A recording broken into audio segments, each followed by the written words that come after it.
各位领导、各位来宾、女士们、先生们，大家早上好！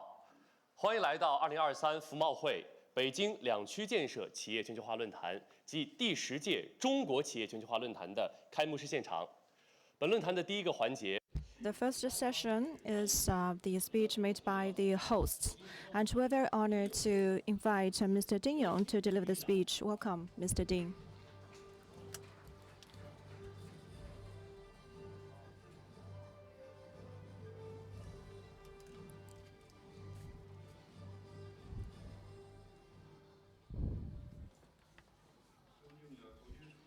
Esteemed Director Hou Junshu, Deputy Director General Mr. Yi Xiaozhen, Director Mr. Wang Huiyao, Ambassador Graham Fletcher, and Mr. Thomas Hashba, ladies and gentlemen and dear friends, good morning. On behalf of Beijing Municipal Commerce Bureau, I'd like to extend the congratulations to the successful commencement of the 10th Inbound and Outbound Forum of CFGs.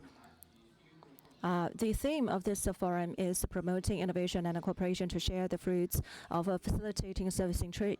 And it is one of the important activities co-hosted by the Two-Zone Office of Beijing, as well as the fourth CCG Cooperation Forum. On one hand, we can share with each other the fruits and achievements of the development of the Two-Zone. On the other hand, we can hear the viewpoints on the facilitation of the free trade and investment environment to explore the new paradigm and the directions of opening up in Beijing. So hopefully that today at this forum we can share with each other as well as the wisdoms and experiences. Since 2020, when President Xi Jinping made the statement on safeties, declaring the development of the Two-Zone of Beijing under the leadership of the central government, as well as the CPC, Central Committee, and the State Council. We have accumulated a lot of experiences with a lot of achievements, injected a lot of new impetus to the development of the capital.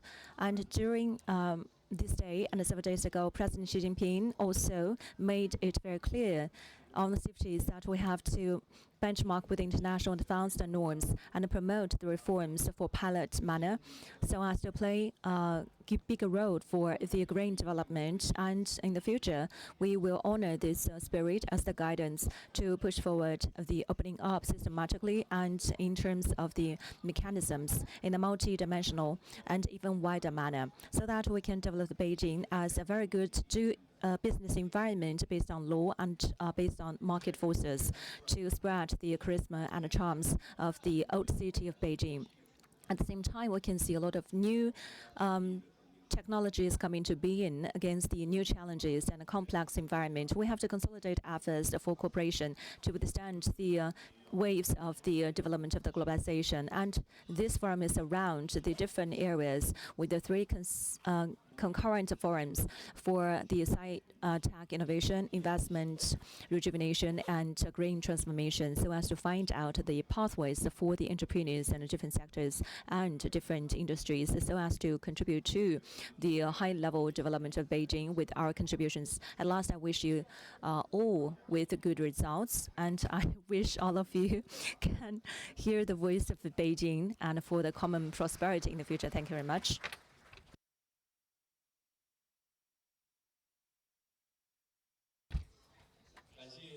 Thank you, Mr. Ding, for your best wishes. With that, I'd like to invite President for Central for China and Globalization, Mr. Wang Huiyao, who is also the former counselor to the China State Council. Welcome.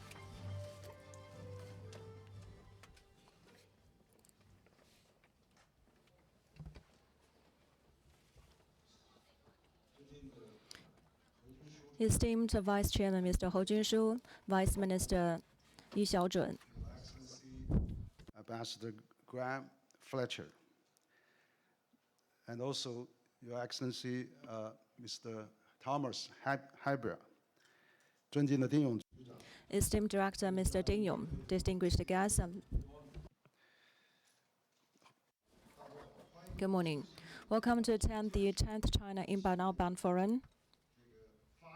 and the Globalization Forum for Two-Zone Development. And this is the fourth time for CCG to hold this very influential international forum, which is also the 10th China Inbound-Outbound Forum.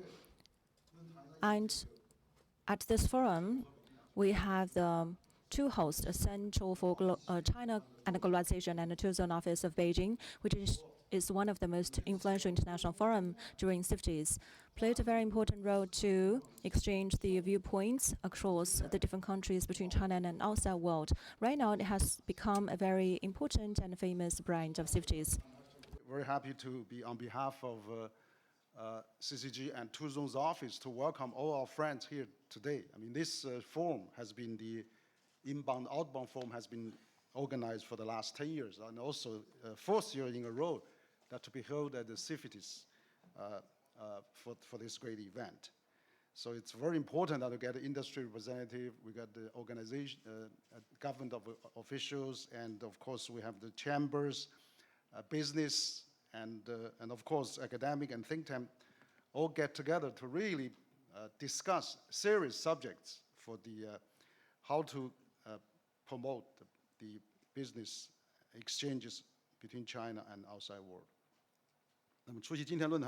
And today we have the guests coming from the national ministers, departments, Beijing municipality, ambassadors and diplomats, international organizations, and friends from association and chambers of commerce, and scholars and experts from the enterprises. Thank you for gathering here, and especially I'd like to give my thanks to Beijing Municipal Bureau of Commerce and the Two-Zone Office of Beijing for their support for this forum, especially thanks will be given to Environmental Defense Fund for their support for this forum.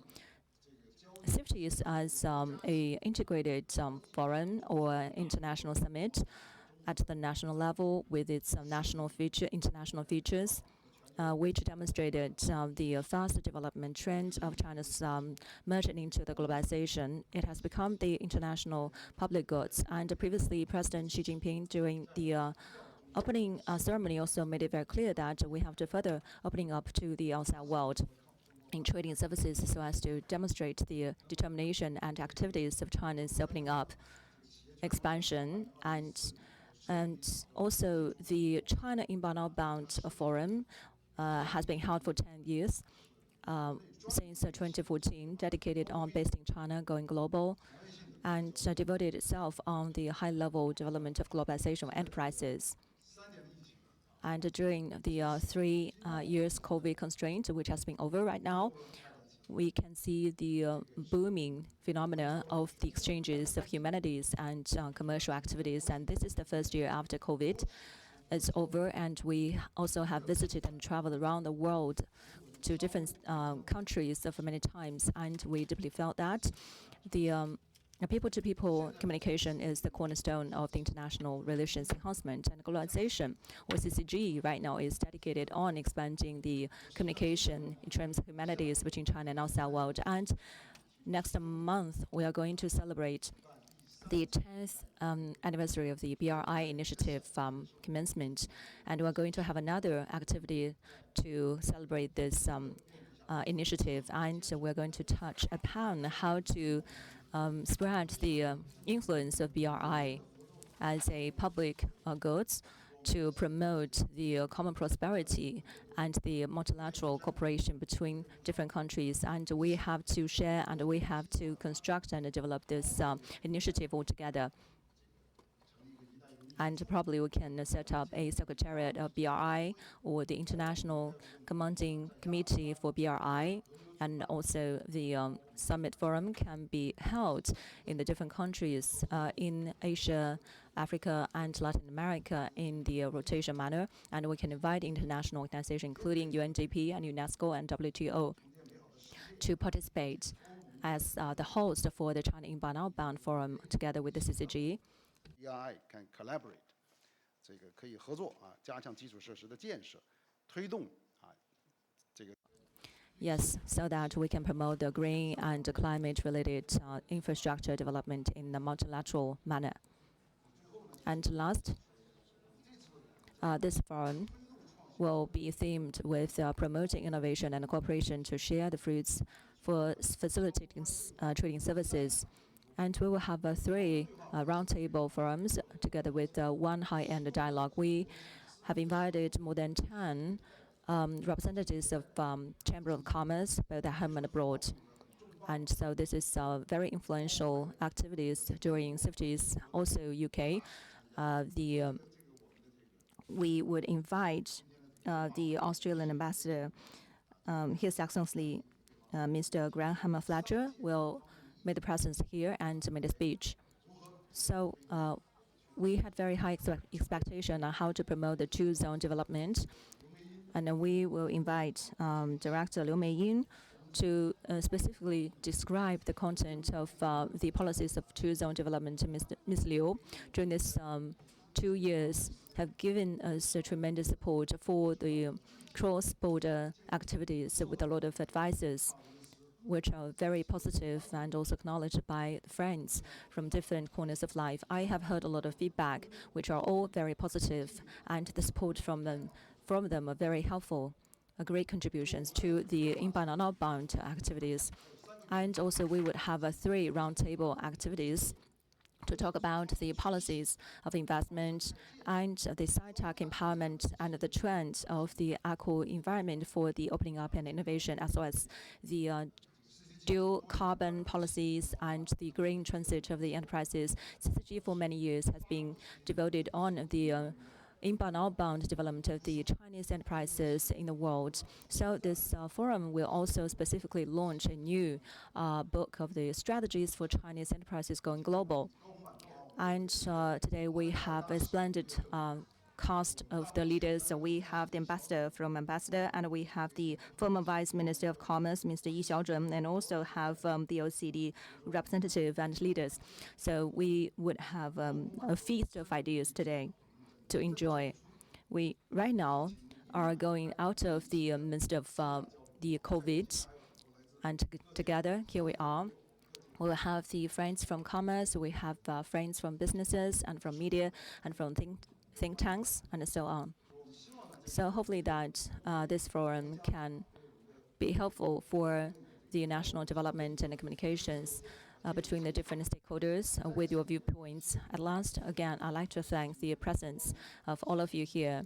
I believe this forum today will meet your expectation, and we will hear a lot of ideas from the multinationals and international organizations and media friends, our friends and our directors of CCG as well. Thank you.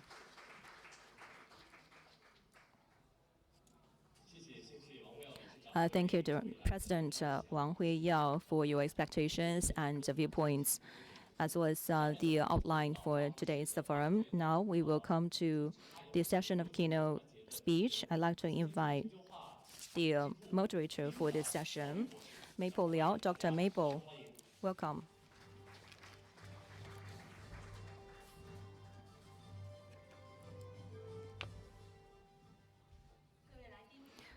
Esteemed leaders and guests, ambassadors, ladies and gentlemen, good morning. Ladies and gentlemen, good morning.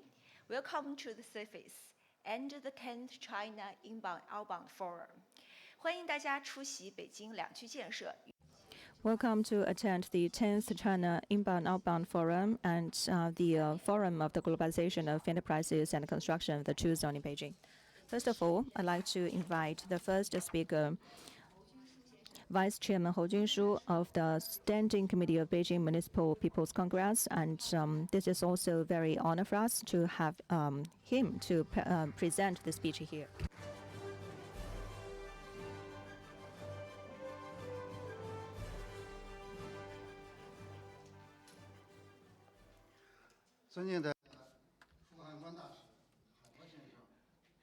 Ambassador Fletcher, Mr. Haiba, Mr. Wang Huiyao, ladies and gentlemen, dear friends, good morning. It gives me great pleasure to join you in this beautiful autumn season of Beijing during CIFTIS to attend the 10th China Inbound-Outbound Forum to share views about the new trends and directions of globalization of companies. So I want to congratulate you on the convocation of this forum. I want to extend my warmest welcome to all of you, and also I want to thank you for your great support for CCG. This year, President Xi Jinping, during his remarks at CIPTIS, made it very clear that we need to connect with the high international services trade standards, and that is actually the third time for President Xi Jinping to state the requirements for Beijing for the opening of services. So that demonstrates the determination of the government towards this end. We have been playing a very important role as a pilot zone to build a high-level system for the opening of services in trade in order to achieve a higher quality development. For example, we have relaxed access of market and deepened the opening. And also, on the basis of national treatment and a negative list, we have also included many other areas for the foreign investment access. For example, we have opened the access to foreign investment in audio publication, and we also support the foreign investment in establishing vocational training institutions, and that has been very warmly received by the market. And the securities companies, Deloitte, and many other foreign vocational training institutions have established their presence ever since. And now we have accumulated over $55 billion with a lot of foreign businesses established. And second, we have been working hard to improve innovation. And we are building a comprehensive platform. And we want to ensure that all factors can work in synergy in order to create a good ecosystem for the development of the enterprises. And we are also building a pilot zone for the digital and data technology. We have established the first data custodian platform, and we are also the first in China to launch the cases for data export and assessment. And we have also facilitated many other procedures, and we have successfully launched the Beijing Securities Exchange and the National Scientific Accreditation Center, which are very important financial infrastructures to support the opening of the financial services. We have also enhanced our functions for international services trade. And Jimao has become an offshore services platform in Beijing.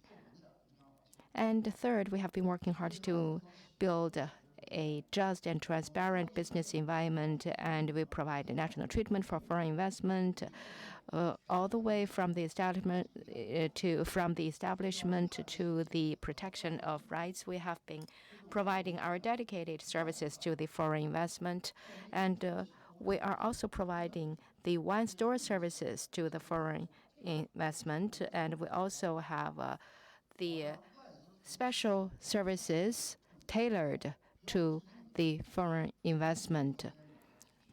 And we are promoting the comprehensive regulation system.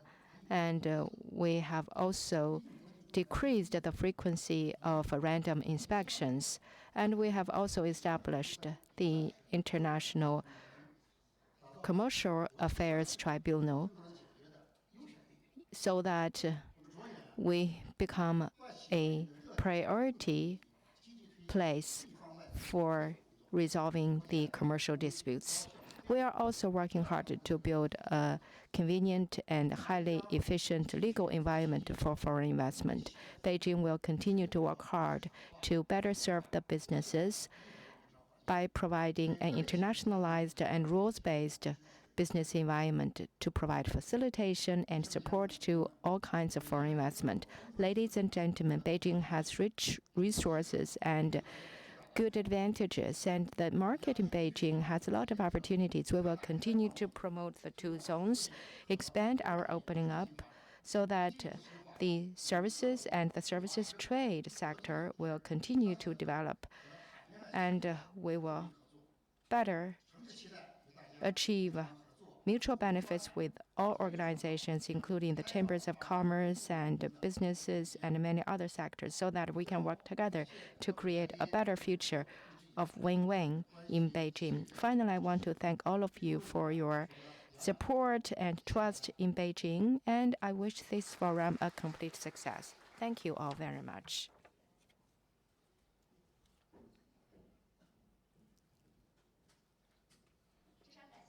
Thank you very much, Mr. Ho. And now I'd like to give the floor to Honorable former Vice Minister of Commerce, Mr. Yi Xiaozhun, and also former Deputy Director General of WTO.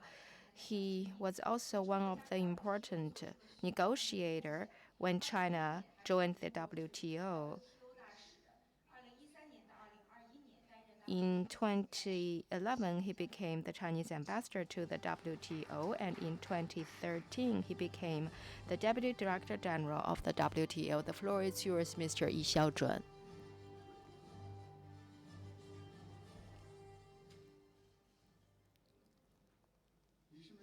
Ladies and gentlemen, good morning. I'm very pleased to be here at the China Inbound-Outbound Forum again to explore the trends of services trade and also China's responses. In the past 50 years, the global economy has seen structural changes to the services sector. From 1970 to 2021, the services sector accounted for 67% of global GDP from 53%, and its contribution to GDP exceeded 2/3. According to ILO, the employed people in the services sector grew from 40% in 2000 to 50% in 2021. And in the advanced economies, the economies in this sector already accounted for 75% of the total employment. And also, they account for 45% of youth employment. So we can never overemphasize the importance of the services sector. The services sector is really omnipresent in the economies. So the services sector is very important for the exporting capabilities and competitiveness of all sectors. And more importantly, the services sector is necessary for companies to establish cross-border presence. So it has become a very important connector of the global value chain, and it has become very crucial for improving efficiency, competitiveness, and the living standards of the people. The global economy has seen the above-mentioned structural changes, which are significant. That means that the manufacturing process depends more on transportation, R&D, IT, professional services, maintenance, repair services, and after-sales services, etc. And the manufacturing sector in the world has become more services-oriented. And that also means that it greatly promoted the services trade. According to the calculation on the basis of value-added services, sector accounted for already 50%, but in 1980 it was only 30%. When the manufacturing sector has become more services-oriented, the global trade in services has become more digital. With the promotion of IT, the export from 2005 to 2022, it doubled. In the same period, the digitalized delivered services export increased by fourfolds, and the internet has become more popular in the world. That has also promoted education, distribution, finance, and health, and other services opportunities. In 2022, the digital delivered services exports, that is to say, the services provided through the digital network, reached $3.8 trillion, accounting for 54% of the global trade in services or global export in services. So services is really crucial for the exports. So to reduce trade barriers will help us to increase the manufacturing efficiency and also the exports of a country. According to some research, the restrictions on the services trade by 10% will lead to the reduction of export of trade in finished products. With the wider opening, China's services trade has also achieved great development. China's share in global export grew from 2.4% to 6.5%, up by over 2.5 times. Because the policy in this area is important for lowering cost and improving the services efficiency and attracting foreign investment, and also increasing the resilience of supply chain and enhancing manufacturing productivity and promoting exports. So I would like to say something about my policy observations for promoting trade in services. First, the services sector and the manufacturing sector support each other, and they are important wheels supporting China's high-quality development. They need to run together. So we need to achieve a balanced policy approach between these two things. Actually, we should not say that the manufacturing sector is the real economy. Rather, it's not that simple. Only when the manufacturing sector and the services sector can achieve balanced development can Made in China become better. Second, opening up is also the lifeline for the services sector and the services trade. Going forward, the priority should be promoting the services sector through promoting innovation. And we need to open wider in order to break the barriers against the counter globalization trends and to expand our circle of friends. Thirdly, the FDI recently down to the lowest point in history that also need us to pay special attention to. And the EU Chamber of Commerce statistics in the report this year shows that 2/3 of the members of the Chamber shows that if the market access can be improved, they are willing to expand their business in China. And also according to the result of the report from China U.S. Chamber of Commerce, 96% of the enterprises and businesses from U.S. is willing to maintain or even increase their investment in China. So the FDI mainly flow to tertiary industry or service sector, and as well China's business or China's industries are closely linked to the international industrial chain. So we have to turn our attention back to the original or the starting point of the reform and opening up. We have to make the confidence even consolidated for the foreign enterprises so that the investment growth can be maintained in a sustainable manner. Fourthly, due to 3-year-plus COVID pandemic, the inbound travelers from outside world is decreased very dramatically. From January to June this year, the inbound travelers to Beijing is only 409,000 person. That is less than 1/3 of 2019. The same situation is in Shanghai as well. So the international students and the inbound travelers to China are not only the revenues from outside, also it is demonstrating the opening up of China and the window for other countries to know about China. So it is my suggestion that the relevant department has to join hands together to facilitate the procedures of a settlement, the payment, and the procedures of the visa, and so on and so forth, to promote and promulgate the positive and facilitating measures and policies to turn around this very negative situation of the inbound travelers and tourism. Thank you.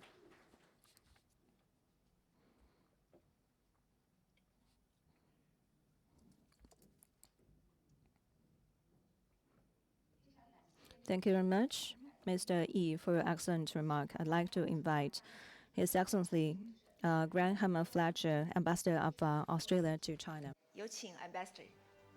Floor is yours.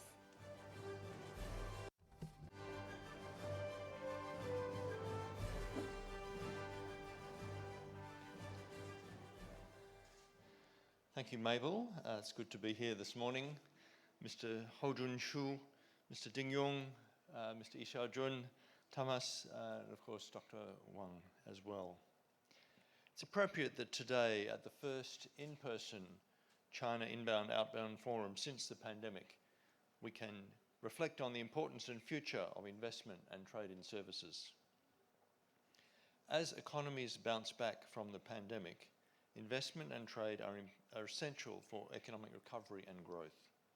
Trade in services in particular is a driver of economic growth. According to the WTO, the global value of services trade increased 15% in 2022 to $6.8 trillion. While the pandemic disrupted investment and trade in services, it also resulted in significant innovation and change in the delivery of services. Today, the global economy is more connected and integrated than at any point in history. Digital technology and innovation are helping companies access new data to inform investment decisions, driving the rapid growth of e-commerce, improving business productivity, and supporting the creation of new products and services. While this innovation brings new economic opportunities, it also brings new challenges. Investment and trade flows are also increasingly influenced by and affected by geopolitical tensions. These tensions are apparent in greater competition to secure key technologies and supply chains, concerns over dual-use technologies, and government actions to manage emerging security risks. Governments need to find a balance between protecting national interests while still encouraging productive trade and investment. It is crucial that in pursuing their security interests, countries do not unnecessarily restrict investment and trade. Overlaying all of these considerations is increased attention to the crisis of climate change. Climate change means we need to cooperate to ensure trade and investment flows support decarbonisation efforts to meet our net zero targets. Taken together, the challenges are large, but they are also shared. The scale of these challenges is a good reminder of how stable and productive international dialogue is vital as we all seek to navigate shared challenges and find solutions according to our national interests. Australia values the stable flow and growth of investment and trade. We are an open trading nation whose economic growth, like China, is powered by investment. Last year, trade made up over 40% of our GDP, and Australia was in the top 10 largest destinations for global foreign direct investment. Australia is working hard to bolster and support stable trade and investment flows. Our trade agreements and our participation and support for key international and regional economic forums is addressing trade impediments, increasing product predictability for businesses, creating quality jobs and providing consumers with more choice. More than anything, removing trade impediments and ensuring predictability for business are essential to the growth of trade and investment. That is why Australia attaches such great value on the international rules-based trading system. Australia and China both have a shared interest in supporting and sustaining this system. It is the international rules-based trading system that has underpinned the historical success of our countries and our region in attracting investment and supporting trade flows. Australia and China are both important investment and trade partners. While merchandise trade continues to be the foundation of our economic relationship, trade in services is a driver of growth. Last year, while overall trade grew 6%, services trade between Australia and China grew 10%, and China was the second largest market for Australian services exports. However, there is scope for improvement. Services trade still only makes up 4% of our total trade. Investment flows between Australia and China also face challenges. Last year, while Chinese direct investment in Australia was stable at around 45 billion Australian dollars, Australian direct investment into China fell 24% to 4 billion Australian dollars. It is clear that China is managing growing economic and international headwinds as it seeks to recover from the pandemic. It's important, as economic partners, that we consider the opportunities available to us to support our prosperity. A multifaceted approach to cooperation on investment and trade will help support a productive economic relationship as we each seek to strengthen our economies in the face of shared challenges. Decarbonisation and the green energy transition provide a positive platform for engagement. Our vision is for Australia to become a clean energy superpower. The Australian government has set a target to reduce our greenhouse gas emissions by 43% below 2005 levels by 2030. This will put us on track to achieve zero emissions by 2050. But, as our Trade Minister has said, this will require huge investment. China also has set its own historic carbon peaking and neutrality targets. So it's clear we are both on a journey towards a low-carbon future. Australia sees opportunities in three areas: progress in clean power generation, together with upgrades of supporting infrastructure, low-carbon industrial processes, and new energy and green resources innovation and development, with a view to investment and commercialisation. Supporting digitisation and creating global digital trade rules is another avenue for cooperation. Digital trade rules provide certainty to business, boost economic resilience, and build trust in the online environment, and importantly, promote interoperable systems across borders which facilitate trade and avoid protectionism. Working together on robust and carefully calibrated digital trade rules can unlock the full benefits of the digital economy and boost our investment and trade ties. For example, China's focus on digital education through the pandemic supported Australia's education sector to grow through the use of online education delivery.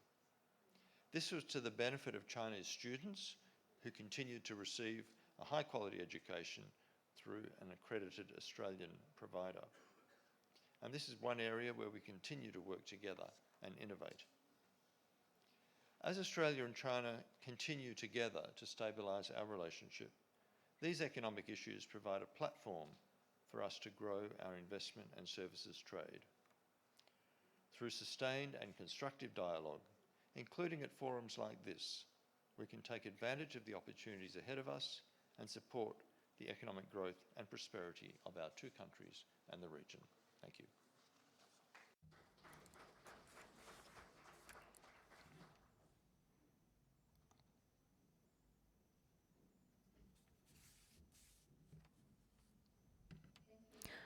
Thank you.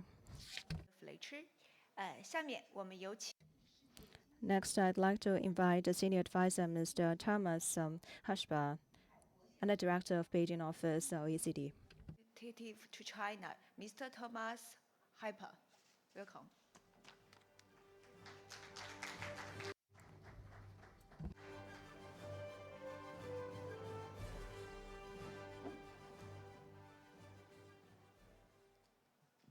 Thank you, Mabel. Vice Chairman Ho, Vice Minister Yi, Ambassador Fletcher, dear Henry. I'm pleased to join the 10th Inbound-Outbound Forum at the China Fair for Trade in Services. And I'd like to thank the Beijing municipal government and also the Center for China and Globalization for inviting the OECD to this important event. Global services trade is a key driver of international commerce. Since 2014, exports of services have outpaced the development of both merchandise exports and the global gross domestic product. They now account for roughly half of global commerce in terms of added value. The rapid expansion has been fueled by technology and improved communication infrastructure, making cross-border trade of services simpler.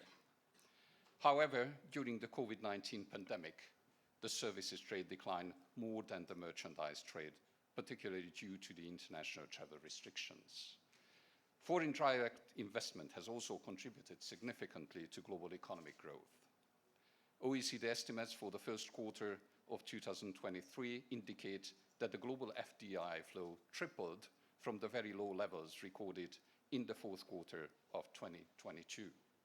Nevertheless, global FDI flows remain 25% below the level recorded in the first quarter of 2022 on an annual basis. In 2022, major FDI recipients saw a decline in FDI inflows, particularly China and the United States, due in part to a decline in new investment activities. The global economy as a whole is turning a corner, but it still has a long way to go to achieve robust and sustainable growth. The OECD forecasts that global growth will reach 2.7% in 2023 and gradually increase to 2.9% in 2024, despite adverse risks. According to the OECD's economic outlook, China's growth will rebound to 5.4% in 2023 and 5.1% in 2024. Service sector activity has begun to recover and has emerged as a key development driver so far this year, particularly due to robust demand in China and the United States. A healthy global market for the exchange of services will be required to maintain this momentum. However, rising trade barriers in services sector, especially for services that are essential to digital economy, such as computer services, may limit this demand's ability to drive global economic growth. China is a major contributor to global trade in services, accounting for 6.4% of the global total. It has achieved significant progress in liberalizing its services sector, and there are opportunities to build on this progress. The Two Zones project, implemented by the Beijing municipal government, is an important step in this direction. There is also a great potential for further expansion, as the country's contribution to global services trade is half of its contribution to global merchandise trade. China is also one of the largest recipients of foreign direct investments due to its market potential, high-quality investment infrastructure, and skilled labor force.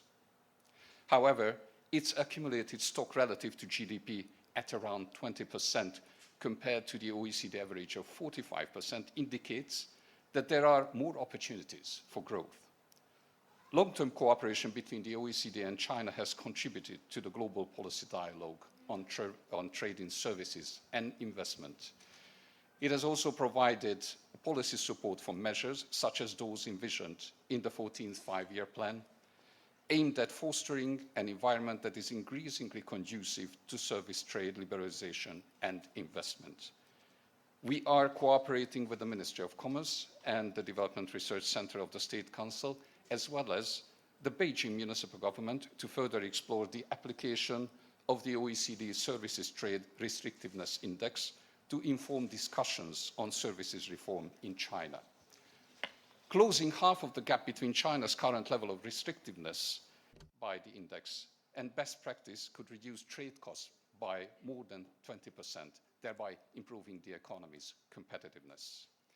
In addition, last year, the Beijing municipal government and the Ministry of Finance co-organized with the OECD a series of policy trainings on OECD standards, instruments, and policies that measure and support an enabling business environment. These events, which were attended by officials and experts from various government ministries and local governments, discussed the OECD's product market regulation indicator, the FDI regulatory restrictiveness index, the trade facilitation indicators, and public procurement policies. Importantly, Chinese participants have shared their experience and policy solutions intended to enhance the business environment, increase competition, and stimulate business vitality. This has informed the global policy community, but also contributed to the discussions on these crucial issues. Allow me to take this opportunity to thank the Beijing municipal government for hosting these events and providing support for the OECD-China policy exchanges. The OECD is eager to continue this mutually beneficial collaboration with the Beijing government and other relevant government departments.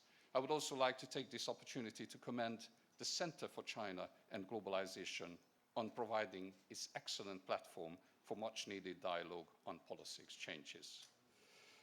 In conclusion, China's reform agenda can provide a significant boost to its services trade and, in turn, to global development. The OECD looks forward to further strengthening its long-standing partnership with China, to further support its transition from an investment-led to a consumption-driven growth model in which the services sector will play a central role. I wish all of you a fruitful and positive exchanges for today's discussion. Thank you. 女士们、先生们，下面将进入 Ladies and gentlemen, now we will come to the next part, that is the book launch. I'd like to invite Madam Meibao Miao, Secretary General of the CCG, to launch the CCG book.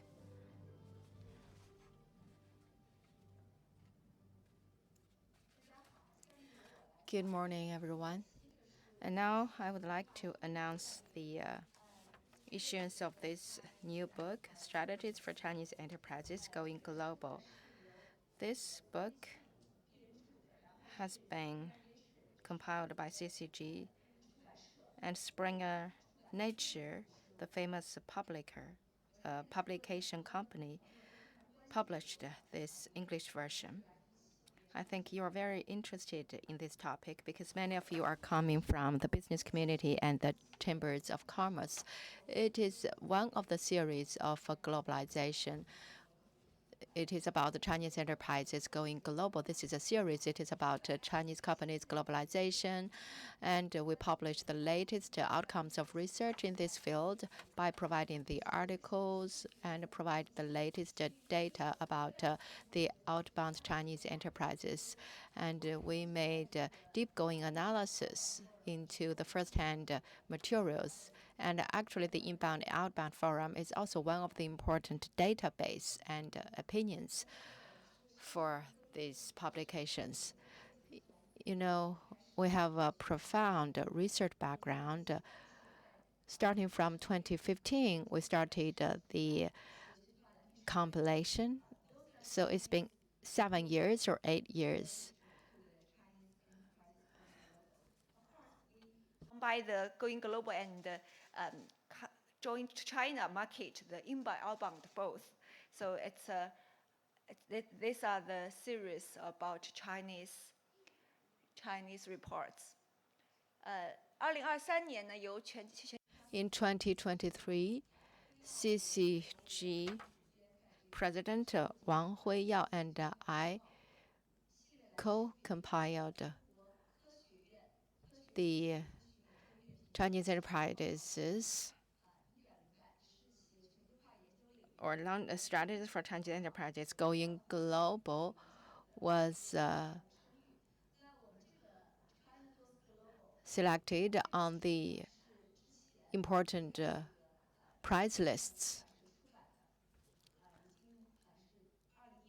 And you can look at this book, which was published in 2016. It is called China Goes Global. It is about how Chinese enterprises are going global and how they can adapt to the transition. And Mr. Long Yongtu wrote the preface for this book. And this new book we are launching today is actually exploring the challenges facing Chinese enterprises going global in terms of talent and financing. And it also looked at the opportunities and the future scope for further development by providing some policy recommendations. For example, Mr. Wang just now talked about the multilateralization of BRI and the secretariat work of the BRI and how they can work together with B3W, especially the EU and US-led mechanisms to promote true global economic cooperation. In addition to interpreting the outbound Chinese companies, we also hope that the readers will know more about how to make good use of the opportunities. So we hope that this book will give you some recommendations and suggestions. So this is the general structure of the book. The theory and strategy, and we provide some case studies, for example, for the Japanese enterprises, we can get some takeaways. And we also talk about the security risks and also the trade status and prospect. And we also talk about a BRI. And in the second part and in the third part, we talk about Chinese enterprises making investment in the United States, because this is really a sensitive area. It is constantly changing and volatile. And we have been following the historical trends and policy trends. We talked about the China-US companies working together during the COVID-19. And also we talked about cooperation in infrastructure. We hope that China and the United States will cooperate more in infrastructure. And what are the risks of those companies going global? I think they are facing a lot of risks. We need to better understand the risks and the challenges facing the SMEs so that those enterprises will enjoy sustainable development when going global. Mr. Cao Dewang is a very successful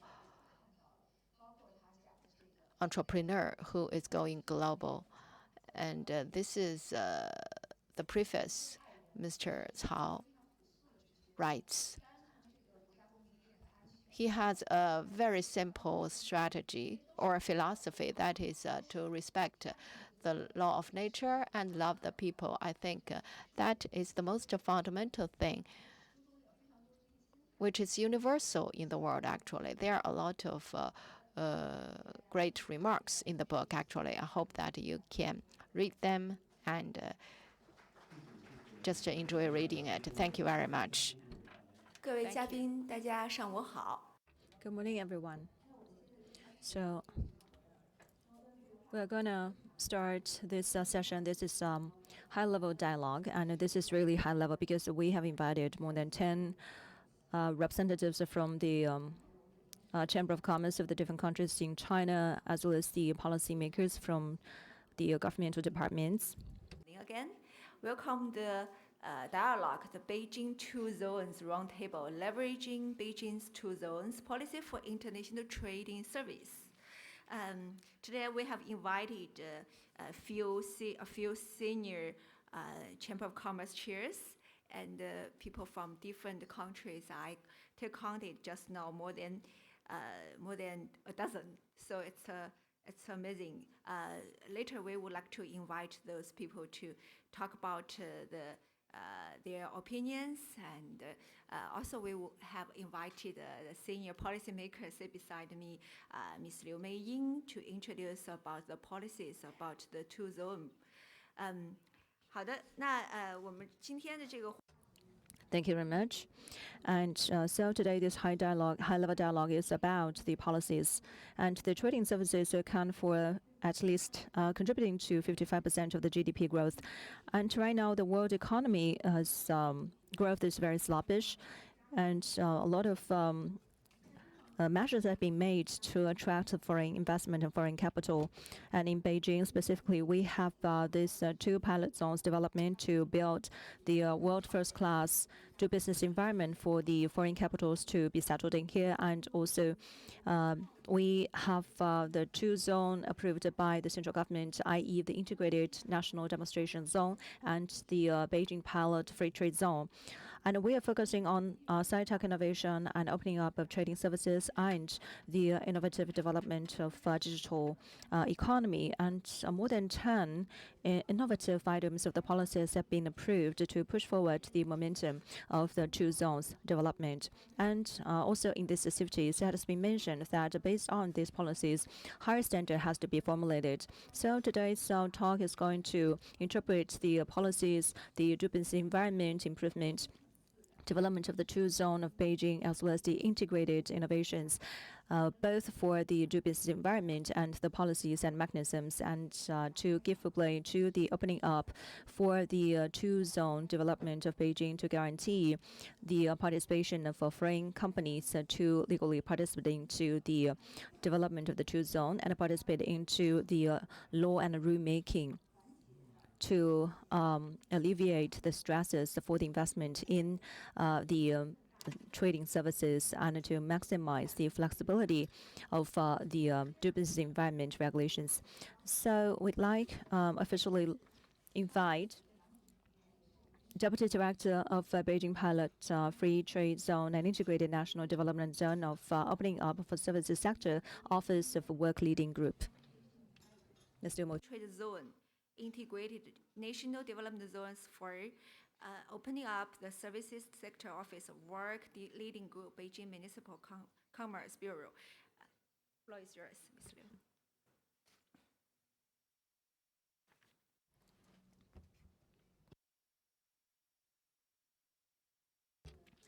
So esteemed leaders and guests, it's great pleasure for me to attend. This is actually the fourth time I attend the activities, and for me, I've also been engaged with the Inbound and Outbound Forum more than one time. And in recent years, we've been discussing on the policies and to share with each other on the future cooperation on the development of Beijing. So at this high-level platform, it's a great pleasure for me to share with us share with all of you on the current developments of the policies making on the two zone of Beijing.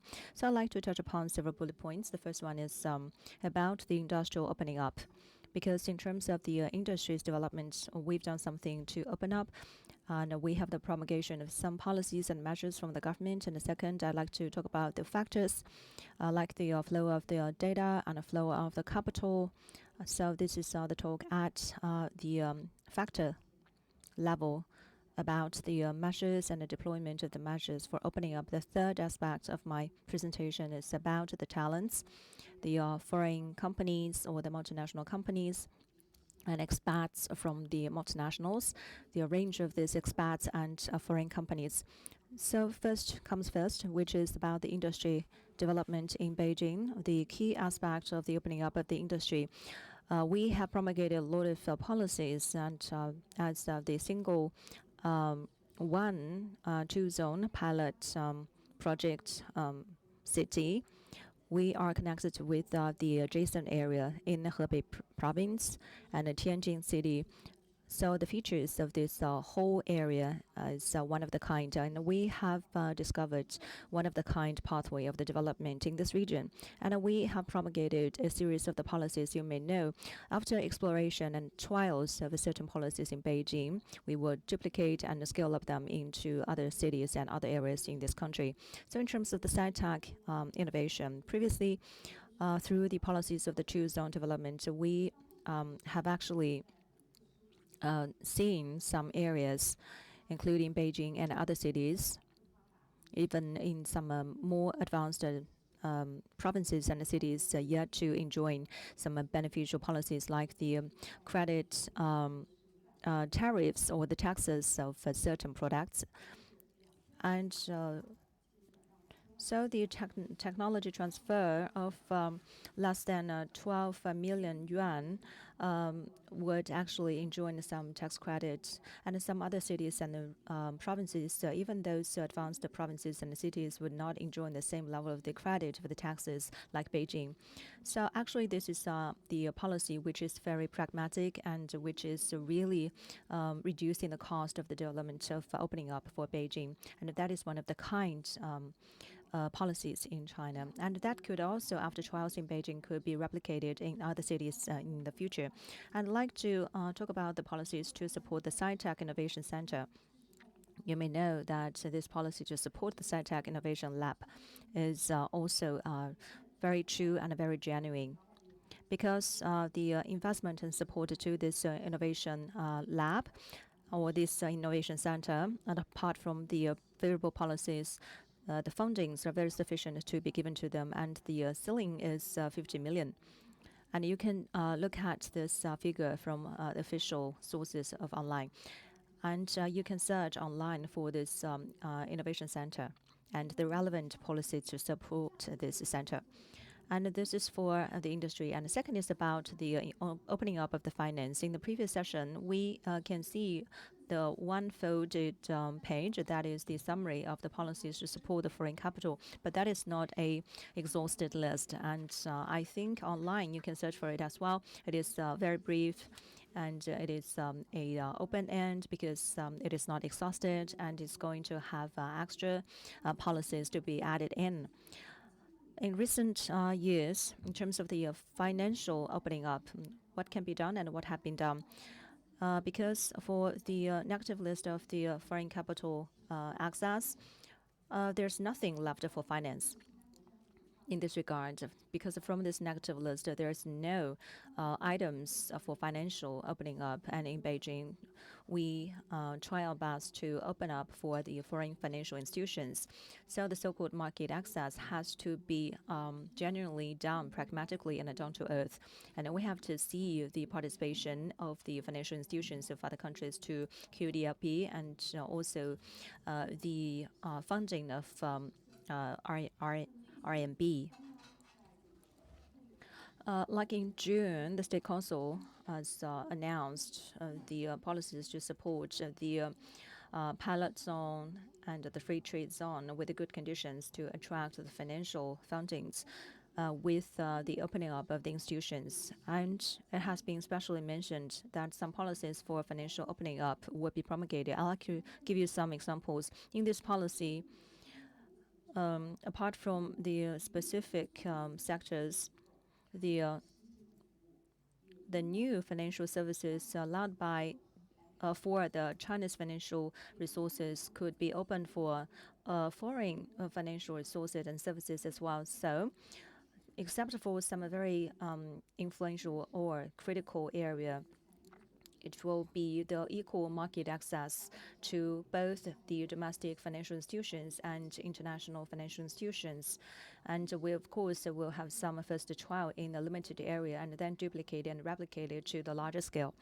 And that is the very big step forward for the financial opening up. And the second example is that it is allowing the individual corporates to buy the inbound financial services from overseas.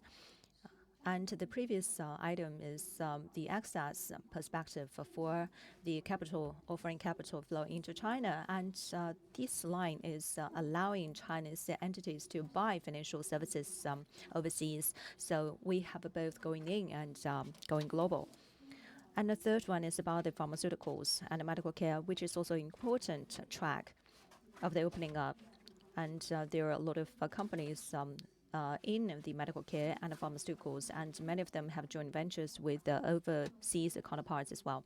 And they have done a lot, like the facilitation of the trading services or the services. We're encouraging the acceleration of the transfer of the technologies for R&D. So in China, in Beijing, we have this one-stop service station for the gene research and development, because for the pharmaceuticals, the gene systems research is very critical, and we have to have a series of the policies to support the continuous development and research of the gene-related medical research. And also there is some documents right now has been put into place to support the preliminary research for the genome system, and the information could be shared and the procedures could be streamlined and more convenient for the entities to go through.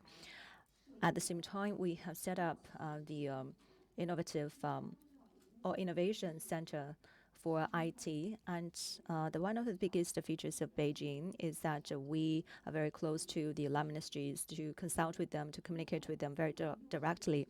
So this is the merits that we enjoy.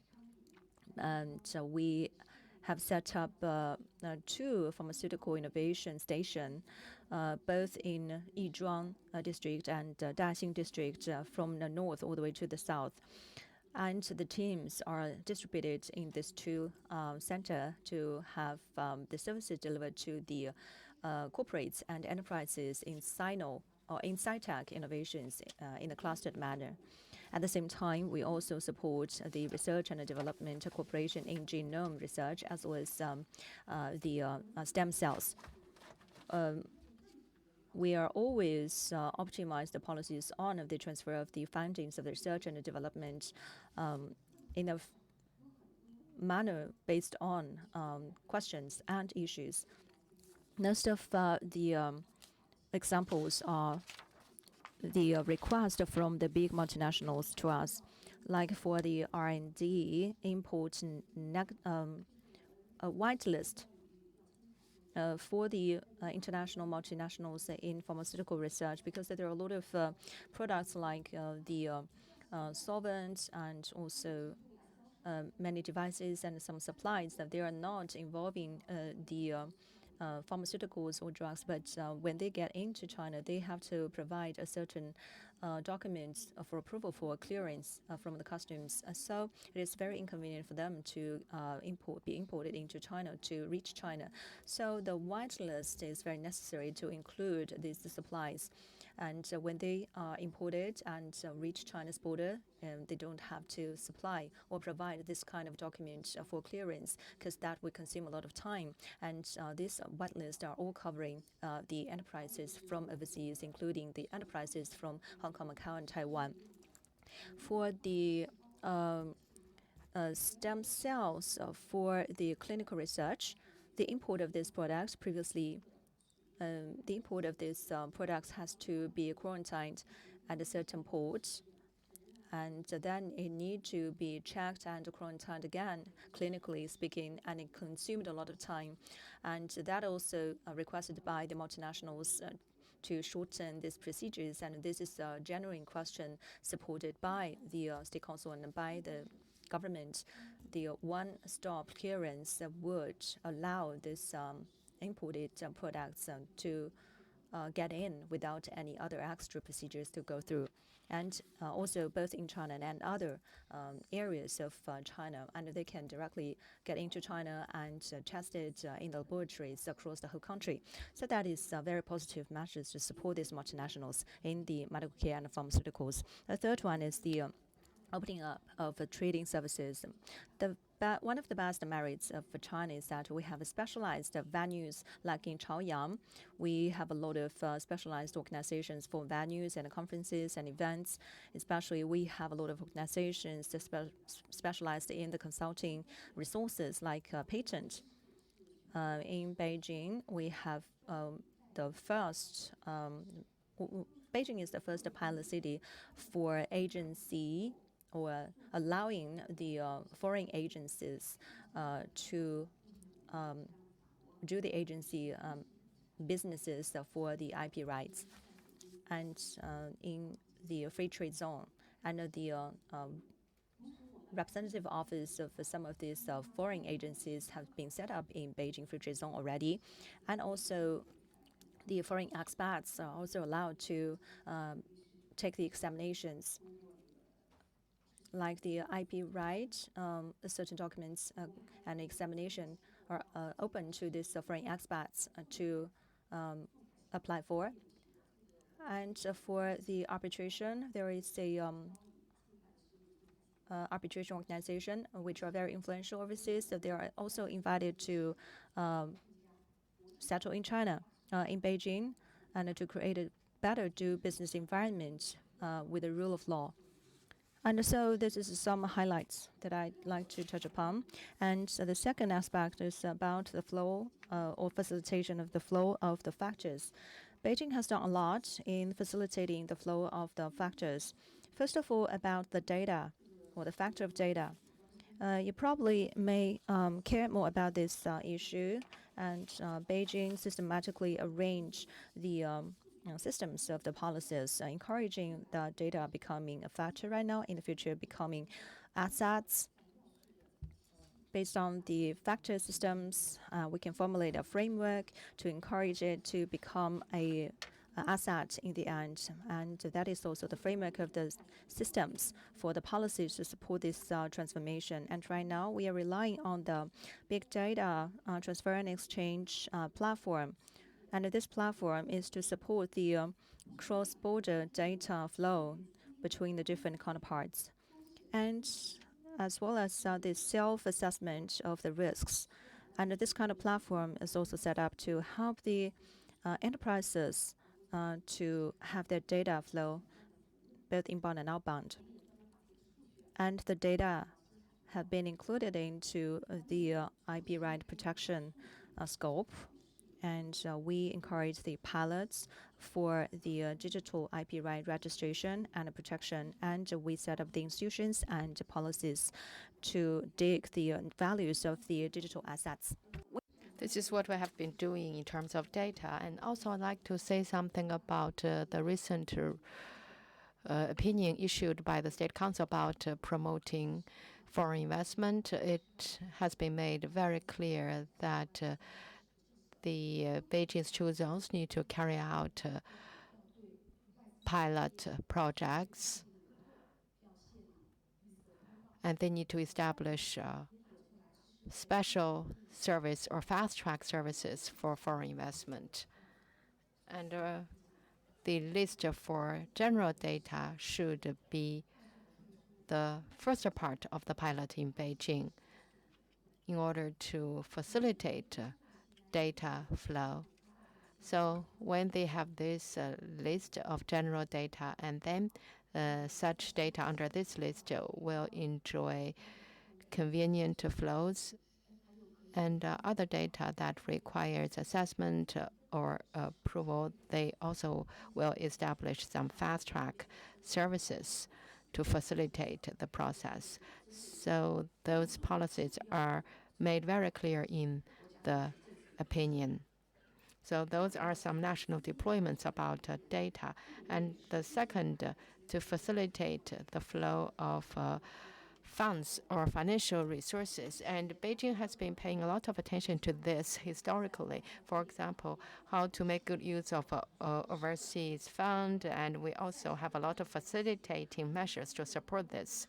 And for the foreign investment, when the transfer their money inbound and outbound, we also have clear measures. For example, according to our national policy, those true and compliant transfer of money, we need to ensure the smooth and unobstructed and timely transfer of money for those foreign investment companies. And also the Hainan pilot free trade zone was one of the first to launch such pilots. And the third is about IP. It is not strictly a kind of factor of production, but it is very important. Beijing always attaches great importance to IP innovation and protection. And Beijing has been really a pioneer in this field in the nation. And we have done a lot of exploratory work in this regard, and we have done a lot of preliminary first review of patent in order to shorten the period of approval for patent. And in the two zones and many other parks and demonstration zones, we have also established sub-centers for IP protection in order to ensure that our services can be better connected with the preliminary review process. And those processes will be integrated into the procedures in the park, and then they will get convenient and nearby services in the park. And in some other measures that have been issued, we also have clear provisions about relief for IP violations. For example, in the past, when there was any violation of IP, we need to get the permission of the parties concerned so that the court can take some measures. But according to the new measures, we can go without the permission of the parties concerned. And when we identify any violation, we will take immediate actions to protect the IP. CPTP and some other international trade standards in this sense are used in order to better protect IP. And another important aspect I want to share with you is about the services that Beijing has provided to serve the foreign investment companies, for example, in terms of talent development. And we have established multi-tiered service channels to provide better services to the companies. In the past, we have the service providers, dedicated service providers, and we also have dedicated service packages for those companies. And going forward, we will ensure better integrated one-store services. And the Services Bureau are taking the lead in helping the foreign invested companies throughout the whole process, for example, establishing their bank accounts or registering for their companies. And that also involves the procedures for the foreigners in China. And second, we are improving the systems for the chambers of commerce and companies to better engage with the municipal officials. And it is called a roundtable system. We want to make it a regular mechanism, and we will raise the level of such communication mechanisms so that they can better connect with the municipal leaders and department leaders. There will be more intensive communications. We hope that such engagements will become more frequent and deep-going, and then we will better reflect the opinions of the foreign invested companies. So those are the mechanisms of services. And in terms of supporting measures, we have a closed-loop complaint handling mechanism.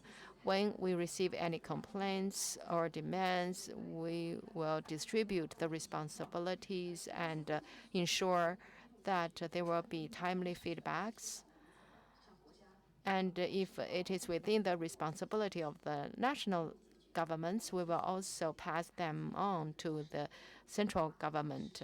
And we will soon launch this system in our city for frequent communication and timely feedback. And also, we have the both online and offline channels of communication. If you have any complaints or opinions, you can express them through the online platform. For example, the Open Beijing WeChat official account, Open Beijing website, as well as the Commerce Bureau of Beijing.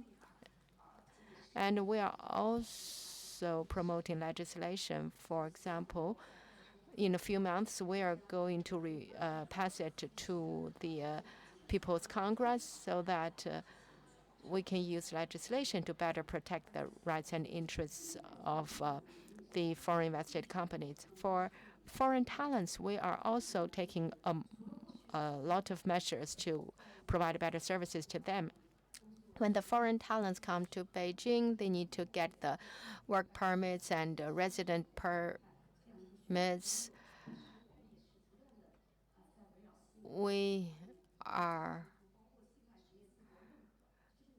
promoting the overseas qualification of foreigners. So if foreigners with overseas qualifications, when they come to Beijing, we also have some measures to provide a better connection with the Beijing for those qualifications.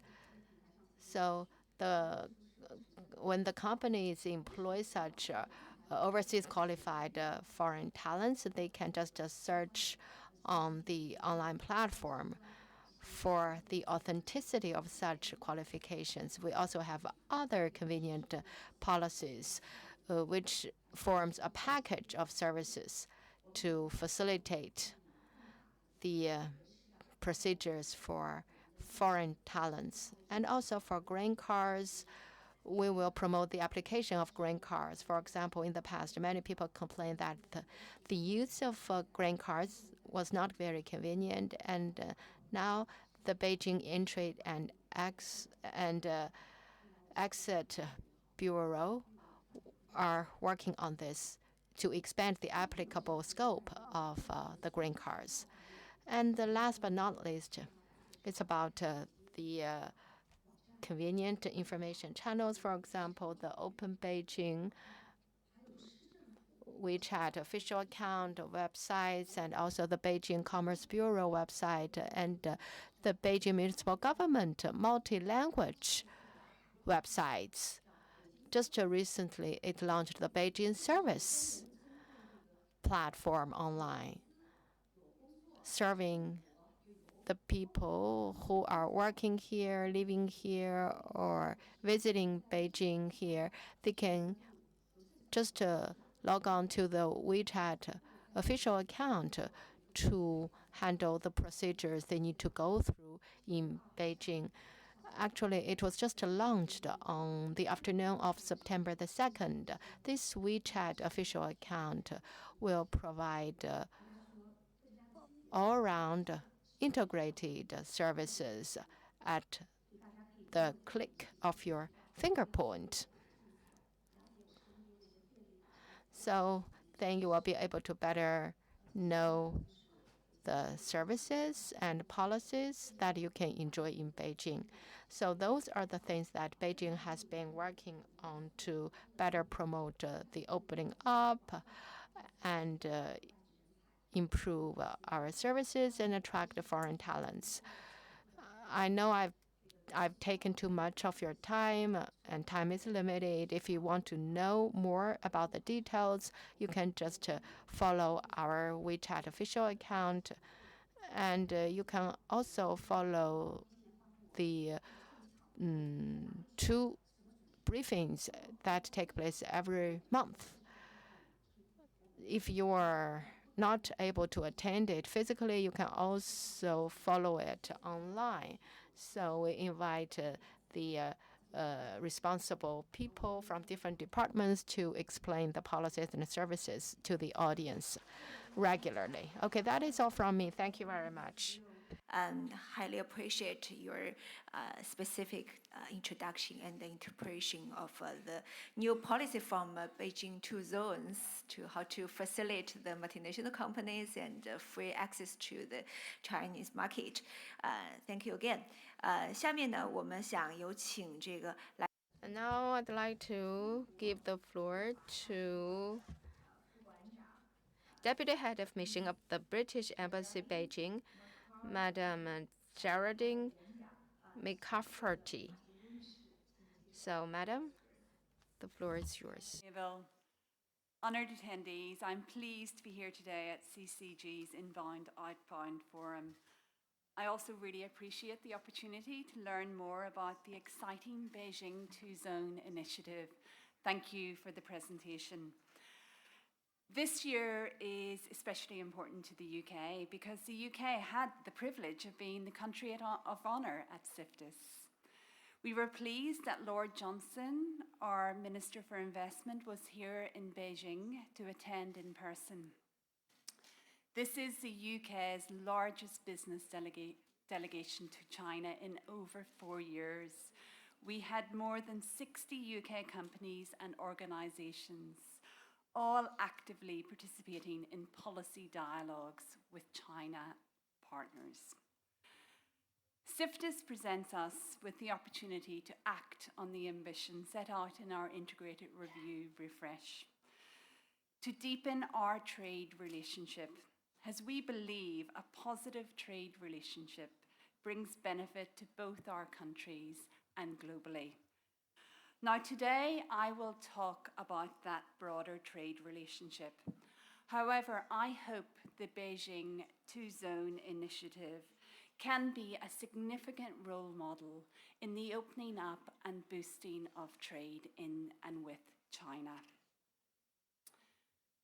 We had our Foreign Secretary in China last week. This was the first visit for 5 years. His ambition was to re-establish direct lines of communication between our countries. Of course, he told his counterparts that there are areas where we disagree, which we need to talk about directly. But there are also many opportunities to work together in both our countries' interests. In that spirit, I want to say a few words on both in the context of our trading relationship. I want to start by setting out the key areas where the UK and China can cooperate on trade and investment. China is already the UK's 4th largest trading partner, with bilateral trade worth over £100 billion last year. The UK is a services powerhouse, making up 79% of total UK economic output. But trade and services are underrepresented in our trading relationship with China. As such, I firmly believe that there are many more mutually beneficial opportunities in the services sector. Education is one such sector. Last year, we welcomed over 140,000 Chinese students from all ages to study in the UK. Indeed, this week, many British schools have signed memoranda of understanding to help expand their collaboration with Chinese institutions. I am delighted that the UK can play such a positive role in supporting China's education needs. Multilateral trade is another area where the UK and China can work together. We share a commitment to a multilateral trading system and ensuring we have a level playing field. I look forward to working together with China to protect and reform this on the global stage. But there are some challenges stemming from trade. The UK does not believe in the narrative of decoupling. We think that trade is a good thing. However, across the world, more and more countries and governments are paying attention to challenges that increased trade can bring. The UK and China are no exception to this. The UK is taking a proportionate and targeted approach towards managing these challenges. For example, in 2021, we introduced our National Security and Investment Act. This act maintains the UK's status as an open and attractive place to invest, and our notification regime gives clear direction on where our security interests lie. The annual report demonstrates we have used this power in a tight and proportionate manner. The UK government has used the powers in the NSI Act 8 times in relation to China and Hong Kong since the Act was passed in 2021. The majority of these cases, the transaction was able to proceed with conditions. There is a perception among some which I would like to address. China is not the target of this legislation. It applies equally regardless of the country of origin of the investor involved. So let me finish by saying again that we do not want the challenges to act as a barrier towards growing our trade and investment relationship. China is an ever-expanding market, and international businesses can play an important role in supporting China's economic objectives. The more we reform and open up our economies, the better it is for global prosperity. And so I do hope that Beijing's two-zone initiative will play a lead role in this area. Thank you to the Beijing city government for organising this event, and thank you to CCG for inviting me to speak. Thank you very much. Thank you, McCarthy from the British Embassy. We know that UK and China has a very strong tie on the industry, service industry, and especially the trade. We know every year you just announced that more than 115,000 students study in UK. It's a big source of service industry as well. Like you mentioned, we don't support the narrative of decoupling. That is not good for economic globalization. This is an occasion for the economic globalization. We would like to push forward that by our both development and our job. Thank you so much. Next, we would like to invite another special remarks speaker from Ms. Roberta Lipson, who is the founder and CEO of United Family Healthcare, also the vice chair of AmCham China. The floor is yours, Roberta. Thank you so much, Dr. Miao, and thank you, Wang Huizhang, for the invitation, and a special thanks to Ms. Liu for all of the good news that you brought us today. Today, as Mabel mentioned, I wear two hats. First of all, the founder of United Family Healthcare and vice chair of New Frontier Health, and also the vice chair of AmCham China. In both roles, I cared deeply about today's topic of foreign investment, especially in the service sector, and specifically the contribution of the forward-looking and open policies of the two-zone Beijing policies and what it's meant for United Family Healthcare's development. First of all, I'll speak specifically about United Family's experience, and in a little while in our roundtable, I'll share some general thoughts. United Family Healthcare was born from an idea in the 90s, when as a young business person in Beijing, I observed that many people from the international community would leave China each time they needed to seek health care. It was obvious that there was an unmet need for international health care in China. By the 80s, the Beijing government already recognized the need for international education, and Chaoyang District became the home of ISB, the International School of Beijing, and WAB, and now hosts the most international schools of any district in China. Having international standard education was clearly a lure for international investment. And by the mid-90s, the government also agreed with our proposal that having true international standard medical care would be a further comfort to foreign investors, or even an absolute prerequisite for investing. That having been said, it did take us 4 years of convincing till we found a suitable partner and received government approval for our first hospital on Jiangtailu, which many of you may know. We very quickly found out that there wasn't only a growing foreign population, but increasingly there were more and more Chinese talents coming to Beijing as a result of the increasingly international service ecosystem of Chaoyang District and Beijing as a whole, and our responsiveness to the requirements of this international community. I believe we became a part of a beneficial cycle. The better and more international the environment, the more investors and high-end international talents were drawn to Beijing. The friendly policies also made it possible for us to attract top medical professionals and healthcare talent from the US and Europe.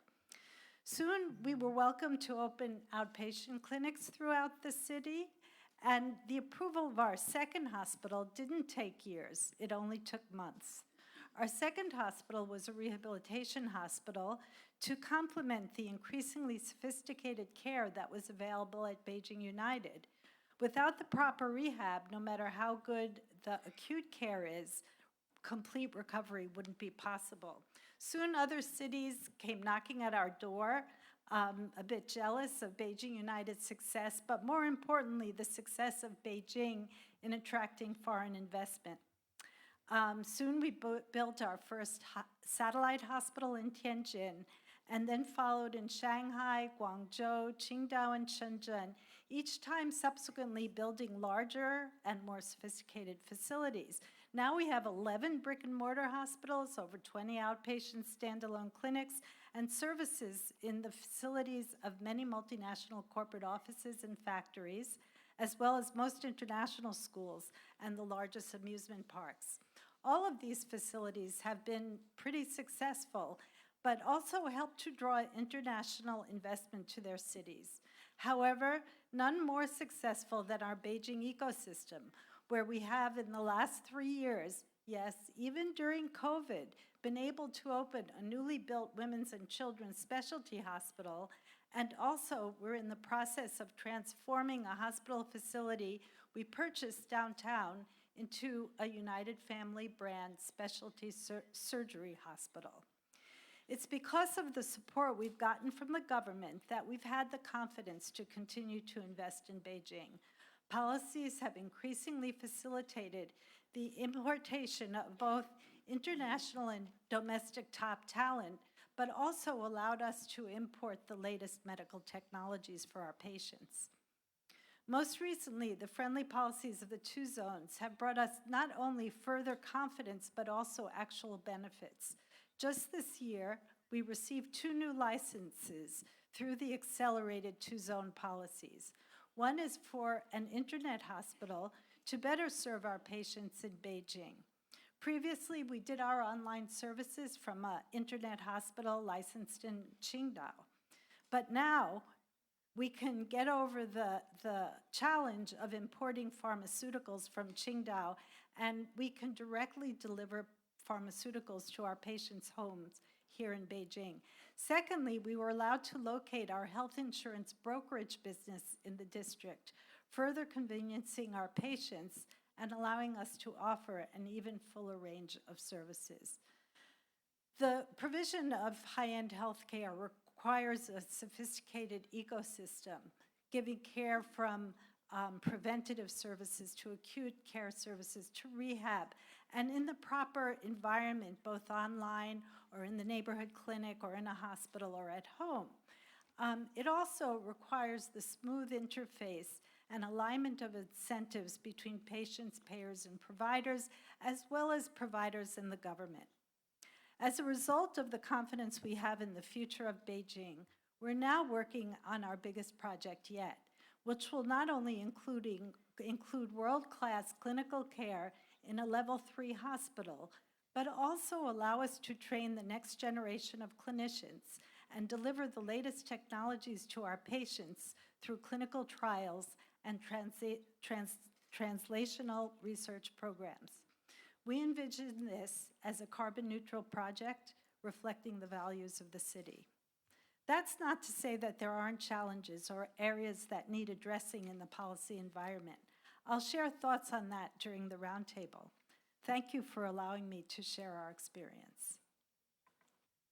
Thank you, Roberta. Thank you. Let's move to the second part of the session about the floor intervention. Just I mentioned we have invited more than a dozen distinguished speakers from more than a dozen countries represented, like different countries' Chamber of Commerce and the Organization of Trade for International Community. So let's first invite the representative from JETRO, Mr. Osomo, the Director General for Beijing office and Chief Representative for Northeast Asia, the Japan External Trade Organization. We call it JETRO, well-known one. So Flores, as the time is limited, may I suggest that every speaker limit your speech in less than 3 minutes. Sorry for that. First one is your, yeah. 大家早上好. Good morning, distinguished guests. Thank you to Mr. Wang and CCG for this opportunity to join in an important discussion. So JETRO is a government-related organization with mission to promote the global trade and investment, and I'm actually also vice chair of Chamber of Commerce of Japanese industry in Japan, in China. I would focus my comments on what can be done better. I first thank explanation on the two-zone initiative, and we also appreciate the 24 points issued by the State Council, which is very, very encouraging if implemented very judiciously and in a timely manner. We look forward to the details of the implementation. I would focus on what can be done better. So the Japanese Chamber of Commerce in China publishes an annual white paper, which was published in June, and this focuses on 3+3 points. One, fair competition in various areas, including government procurement, including, for example, in medical equipment, standards, intellectual property, among others. Second is market openness. And third is the importance of transparency and facilitation. Changes in regulations may be necessary to respond to changing global and technological environment, but the implementation regulations need to be very clear and announced sufficiently in advance so that the private sector can suggest changes and also meet regulatory requirements.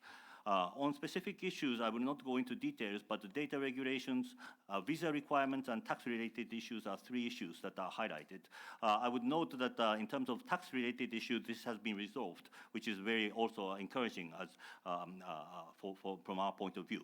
I wanted also to touch on one issue which was highlighted in one of the meetings between Chinese authorities and foreign companies. This is the reduced interaction between China and other countries. This is partly due to COVID, but the other regulations also are important. Reduced number of travelers and expats, both business and tourists, have given rise to an increasing gap in perception towards each other, and this is not very good. New regulations whose interpretation is unclear also kind of further deepens the negative effect of this issue. And so there may be a need on both sides to work on this issue. I think the roundtable idea is very encouraging, and we hope we can have discussions roundtable and otherwise. Finally, JETRO has participated in CIFTIS since 2012, 11 times. This year we have a Japan pavilion with 34 companies with the theme of integration of online and offline services. Panasonic and a number of other Japanese companies also have exhibits and are participating in the exhibition, and hope everybody can take a look. We thank you for the opportunity again. Thank you. Thank you. Thank you. Fast track of your speech. Thank you again. Next, let's move to invite Ms. Rex Chen, who is the CEO Austrian China from Australia. Thank you very much, Mabel. 谢谢给我排名。 Thank you giving me this opportunity. And you know, I'm the first one on the list because of my name. I know that I have only 3 minutes and I'm managing my time. I'm monitoring it. Just now, Mr. Osamu and also the preceding speakers, for example, Vice Minister Yi, made very good important points. And when Mr. Yi was speaking, and my colleague beside me was taking notes, and I said that actually Mr. Yi just covered everything we want to say. I think in improving environment, climate, I think we have a lot of details to do. I think this year, the central government and the Beijing government have rolled out a lot of measures and policies to facilitate foreign investment. For example, the opening of borders, the taxation benefits, and some other specific measures, for example, the 2 zones. However, it is undeniable that as Mr. Yi and Mr. Osamu said, now the foreign visitors are not coming to China much. So that means the reduction of people-to-people exchanges, that will also reduce the mutual understanding. You know why there are not so many foreign visitors? Because there are not so many flights and they're very expensive, and there are not convenient measures when they make payments in China or make bookings in China.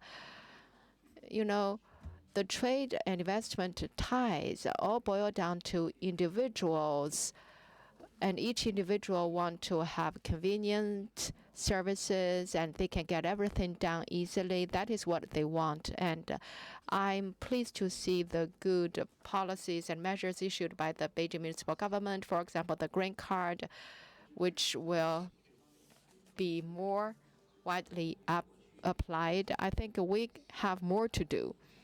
In the past 3 years, people's impression about the difficulty in doing business in China should be reversed, but that takes a lot of work. For example, our people, when they are handling visas, they have gained good benefits or services from the entry and exit bureau, and I think that is a good thing. And also, I have a friend from a law firm, and they told me that it seems that in the SOE, many people are asking, is your law firm a foreign firm, foreign investment, or it is Chinese investment? Actually, there is no law banning the use of foreign invested law firm. But, you know, many people are expressing the worries. That means that it is not easy for them to get a business. Probably they realize that when the SOEs want to go global, if they do not use the foreign invested law firms, do they have any other options to choose from? Actually, it means that it is more difficult for the foreign invested law firms to do business in China. That is not easy for the Chinese companies to go global, or vice versa too. So we are pleased to see more encouraging policies in China. We also hope to see more facilitating measures so that when the foreign investors are doing business in China, they will have an easier time. Who is the Secretary General, European Union Chamber of Commerce in China? Thanks, Mabel, and thanks to the organizers for the event. Very much appreciated the comments from Osamu and Rex, which very much apply to my organization. I won't repeat them. I'll try to complement them. Today's focus is on the service industry, and nothing's more important to people in the service industry than access to information and access to people. Some of the comments I have is something that the Beijing government may not be able to do much about, but some of them are. So let me start with the more general things about access to information. Companies make business decisions and investment based on access to information, their own information. So an announcement earlier this month from the NEA about restricting access and making energy information confidential certainly undermines the 24 points where China expressed its interest to create further opening up. Companies need to have access to information. They also need to be able to rely on service providers. It's one thing for the Chinese government or the Beijing government to say all of these statements, but they will make their decisions based on their own due diligence. But being able to access and use consulting companies has become increasingly challenging in China. Many of these companies don't want to provide services. Many of them are being asked, as Rex said, about their national affiliation. And some of them are also very deeply concerned about the national security measures in statements that have come out in recent months. Cross-border data information is also very, very important. It's important for innovation, for companies to make informed decisions and analysis. It's important for our own well-being globally. If you think about the healthcare, research and development, automation, the more data we can collect and provide and analyze together, the stronger we can promote productivity.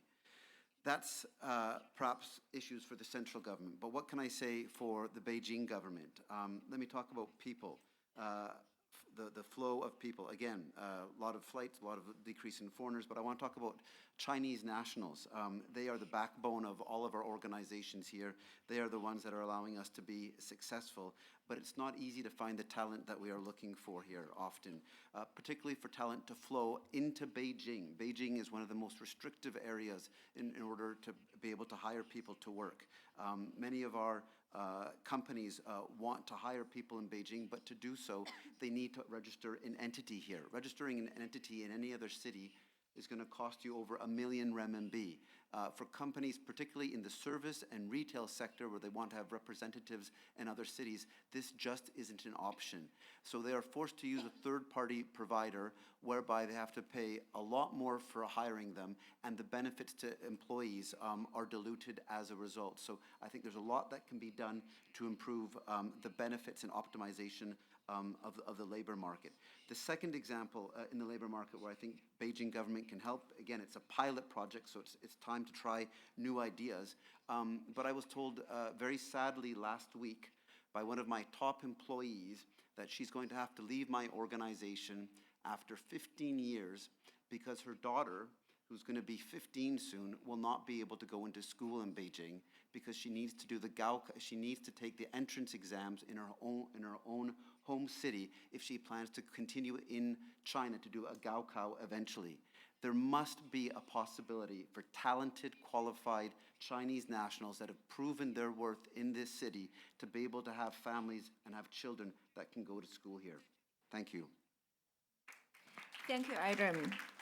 Just now, two of you mentioned very specific problems about how to recruit the talents, how to use the foreign consulting firm in China. Those are very specific ones. Okay, let's move to Mr. Noah Fraser, the Managing Director, Canada-China Business Council, CCBC. Thanks, Mabel, and to Henry and the CCG, as always, for assembling this group. For the last several years, you guys have provided this forum for us, and we are always appreciative of this open and frank policy discussion, whether it's on Beijing or on more central issues. But tough acts to follow, of course, from my colleagues at the Japanese, European, and Australian chambers, but also a very specific thanks to Dr. Lipson for 3 weeks ago delivering my second baby at BJU. I'm delighted to have your services here in the city. I don't know what we would do without you.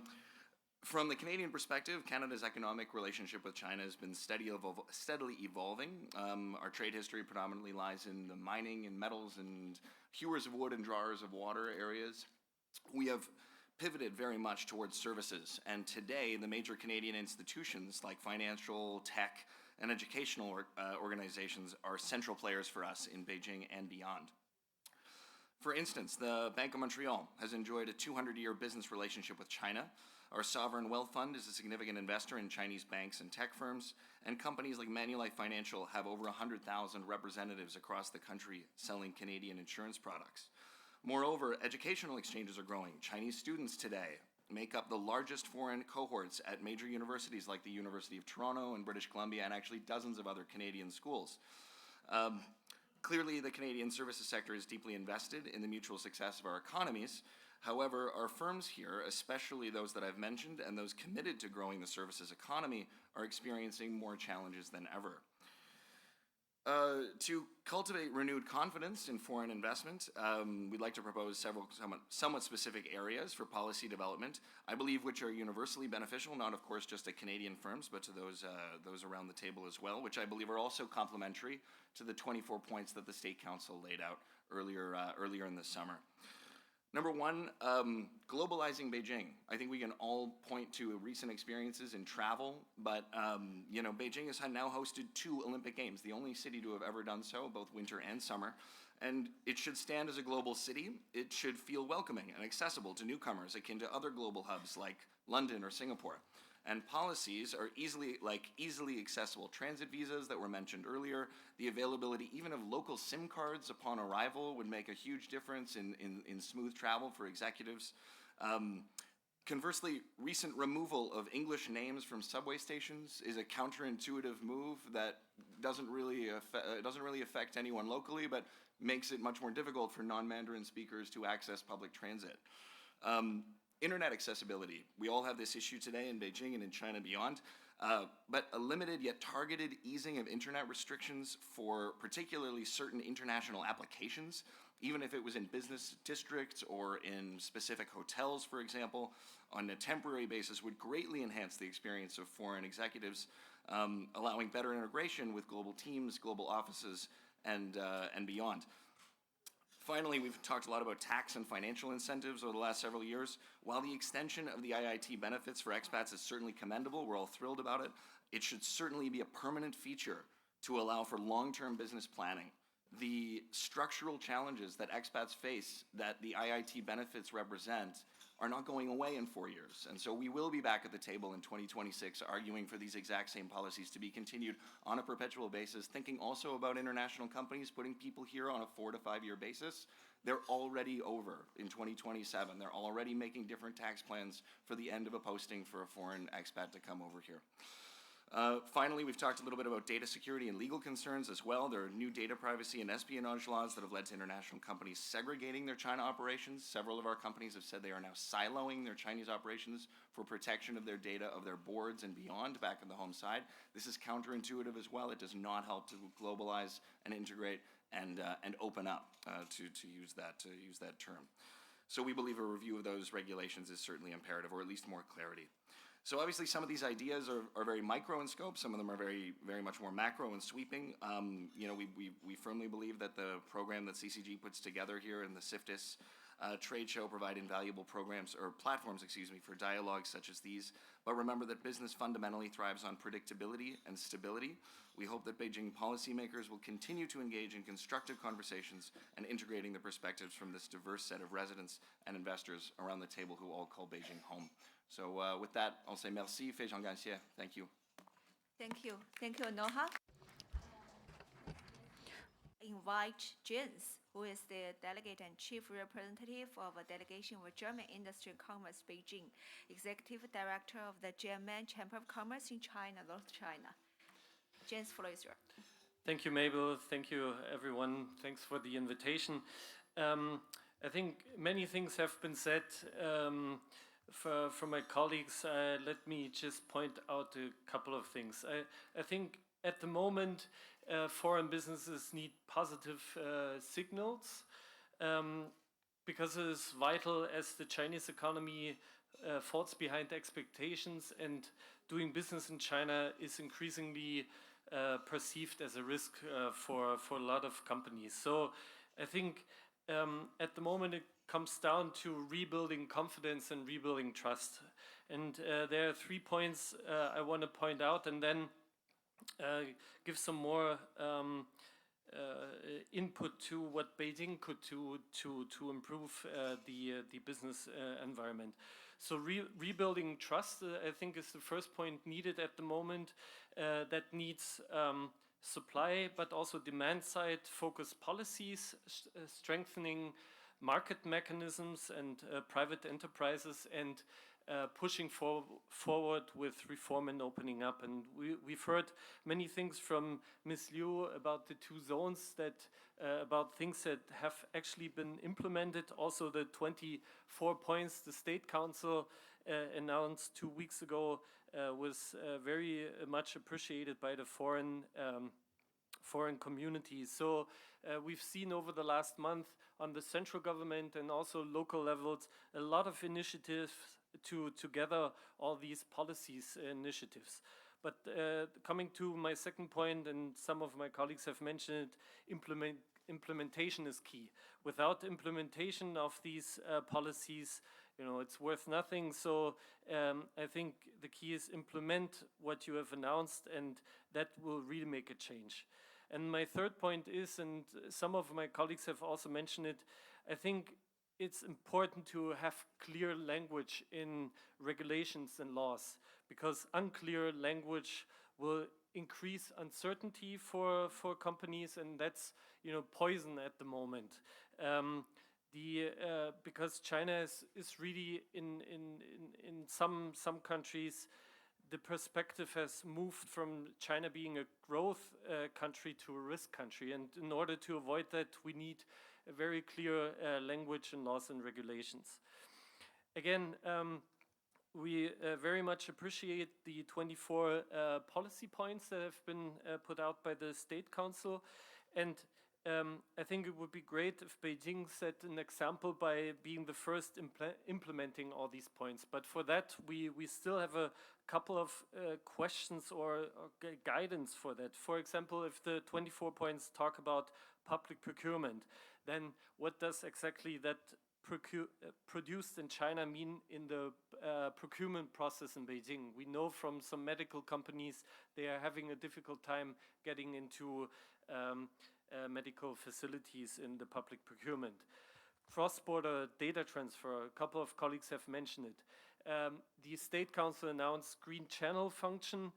How could that work in Beijing?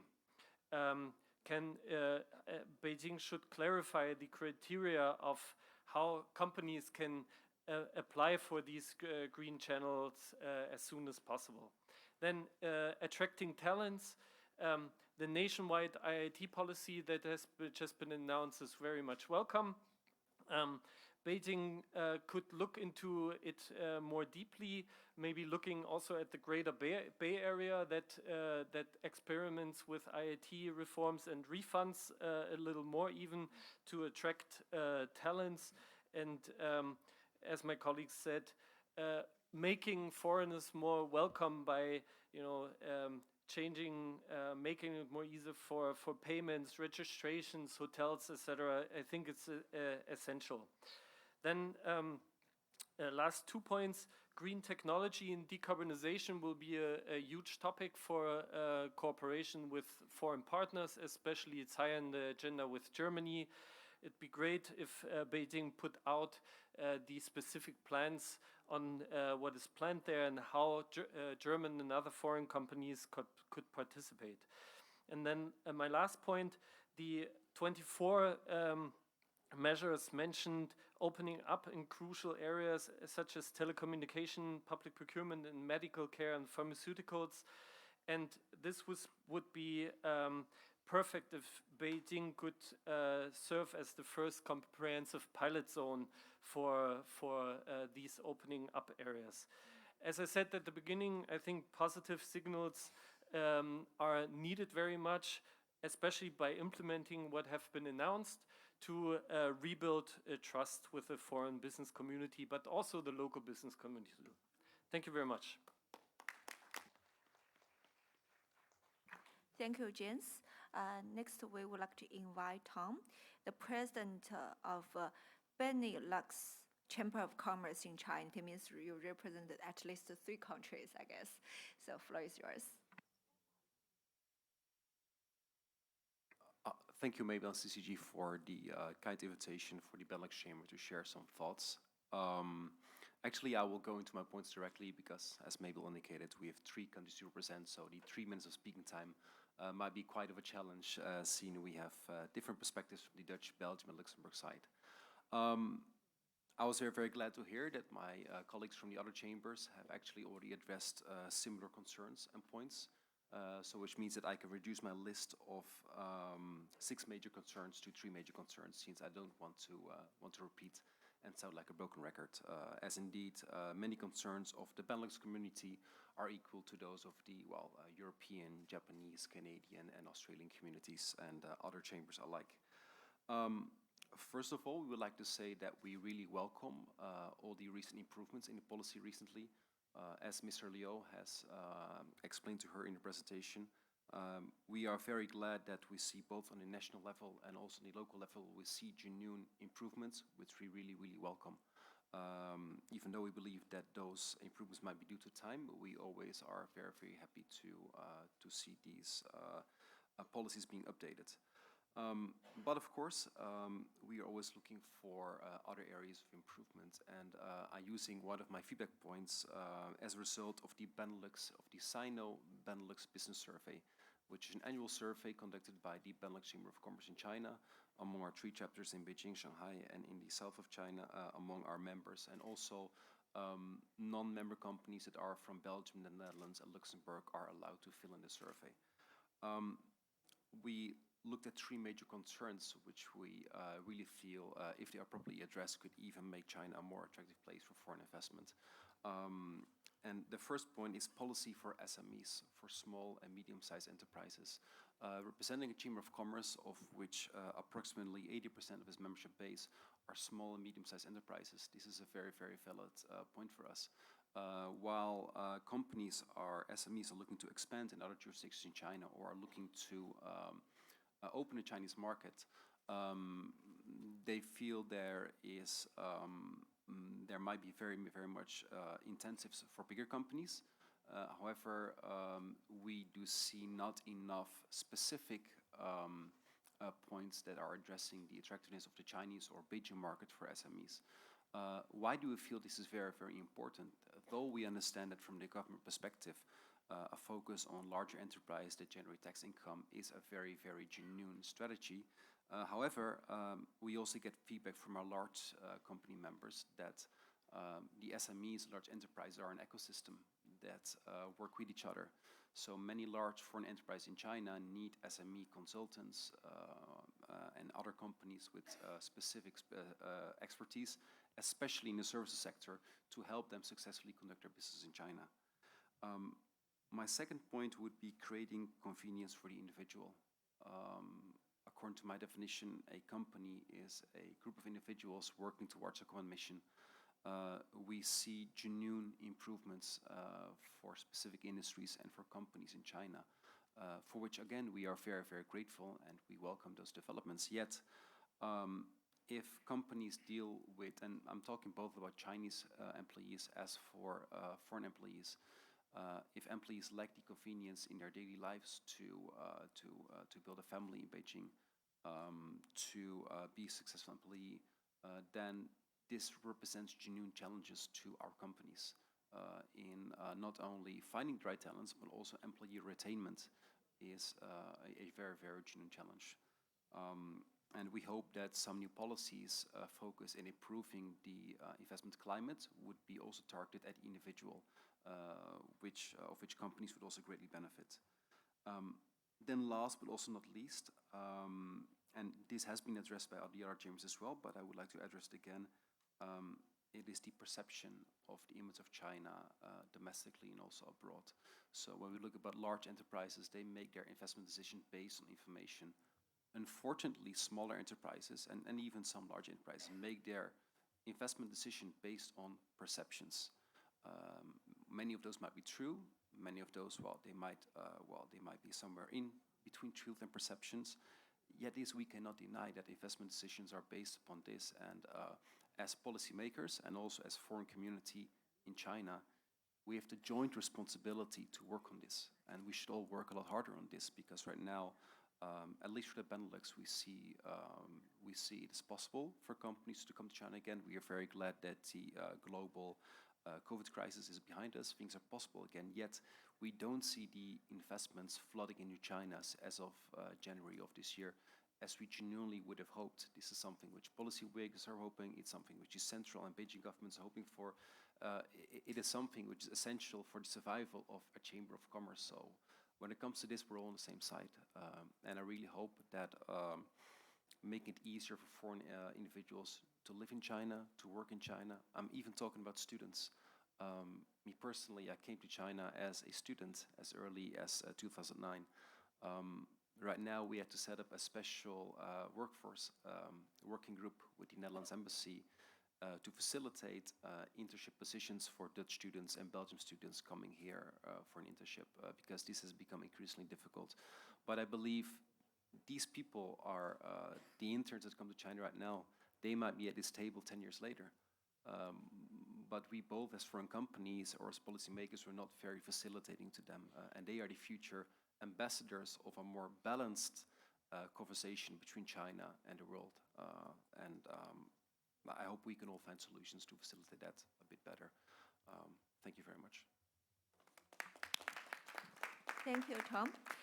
下面我们有请 Next, I'd like to invite Mr. Jin Xu, President of China International Trade Association. So we know that Mr. Jin is very experienced regarding the research and the decision-making on trade, international trade, and he used to be the Director General of the relevant department and also an ambassador of the Chamber of Commerce of China to other countries. So, Trade Association, Mr. Jin has rich experience in as the international trade policymaker. Also, used to be the Minister of Senior Diplomat in U.S. on the international trade. Floor is yours. 非常感谢主持人。 Thank you very much. I'd like to give thanks to CCG giving this opportunity to me to have the dialogue face-to-face with all of us, to candidly discuss with each other on the viewpoints.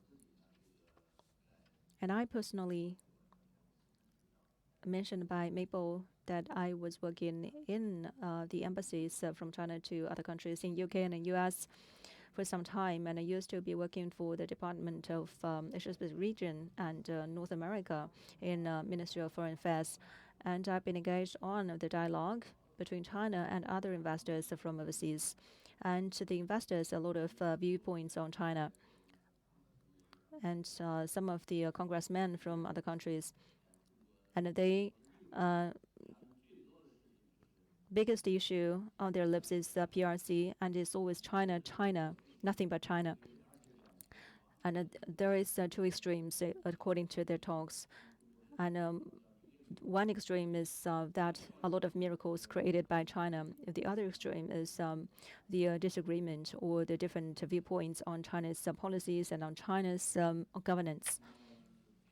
And in recent years and in recent days, we have held the Chinese returnees conference, and even the senior leaders of China attend that meeting. And for those who have spent decades of years living overseas, so when they returned, they feel very passionate about China. Immediately, they feel very passionate about the current development of China, and also they contribute a lot of ideas to China's future development and policy making. So I feel that today's forum, I think we have a lot to talk about, which are common to us. And today we are also focused on PRC.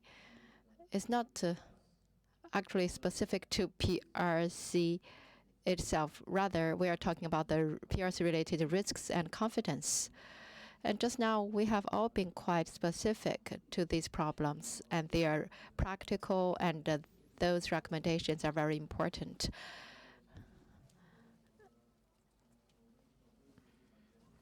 You know, I have also gained some first-hand experiences myself, and I have also a lot of thinking. And just now, Madam Liu gave us a lot of good news, which was quite encouraging. And just now, the speakers gave some suggestions, which were either direct or indirect. Anyway, they are all to the point. I think, in sum, I think to put them together, first, it is about market access. And we welcome the foreign investors to make investment in Beijing. And second, complicated administrative procedures. So it's about the policy. It's also about the implementation. And third, IP protection. When I was posted overseas, our priority was to attract foreign investment to China. I was very happy that Madam McCafferty is here. I think the UK is advanced in technology and many other areas. So we welcome them to China. But probably today I'm making investment in China. After 3 years, there will be copies of my technologies or products, and then they will have to leave China then. So they have their worries and concerns. And the fourth thing is about the trade barriers, all kinds of trade barriers. So we need the good policies. We also need the good publicity and promotion. And more importantly, we need good implementation and delivery. And just now, Mr. Chen also talked about convenience, facilitation, comfort services, and green cars, and also some other speakers talked about policy, governance, which need to be improved. And there are many other things we need to work on to make improvements, and we should treat foreign investors and domestic companies as equals. We need to convenience their life and work in China. And a lot of big companies say that when we take one step, we need to think about the coming 3 steps going forward. That is also true for the Chinese companies. So I think it is all about business confidence. So I think today the CCG is organizing this forum, which is very, very relevant.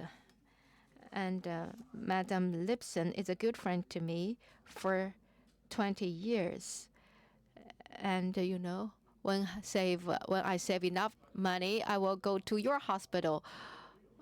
I know you have the best environment, and I know a lot of friends who are receiving treatment in your hospital. You have very good environment, and you do not charge unreasonably. You charge quite reasonably, actually. So when I save enough money, I will also go to your hospital to receive your services.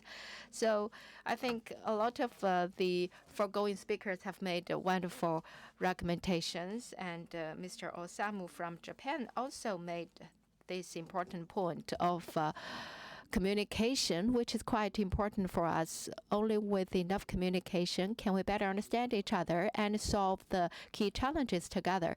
So we do hope that today we can really take down all those challenges that have been reflected, and we can pass them on to the relevant departments so that they will finally be solved.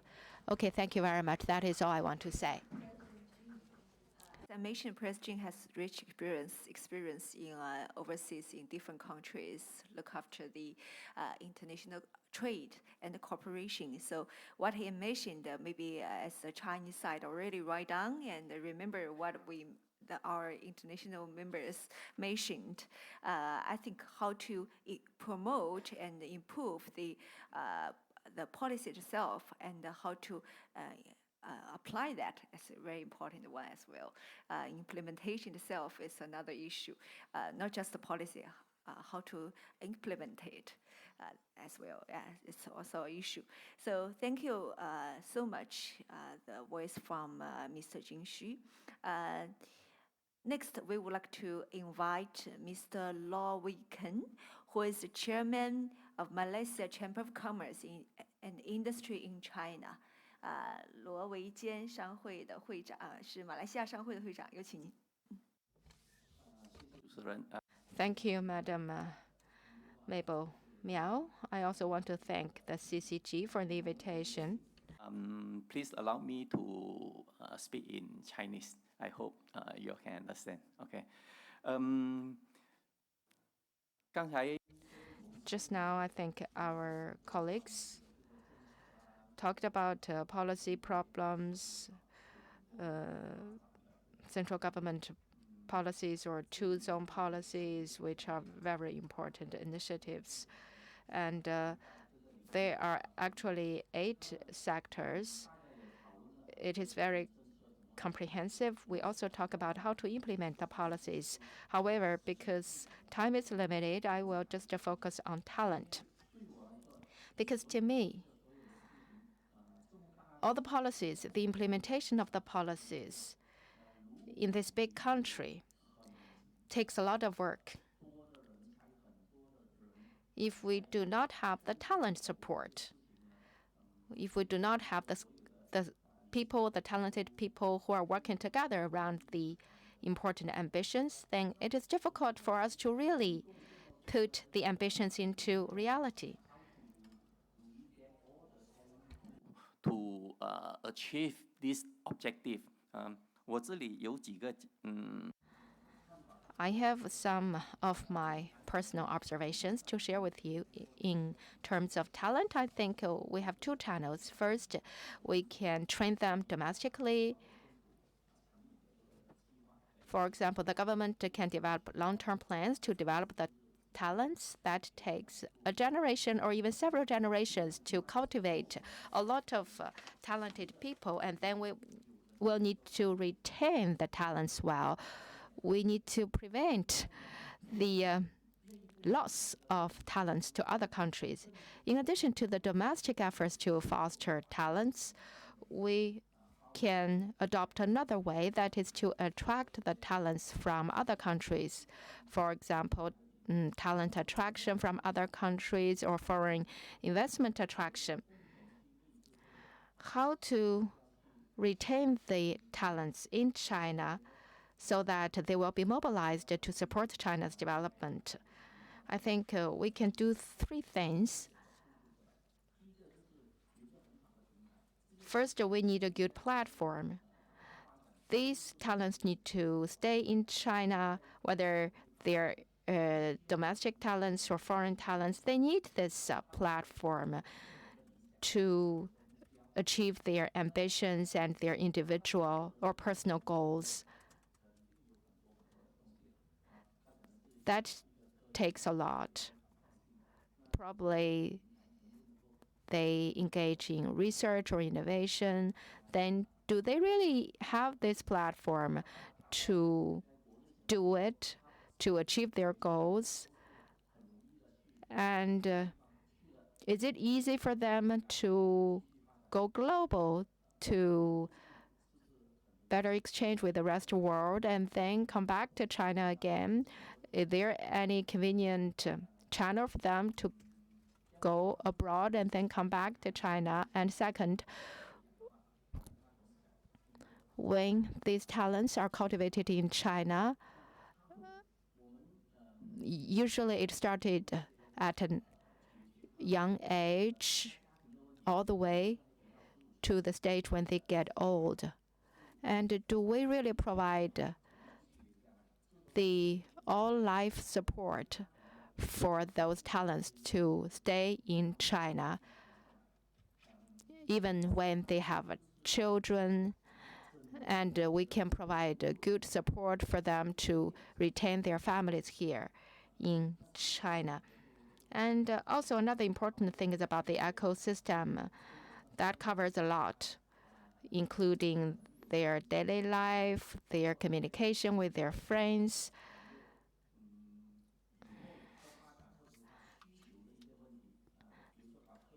And what they need in their own development in the sectors they are involved in. For example, can they get easy access to the resources and equipment support so that they can better develop their ambitions here in the specific sector? So I think those are the key things that they need so that they can stay here as important talents. So I think the market and the economy are ripe enough to provide such an environment. And now what we need to do is to ensure that we can better serve those people. And I think that is something we need to pay attention to. Thank you very much, Mr. Luo. I think just now, Madam Liu also talked about talent services.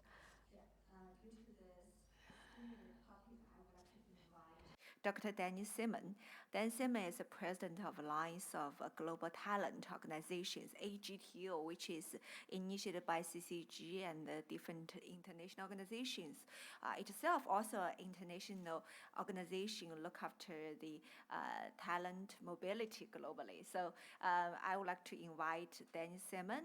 Danny is also a foreign talents in China. He used to be the vice chancellor, executive vice chancellor of Kunshan Duke University, and a lot of universities vice chancellor. So floor is yours, Dennis. Thank you.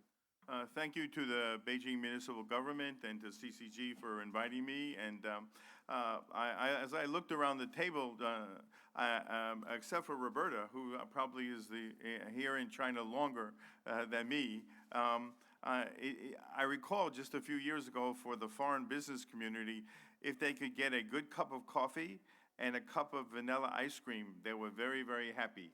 And when the Jianguo Hotel opened up, if they could get an American hamburger, they were even happier.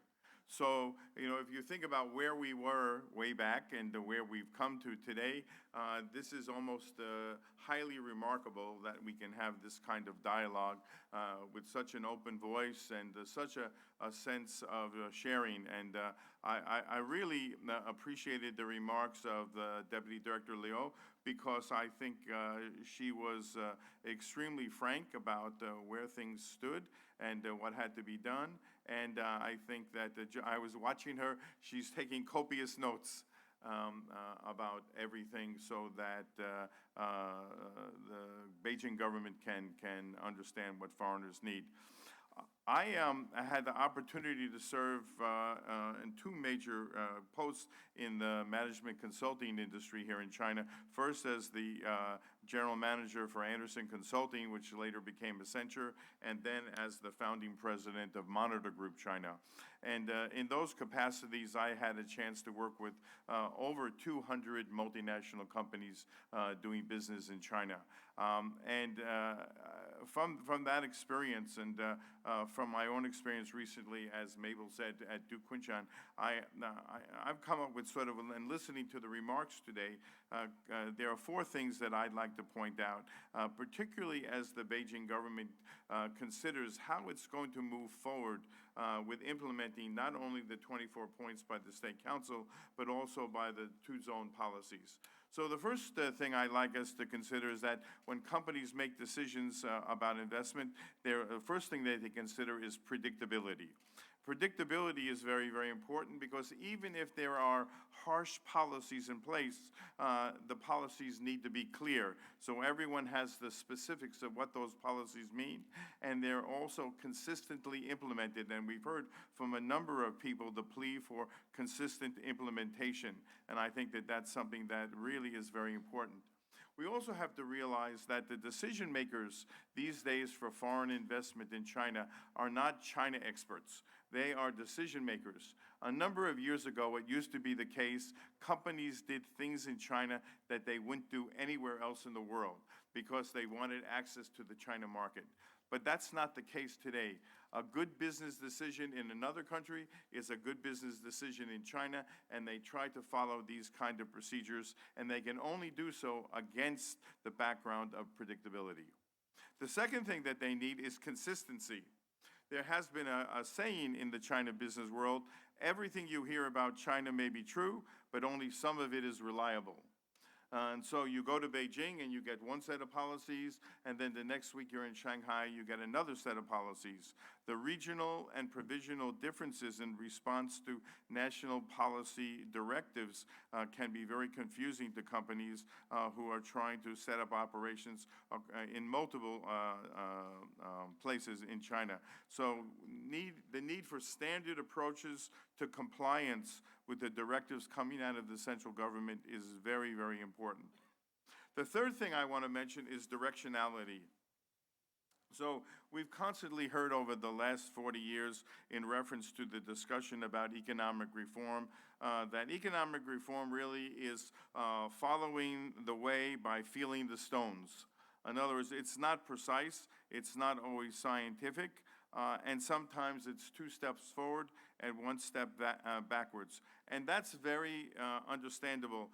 There's a concept called strategic ambiguity in policy making in China, that not all policy has the precision that we often find in Western countries, and therefore, from a corporate strategy point of view, often there is this feeling the way. And I think even in Ms. Liu's remarks, we sort of heard they're feeling the way. But at some point, you know, for strategic business needs, there must be clarity about the direction of all the policy changes that are being made. And there also must be speed. Speed is important in the transition to these new policies, so companies don't become frustrated, impatient, and basically lose their desire to move forward in any kind of way. And that means they must have comfort in moving ahead so that they have some idea about the future. Finally, we heard from Mr. Jin Shu, and I'll just emphasize confidence. Confidence is really, really important. In China, this has to do really with the merging of economic and commercial factors with the political situation, and more recently with national security imperatives and economic imperatives, which are causing some difficulties. And we heard about the example about promoting investment and yet controlling data.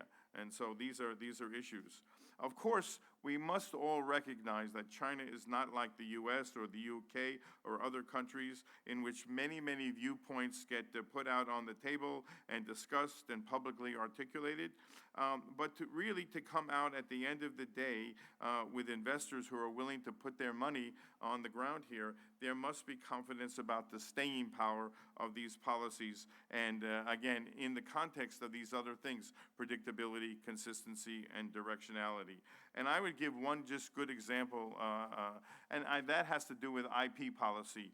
I think all Western companies know that China probably can do better on some IP policy. But if you looked where IP policies were a number of years ago, and you look at the improvements that occurred over the last 10 years, basically you can see that there's been a significant improvement, and while there's still a way to go, I think that there's a willingness to make these policies even go further with the kind of guidance that we were asked about from Ms. Liu. So I would end just by saying this is a partnership. It's a partnership in which it's not China versus the foreign companies. It's a partnership in which China must work together with the foreign companies. And I'm hopeful that they'll find a path forward. And I'll stop there. Thank you. Thank you, Dennis. And last but not least, let's move to Mr. Richard Chen, who is the Managing Director at Britain, China. Thank you. Thank you, Mabel, and thank you, CCG, for inviting Britain to participate in today's roundtable discussion. I, of course, echo a lot of what's been said so far. It's always quite difficult being one of the last people to speak in these events to make sure I don't repeat all the points raised. So please bear with me before everyone heads off to lunch. So to begin with, I'd like to highlight the prevailing sentiment among foreign businesses operating in China, which for the British Chamber, it has been encapsulated in our latest position paper as conditional optimism. Despite the challenges posed by the slower economic growth and global uncertainties, there's a palpable sense of encouragement and promise. We're witnessing gradual resurgence and confidence as Beijing springs back to life, and international travel, both for leisure and for business, is slowly but surely returning. However, it's crucial to emphasize that this optimism comes with a condition. It relies on the government's ability to translate promises into concrete actions and create a stable, a certain, and open business environment. Last week has been a very busy week for UK-China relations, as our Deputy Ambassador has mentioned earlier. We saw the UK Foreign Secretary James Cleverly's visit to Beijing. We saw the first ministerial engagement from the UK for CIFTIS since the pandemic, and especially with the UK being the country of honor for CIFTIS this year. This demonstrates the resumption of high-level engagement, a move warmly welcomed by our members at the Chamber. This renewed engagement reflects our belief that a positive change can occur when governments actively collaborate with each other and with the private sector, moving the dial of the wait-and-see approach that foreign businesses, in particular our members, have had so far this year. Turning our attention to Beijing's two zones policy, thank you so much to Liu Zhuren for introducing the key policies supporting foreign businesses and also expats. We've observed notable progress. Several multinational companies have expanded their operations and invested significantly in research and development here. For the UK, Standard Chartered Bank's participation in China's cash pooling pilot scheme, along with its approval to establish a wholly owned securities company, underscores the growing appeal of the Beijing market, its increasing potential and improving openness. Nonetheless, it's important to acknowledge that despite the government's stated goals, many opening measures are still in the development phase. For example, the facilitation of cross-border data transfer and acceleration of digital trade, which is central to the two zones policy, are still work in progress. While initiatives like cross-border data pilots and digital trade zones are in the pipeline, details about their progress remain limited. We've seen some improvement and clarity in cross-border data compliance and data security, but many foreign businesses in Beijing continue to encounter challenges when navigating security reviews of cross-border data with the Cybersecurity Administration. As some of us have pointed out today already, the postponement of the individual income tax law is extremely welcoming for the business community, making lives easier for organizations that have to bring a large number of foreigners, for example, the international schools here. This is a step to the right direction. Including the 24-point opinions from the State Council, we can see that there's now more space for communications and commercial engagement to move forward. It is clear that China still has a lot to offer. There are a lot of opportunities here, but frustrations still exist among our members. We've been having a lot of meetings with government officials. We're hearing a lot of words of welcome, encouragement, and we really do reciprocate that.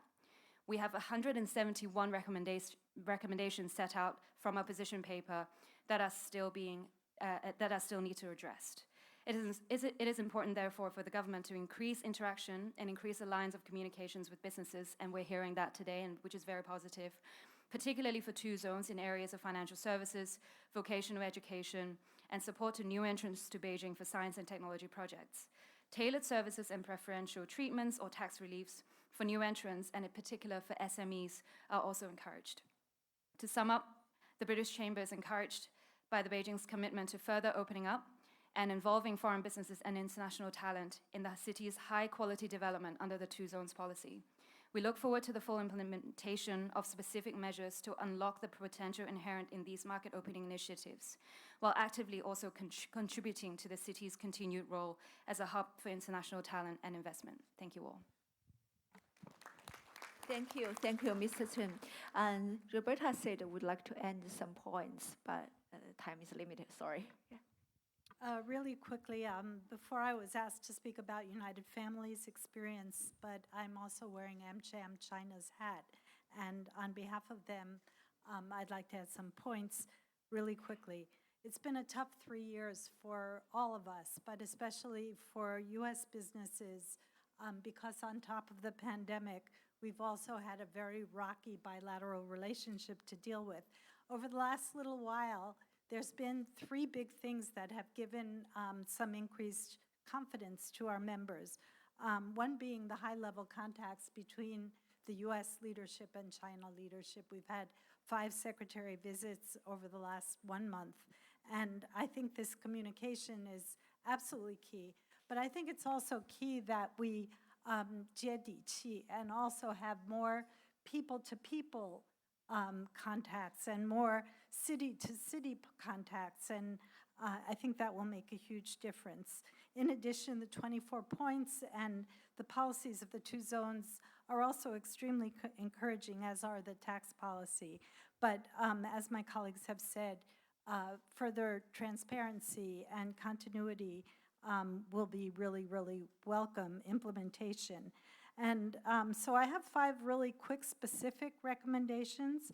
First is I hope that the Beijing government could help us to gain further transparency on regulations such as cross-border data protection, anti-espionage, et cetera, and so forth, the regulations that are bringing concern to our companies.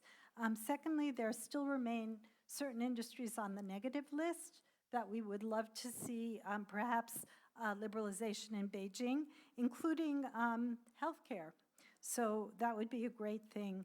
The genetics material law, as friendly as the two-zone policy is toward clinical trials and biomed, the genetic material law is still a huge impediment to cooperation in medical research.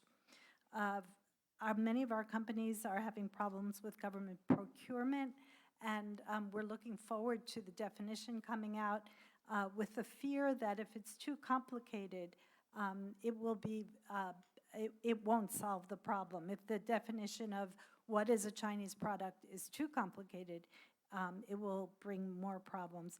And finally, on talent issues, we really appreciate some of the liberalized policies for visas and green cards, but it still is quite cumbersome that all of the documents that need to happen need not only notarization but apostillization. Takes months to bring high talent in sometimes. And also there are many categories of talent. For example, for healthcare, like physiotherapists, nutritionists, respiratory therapists, that the foreign license is not recognized in China.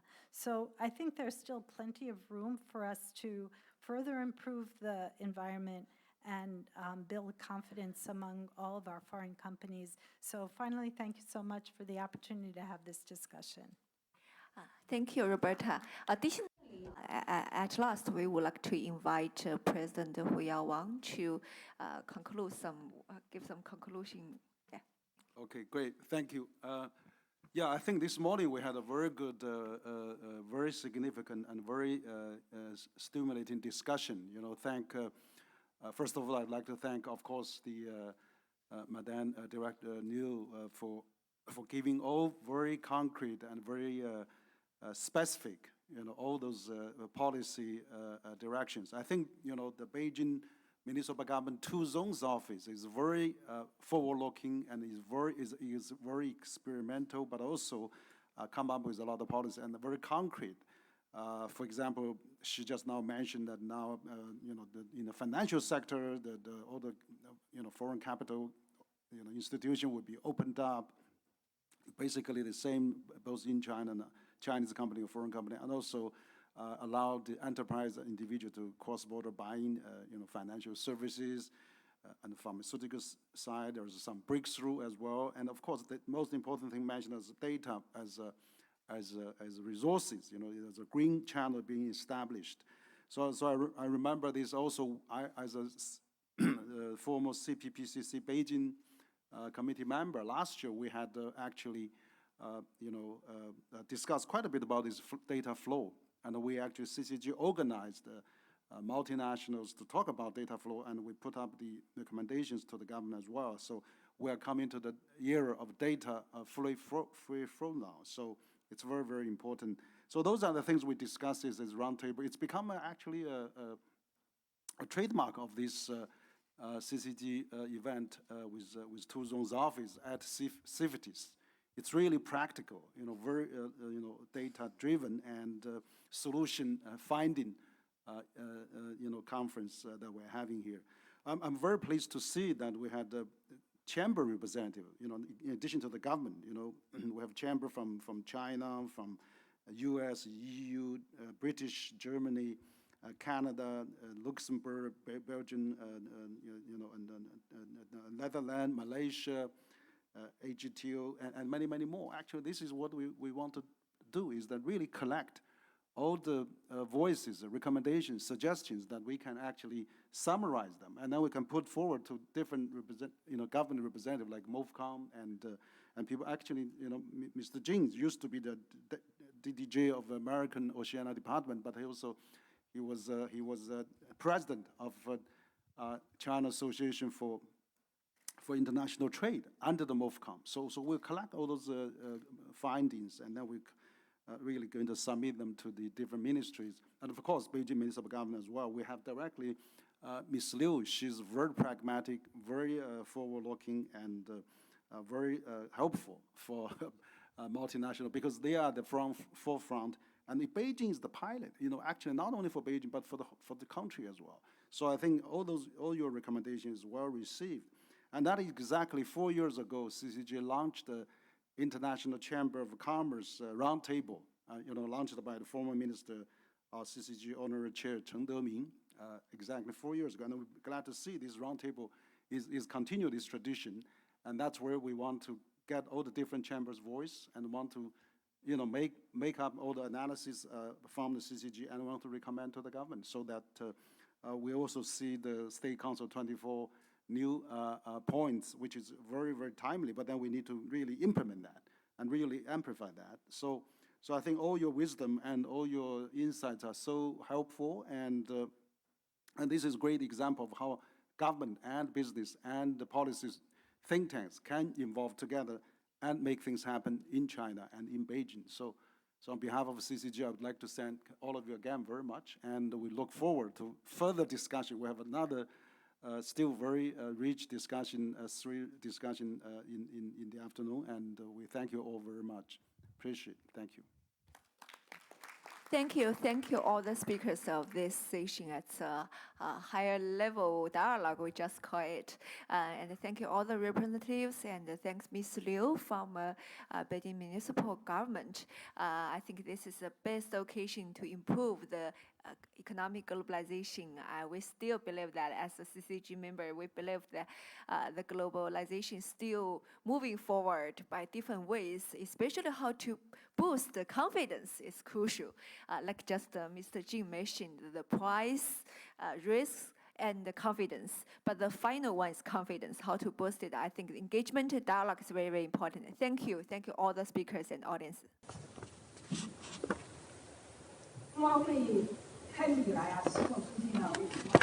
Since the opening of CIFTIS, President Xi pointed out the direction for us. On July the 24th, the Political Bureau's meeting also pointed out that as China's economy continues to recover, the momentum is good and we're making good progress in high-quality development, but still there are ups and turns.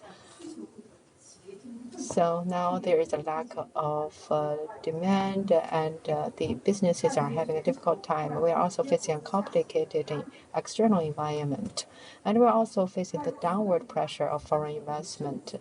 The foreign investment is facing a lot of uncertainties in terms of market and many other aspects. So the State Council issued a lot of new measures, especially the newly printed document about further improving foreign investment environment and attracting more foreign investment, which is aimed at boosting foreign investment confidence. So today we have with us the foreign investors who will share their insights.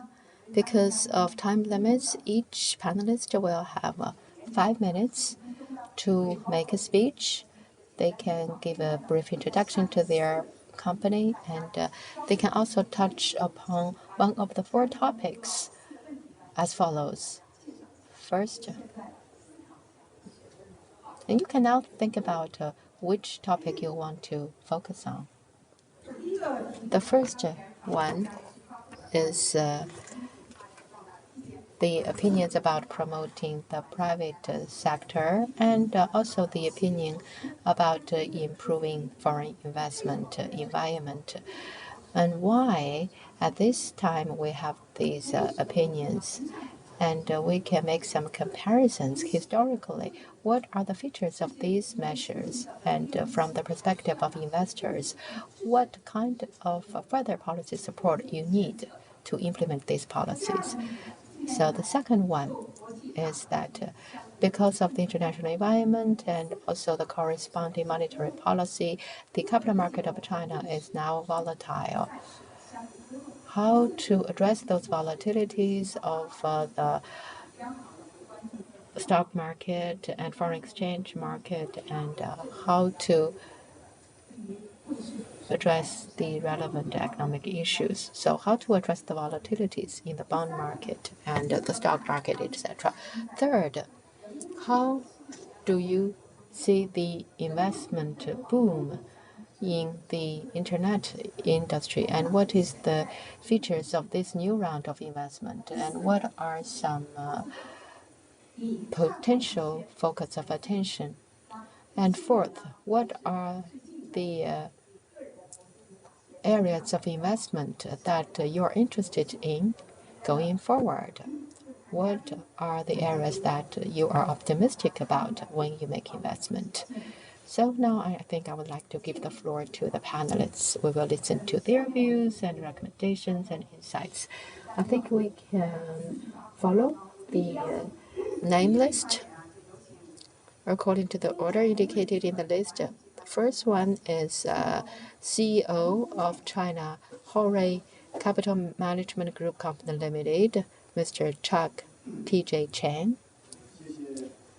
Thank you very much, Madam Sun.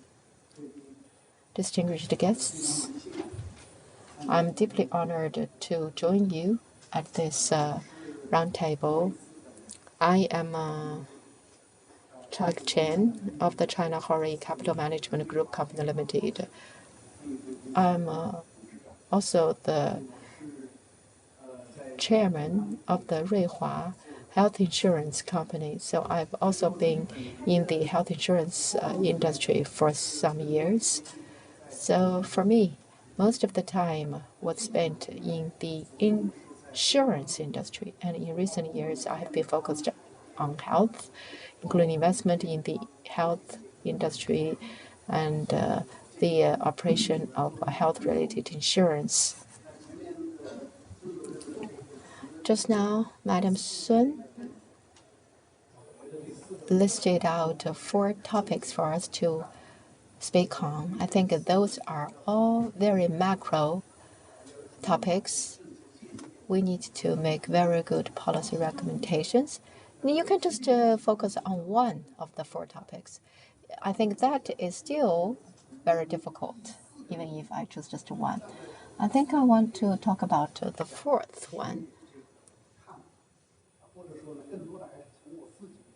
I will take the perspective of an investor and also in the context of my own personal experience. The first thing, now recommendations for the regulatory policy and investment guidance. I think now China is still at a stage of the primary level of development of socialism. Consistent with this stage of development, the investment policy, the regulatory policy, and the relevant institutions and systems are a good match. So this is something we need to think about.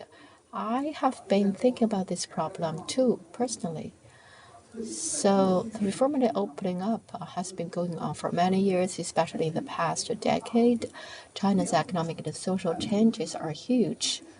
At the same time, the economic and social development are also faced with a lot of challenges. We sometimes talk about this question. Is there enough confidence, and what is our view about the economic development status? So as an investor and as a business leader, I think now many of the policies and the mechanisms and systems are not really a good match for the primary stage of socialism. That is to say, now our policy probably is taking a further step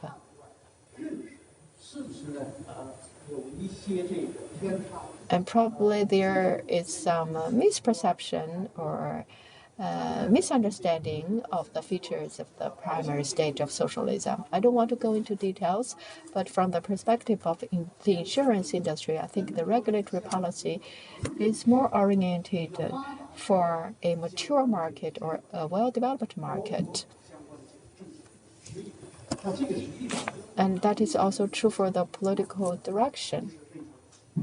So it is not quite matching the primary stage of socialism. So that is the first point I want to make. The second point I want to make is that we need to have full confidence in the power of the market. You know, I was in the health industry, and I'm still in the health industry.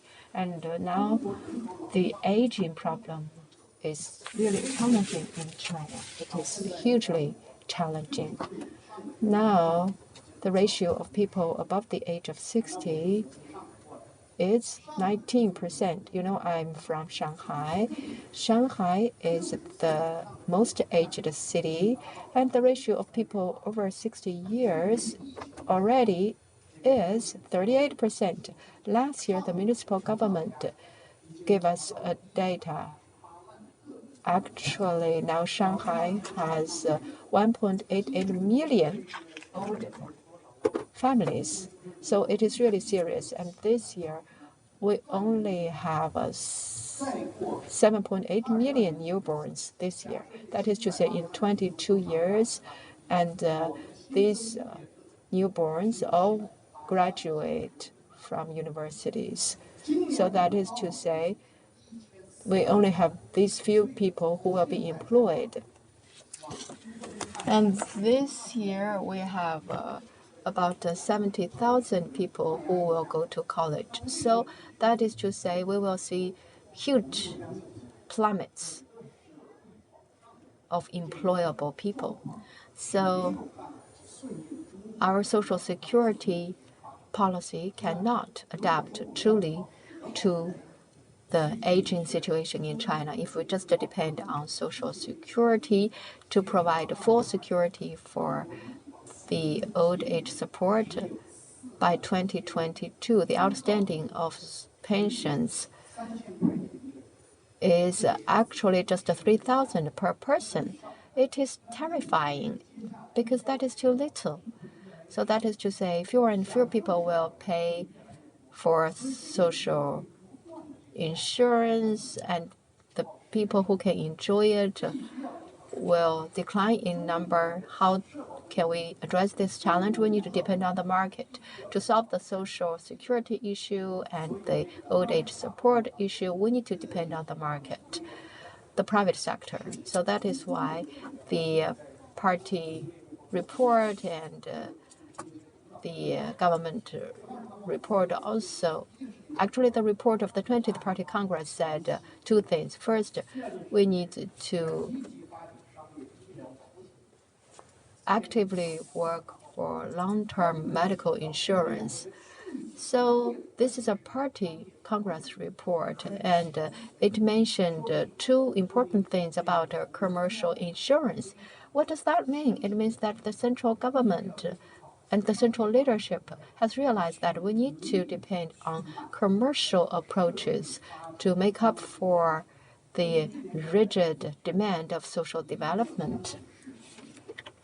We have to mobilize the market forces based on the policies or from many other factors. All of these factors has to be around the market driving forces to mobilize the market entities to play its role. And this is exactly the focus of the matter. Only when the market forces play its role can the market confidence be boosted as soon as possible. This is number one issue. And number two issue and the number three issue is that we have to trust the forces from globalization, because this is the forum for globalization. About the issue of globalization, I believe that we are the beneficiary as the Chinese people of globalization of the world. And China also played the role as a promoter for globalization. And as up to now,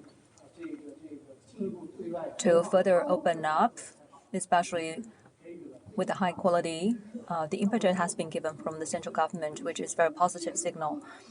And the investment in specifically medical care, I believe the global or globalization will play even a more positive role on that. So time's up for you. Thank you for Mr. your Chen. Yeah, insights, and this is really good suggestions to the policymaker.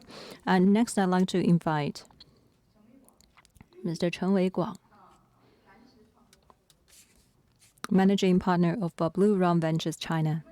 5 minutes, please. Good afternoon. My name is Chen Weiguan from Blue Run Ventures, China. We invested in sci-tech, in startups. We started from Silicon Valley, and we tracked China's development of the businesses for more than 1 decade. And we invested altogether $2 billion already into the sci-tech startups.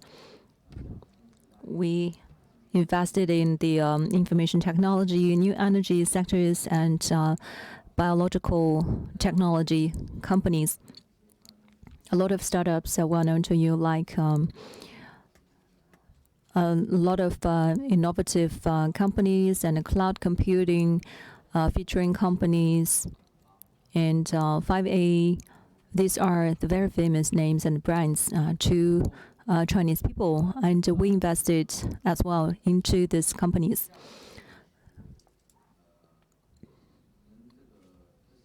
In this past more than 10 years, the investment in sci-tech is mainly focused on several key factors. The first one is that the founders, who are very hardworking and very diligent, who are also very young, and they are very trustworthy. And the second focus is that in the past, the government also encouraged innovation and startups by the youngsters. And the third focus is that we have different types of funding or capital to support sci-tech innovative companies, and in US dollars or in RMB.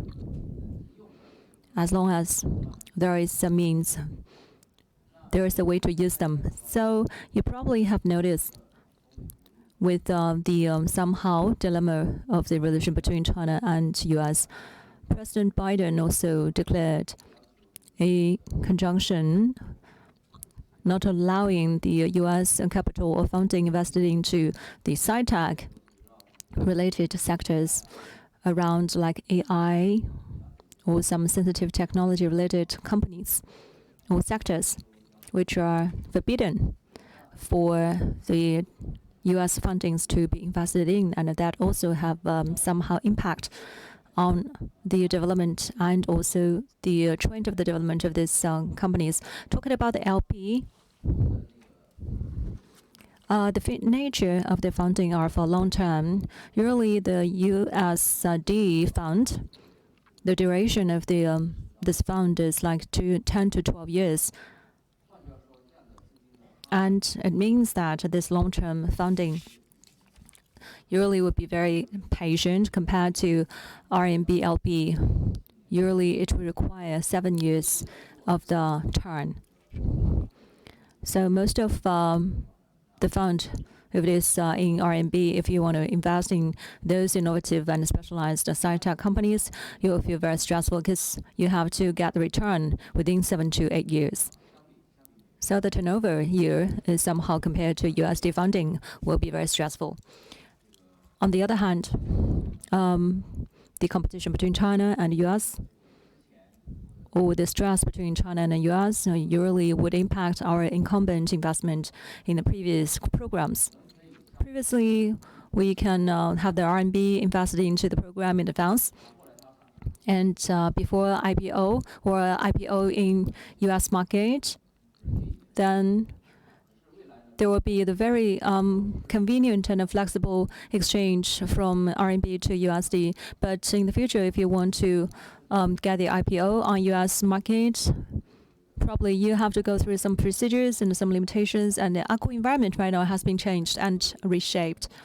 And the ACO environment to the sci-tech projects or startups is very important. So will it create further values for the sci-tech companies or not? If the ACO environment is just for long-term benefit or short-term benefit, then for the founders, especially the founders from the sci-tech sectors, they will feel that in the future, the perspective is not getting the return to them in the end. And they will be discouraged And also, they will be discouraged not only for the founders, but also for the talents to be attracted within next 2 years. In IT sector, I probably would discover that a lot of excellent youngsters, the young talents, they would feel that the domestic eco-environment are not supportive and encouraging for them to do any startups or entrepreneurship. Probably they will find or to choose to go abroad to realize their dreams. So, given that as a fact, the purpose of my talk is that right now the fact is that we have to face the geopolitical conflicts, and we have to face some conjunctions, and we have to face some forbidden areas, and that would somehow limit the entrepreneurship of those founders. So the time is running, so my question is, are you going to continue invest or not? Yes, of course, that is for sure. We will continue investing in sci-tech, but the truth is, and my concern is that to all the practitioners, to all the investors and the youngsters, the challenge is very, very tremendous. But still, we have to explore the opportunities of the funding in USD, because of the nature of it is different from RMB. But we hope that the eco-environment of RMB can be getting better, especially for the midterm and the long-term funds.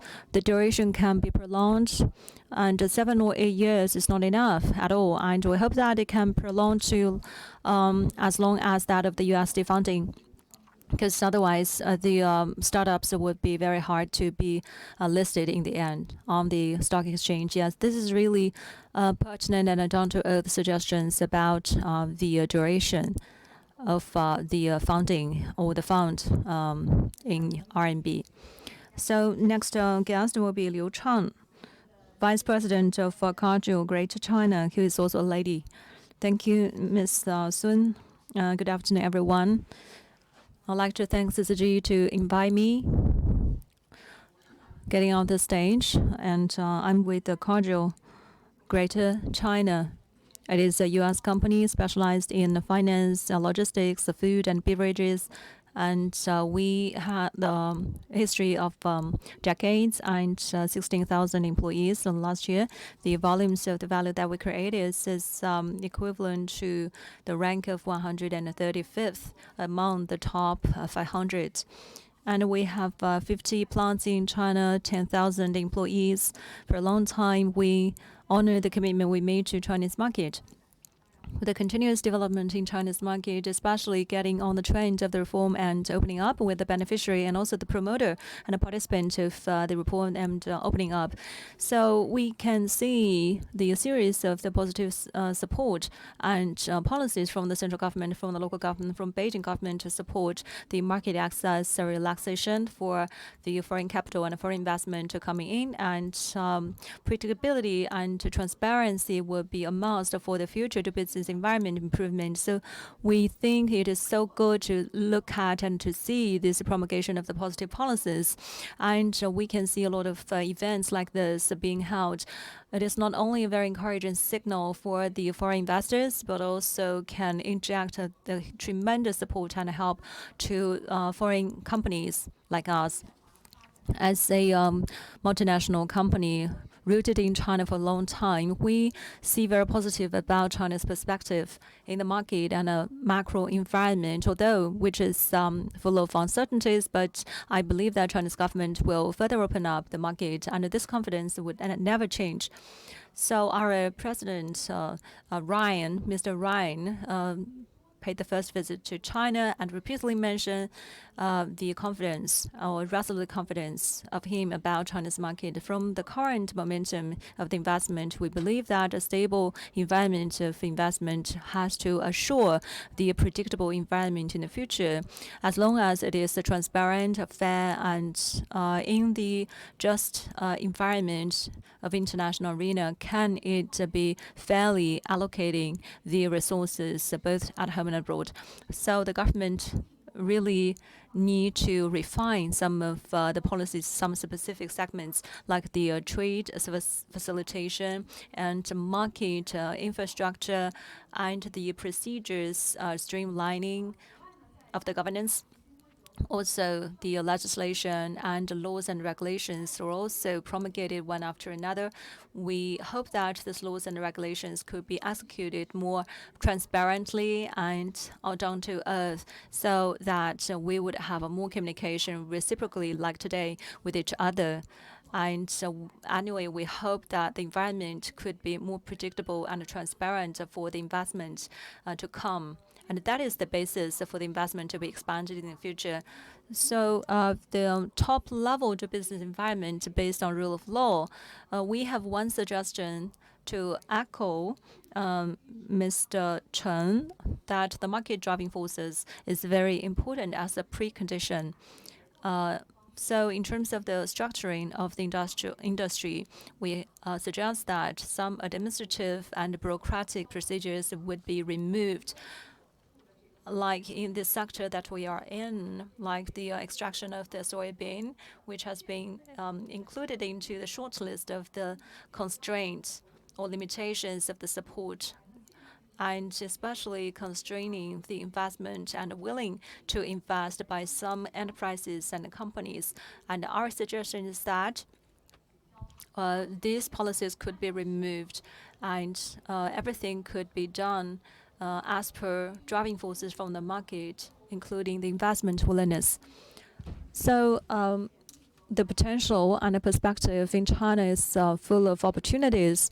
It is our suggestion that China's government can somehow send some very positive signals to the investor from overseas on the relaxation of the policies and constraints, so that we would believe that these enterprises can grow together with the progress of China's market, and then we are willing to contribute further. Thank you very much. Within just 5 minutes, so good. And Ms. Liu Chang is on behalf of one of the top 500 companies to provide some suggestions on the regulations relaxation. Thank you very much. And I'd like to invite the next one, Mr. Liu Xiaoying, the founding partner of Eagles Fund, who is also a very experienced and renowned investor. We'd like to listen to what he's going to offer. Thank you. I'd like to thank CCG for the invitation to me here. I'd like to say something as a reference to you. CIFTIS as a biggest platform for the trading services and the services industry and enterprises, we feel that it is also very important for a company doing AI, and we've been part of this platform many times already. And I'd like to select one angle to talk about the LLM, or large language model. It has been developed less than 10 years, 5 to 10 years or so. The new generation of the AI and LLM generation has become a common sense to people. But where to invest and how to invest and what specific sectors of the LLM should we invest? What kind of line of this sector shall we be invested in is a huge question mark. And the previous speaker has mentioned that as an investor, are we positive or pessimistic about the future perspective, or should we divert what we've been invested in this market to other sectors or other markets? And in the past 10 years, Eagle Fund have deployed our investment for a long time in Boston and Los Angeles and Silicon Valley and Hong Kong, China. We set up the joint venture fund denominated in RMB.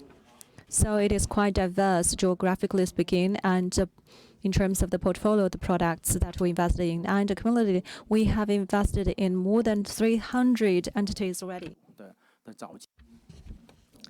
They are focused on new consumption, and sometimes we can add some B round or IPO. And now about 5 or 6 are going public. And in the future, there will be more and more companies going public. In terms of future market value or its liquidity, probably there will be some challenges. So it is quite secure. For example, 怪兽充电 or 收钱吧, 超级新星 are all the companies that we have made investment in.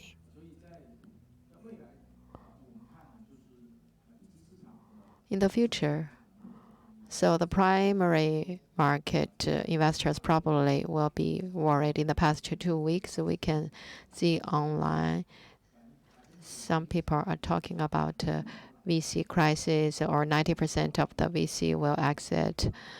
Actually, when we make a preliminary investment, we are quite optimistic. You know, your angel fund, if you are not optimistic, then the companies will not get any investment. And I know half of my investment will just come to nothing, and only half will remain. And you know, 20% actually will just remain lukewarm, and only 10% of the companies probably will finally prevail and go public. High risk is always an important aspect of it. If you are not a professional investor, if you make a lot of investment in the high risk projects, it will not be high returns. Your investment will come to nothing. But if you are a professional investor, you can use big data and to make careful considerations when you make investment. Actually, you can always capture some future potential unicorns. And I think each company that go public or each unicorn that is successful will always have the angel period, as we call it, or entrepreneurial period. But if you do not dare to make investment, then it is even harder for them to get financing later. So I have my TikTok account. You can follow it. You know, as an investor, I have been making careful considerations to guide the public to have a correct perspective on investment, and I have shared my personal experiences. And I also published a book. It is called Scientific Angel Investment. And next month, the book will be published and come out. And I hope I can have opportunities to give out the books to you.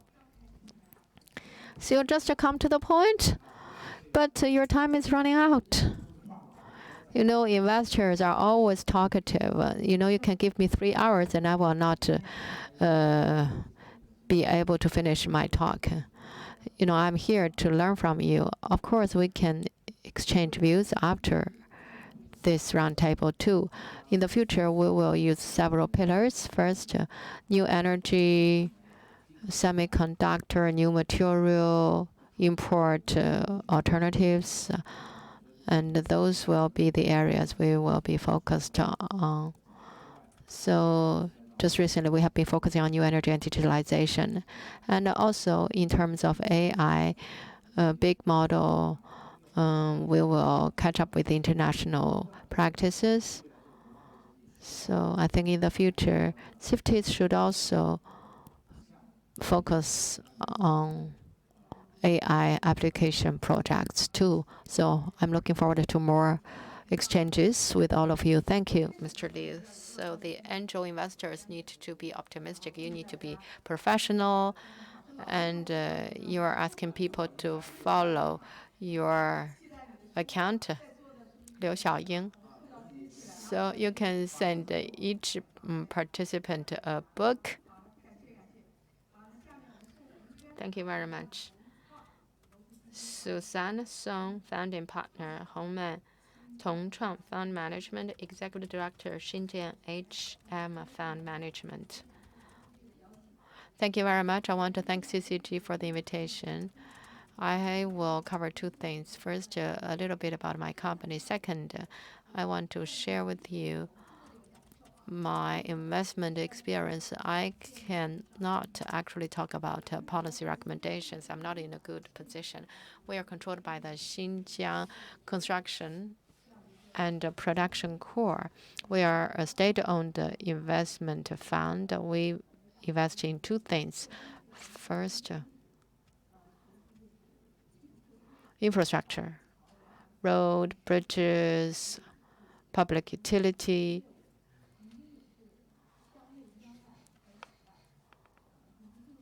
in Xinjiang, outside Xinjiang, and overseas. But the Xinjiang Production and Construction Corps was sanctioned by some other countries, so then we saw the plummeting of our businesses. And second, industrial investment. During the 14th five-year plan period, big agriculture and new energy. We are looking for projects, but we have not made investment yet. And,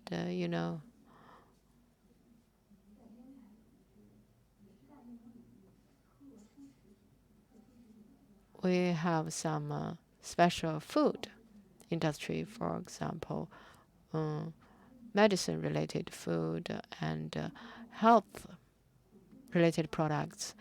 And this fund is new. Its scale is less than 1 billion. It was launched in 2019, and then we got the pandemic, and then we got the sanction from the United States. So actually, it is only this year that we started to make big strides in our operations. And in Chongqing, we got a business unit, and by the end of this year, we will establish a business unit in Hong Kong. This is something about our company and about our investment. I was engaged in VC. So early stage investment is only something new to me. So I think after this roundtable, I want to learn from the more experienced investors. Now we are making investment in two projects. First, injury management. Second, Pansia cancer project. Actually, in 2009, in medical equipment or apparatus, we started the investment, but it was just 1.0. We made investment in the testing materials. It was easy, but it was used a lot. But now we are reaching 2.0.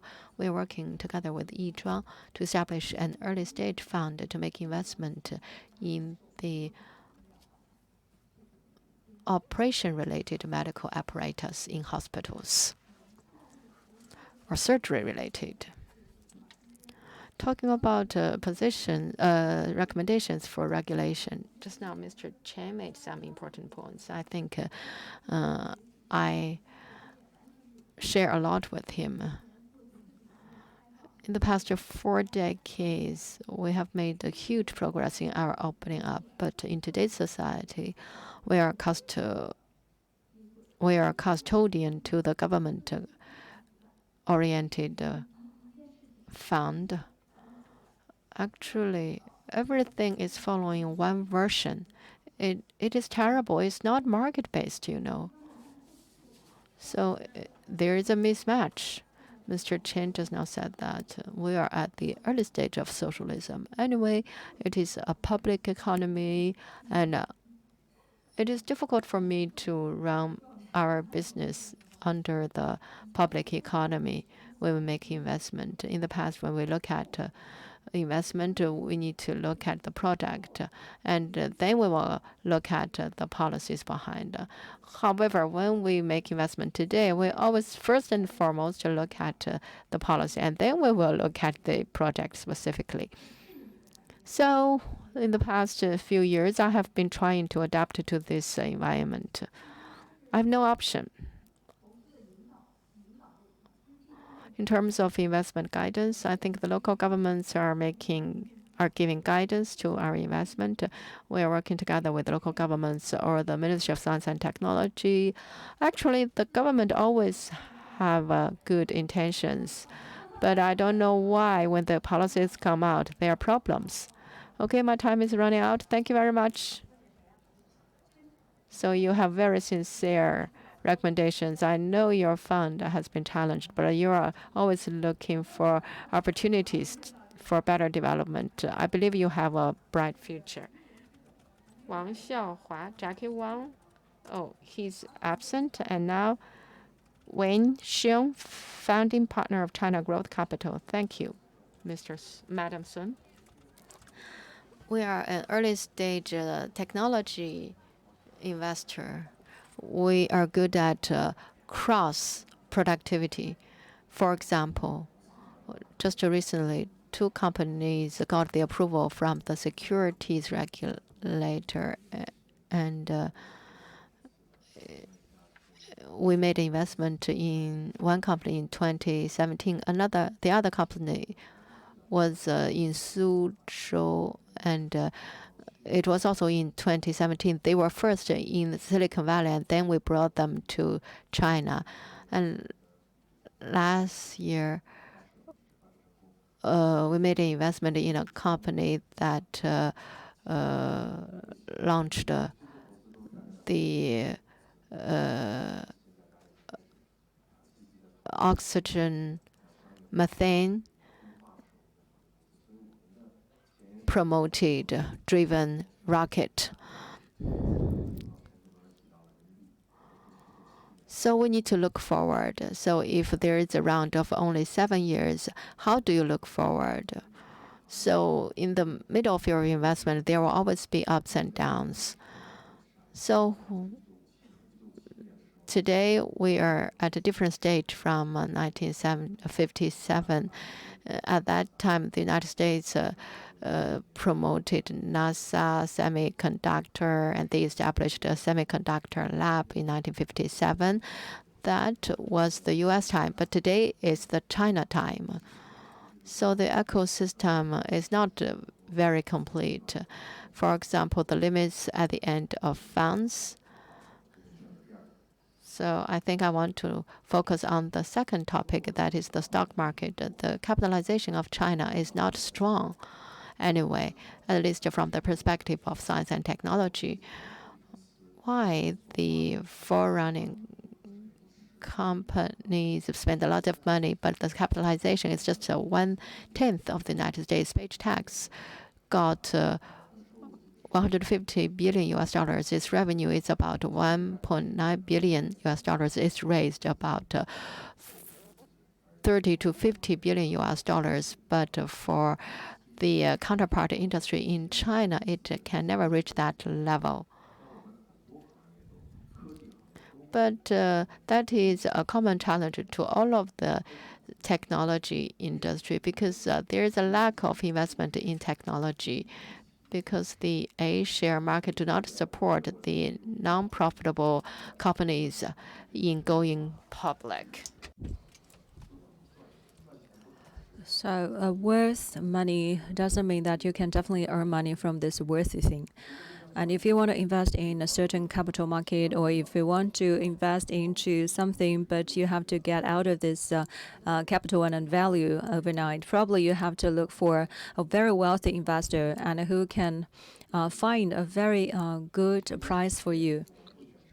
So what company to invest?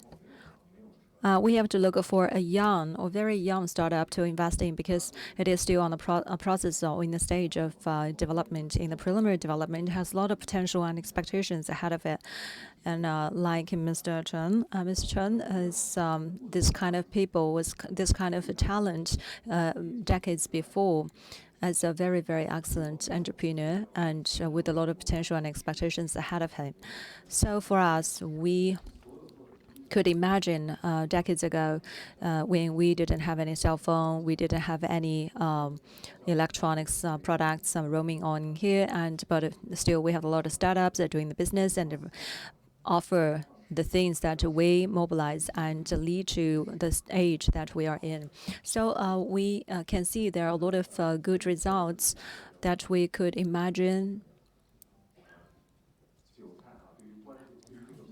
And for the capital market or for the equity market, I suggest that the government has to implement the registration policy or measure, because we've been doing this job for 30 years, but still we finished the registration measure. We didn't implement the measure and regulation down to earth. So people are just looking for and pursuing the interest or the benefits only. But finally, if you are only doing the business related with those licensed entities, that is not enough at all for the capital market. Thank you very much. Yes, the time is controlled very well. And Mr. Xiong encouraging and advocating to liberalize the market, and measures and the spirit of the policy has to be implemented down to earth. Thank you very much for the suggestion. And next, I'd like to invite Ms. Xu Fang, Managing Partner of Galaxy Ventures. Good afternoon. I'm Xu Fang, Managing Partner of Galaxy Ventures. I'd like to thank CCG for this platform. CCG in China or globally is very influential.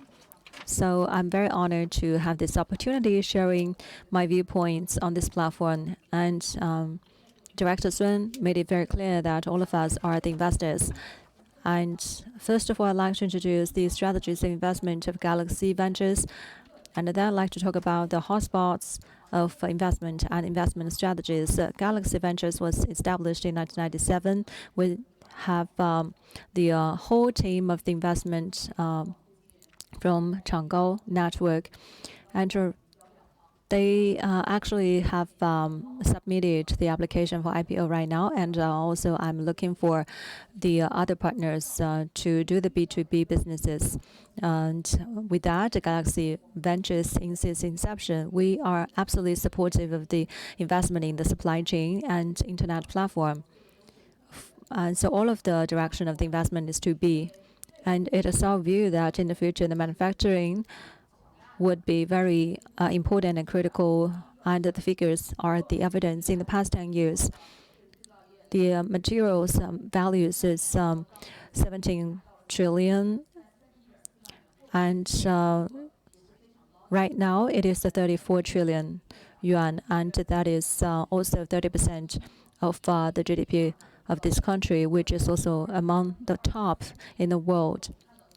And in 2023, high-end manufacturing has shown the fast growth, 7.4%.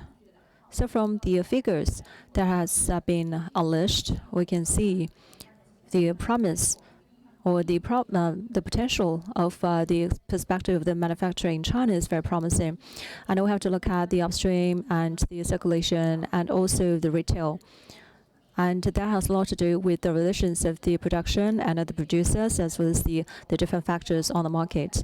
So in the future, we have invested into the vehicles, post-market services, and dealerships. And these vehicle companies, they have their proprietary brand, proprietary supply chain, as well as the post-market service entities. And then we invested into the industrial internet company as well. It was doing very well, servicing not only the domestic market, but also the international market, more than 30 customers. That's why we are very positive about the digital base towards green development and intelligent development of the manufacturing, and then turn back to the suggestions of the investment. And I believe that since the beginning of this year or every year, we would see the hotspot like the metaverse or the AI and ChatGPT and so on and so forth. So once out of several years, we will see the new hotspot of the investment. And my suggestion is that we can deepen our exploration into the certain narrow end place or segment, and you can look for the specific entry point, and then you can dig deeply into it and find out the insight that could never be shared with others. So that is the things that we want to do, focused in China, and then expand our business across the world. Thank you. Do you have any script to read? Because your time is controlled very well. Thank you. Thank you, Xu Fang. Galaxy Ventures is the manufacturing-based investment company, and you have very great confidence about the future market of the manufacturing in China. So investment is positive and investors are positive, then the market will be very positive. Next, I'd like to invite Zhang Ligang, founder and chairman and CEO of Icon Healthcare Group, who is also alumni of Harvard University of Mine. Thank you very much for the invitation to me to attend this platform. And most of the guests are coming from the investment. And Icon is not an investor. We are a company specialized in healthcare service provision. And indeed, the venture capital right now is encountered a lot of problems, and from the capital, from the exit of the capital. So for us, I'd like to share with you some viewpoints regarding the current situation when and how can a healthcare company and what can be offered by a healthcare company. Well, years before, we had the values of more than 4 billion, and when the COVID is over, the volume is 6 billion, and this year it's expected to have a 7 billion yuan of the revenue. So I think this is a really good potential. And previously, some experts mentioned aging society. It is both a question and opportunity. And I'd like to take the Chen Dongsheng, our chairman's quote as an example. Aging society is never a problem, but an opportunity, a promising opportunity in front of us. So talking about the healthcare revenue or expenditures on healthcare, China versus other countries, the most expensive one is coming from US, about 17 to 18% of the GDP paid for healthcare of US. And most of the advanced countries, all the way to Japan and France, and these countries spend 12 to 13% of their GDP on healthcare. And where is the position of China? China's figure is about 5.5%. And in the end, the expenditure of the healthcare share of the GDP is coming towards 8 to 9%, and that is just a matter of time. Sooner or later, it will reach that far. So Mr. Chen mentioned about the commercial health insurance that can play a big part of it. And the question is how to pay and what to pay and where to pay. So how much of them are paid for the treatment and how much of them are paid for the prevention of the diseases? So this is a really big question. And so we think that the expenditures will be tilting towards the prevention in the end. That is trendy. As for the country as a whole, previously we would have the clinical center and then all the way to the health as a center and prevention as a center in the future. And that's why in this track, Icon Healthcare have seen the opportunity going forward in this several years. Values could be created and exerted from this track. And we are one of the earliest provider of the physical check. And the biggest challenge of healthcare in China is whether or not you can identify the resources of healthcare, and which is in shortage in China or imbalance in terms of the allocation and distribution. So most of them are concentrated on the 500 grade 3 hospitals in the top tier cities, and they are time-honored. And the cities with well-known and time-honored medical universities and institutes is very limited. And the figure is that how many doctors per 1,000 population? That would be like 4.4 is the best. That is the figure from Switzerland, and 2.7 is the figure from United States. And as for China, that is 1 out of 2.5 per 3.5 million. Well, the problem is that the doctors and the physicians of the United States, they would hold the PhD degree, but among China's doctors and physicians, the share of the physicians with the doctor and PhD degrees is only 30-something%. And many of them are with the academic degree of undergraduate even, and there are lack of experiences and a lack of the high education in the specialized medical research institute. So we also have to look at the figure of the survival rate of cancer after operation after 5 years. And 73% of the Japanese patients will survive that 5 years, and the figure is only half in China. And there are two determinants. One is the new drug and also the processes of making the new drug. And the second is that if the cancer can be detected early, then the survival rate will be higher. And the survival rate is very high in European countries. That is due to this kind of guarantee, early detection and early treatment. That would be the determination for the greater survival rate.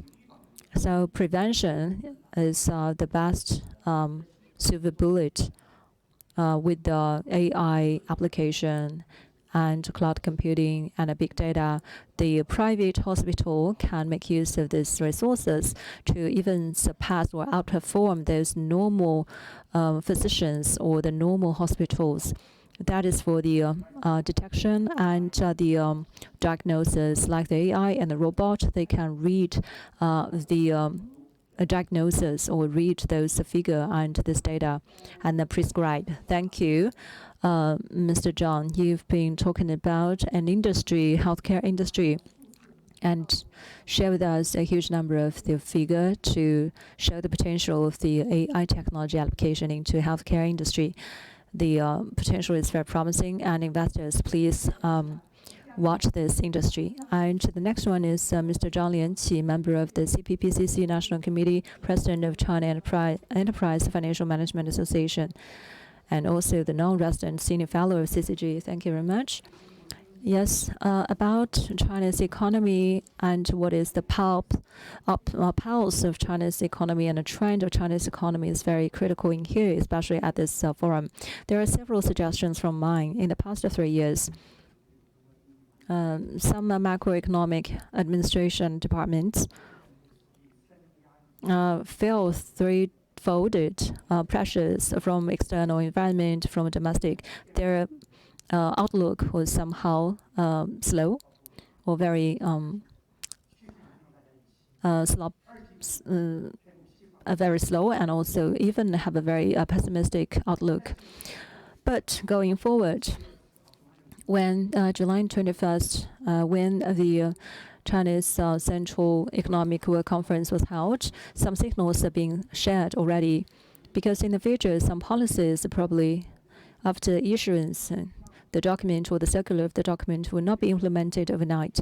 But that is the positive signal, and when the signal translated into something real will take some time, and this is the resolute trend.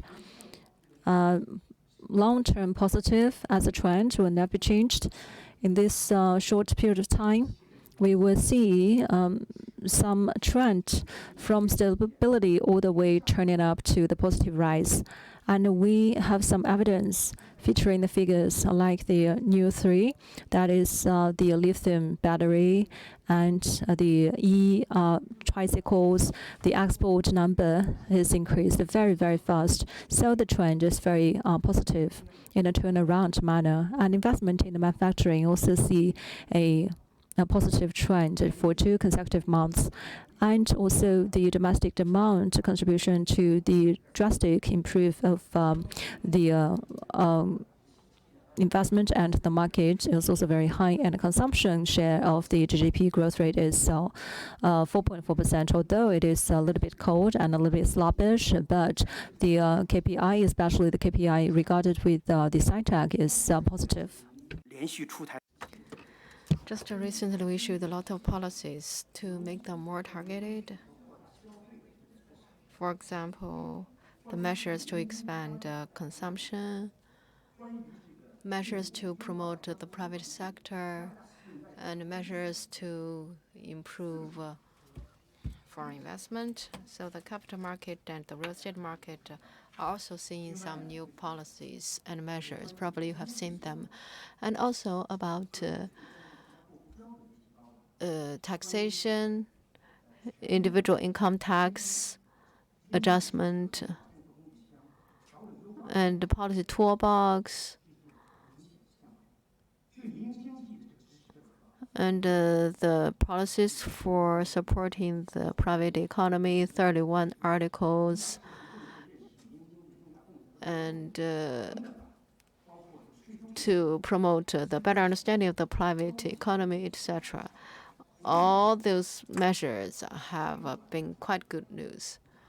Yes, we will have a long way to go. However, in the second half of the year, I think the domestic demand will improve and the real estate market will pick up. You know, we cannot depend on one or two measures. We need a targeted and systemic package of policies.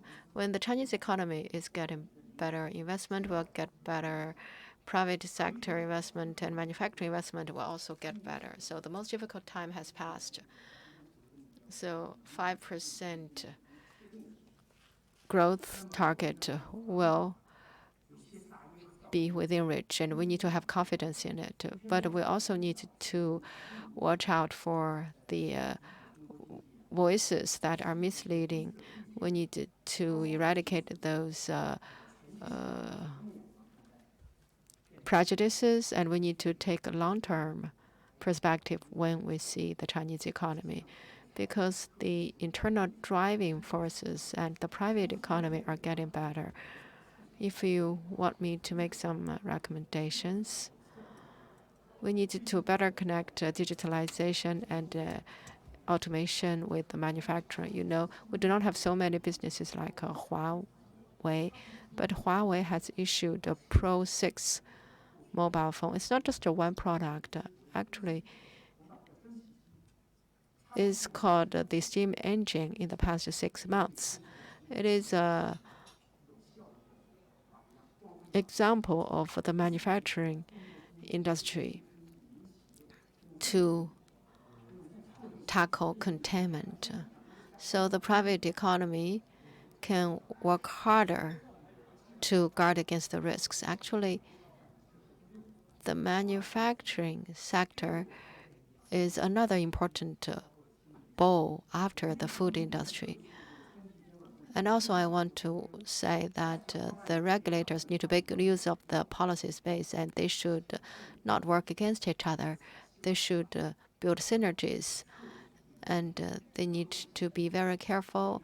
They need to foster confidence in the private sector, and they need to work harder on the advanced side and systemic side of the manufacturing industry. They need to work hard to ensure the reasonable quality growth. Thank you very much.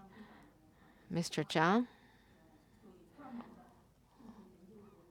as a policy researcher, you have expressed your full confidence in the current economy.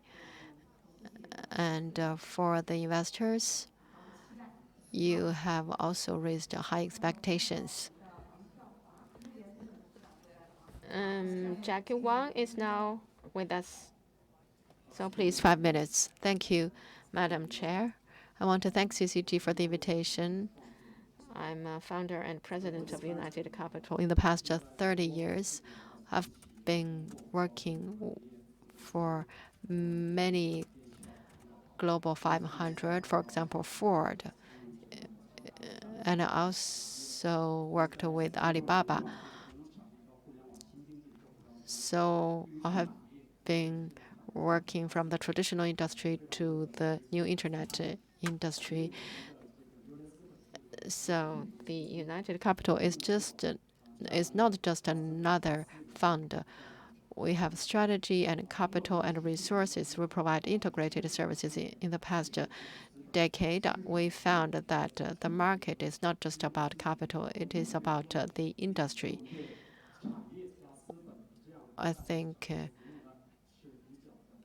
industry and capital need to combine to provide better services to the companies for their innovative development.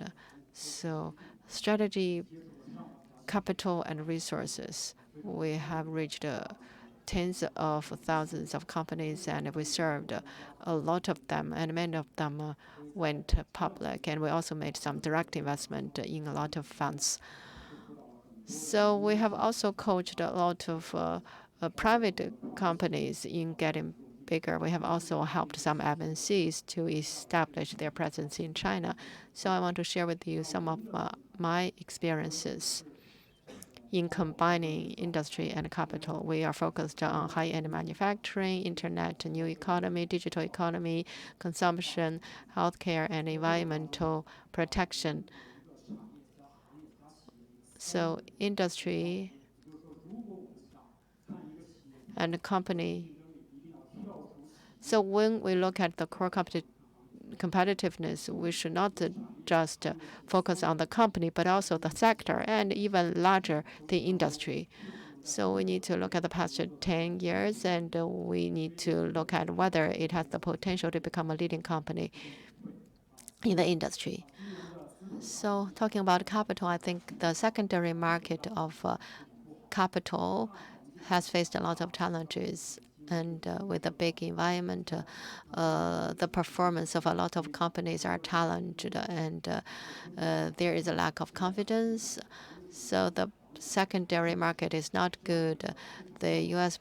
share market and the Hong Kong share market and China Hong Kong market, they do not truly reflect the value of the companies. But such a secondary market can also be reflected in the primary market. You know, we have been coaching the companies. The past pandemic has affected the economy very much. China's private companies have been hugely affected.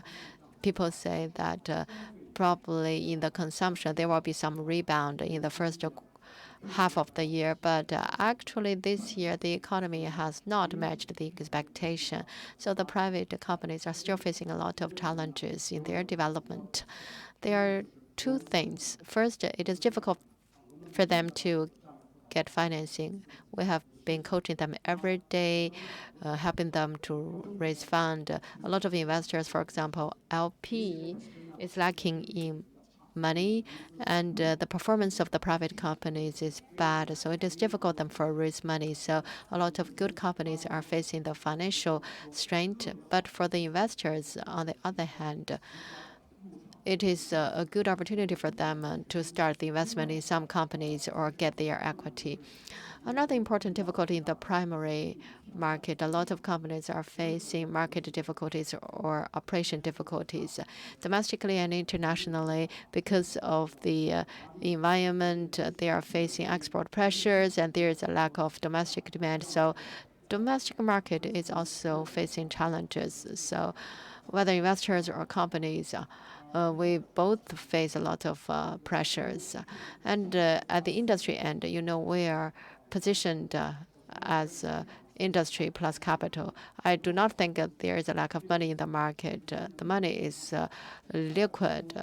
When we make investment, we need to pay more attention to the industry and to the companies. Even in this difficult situation, we still can find good companies and empower them.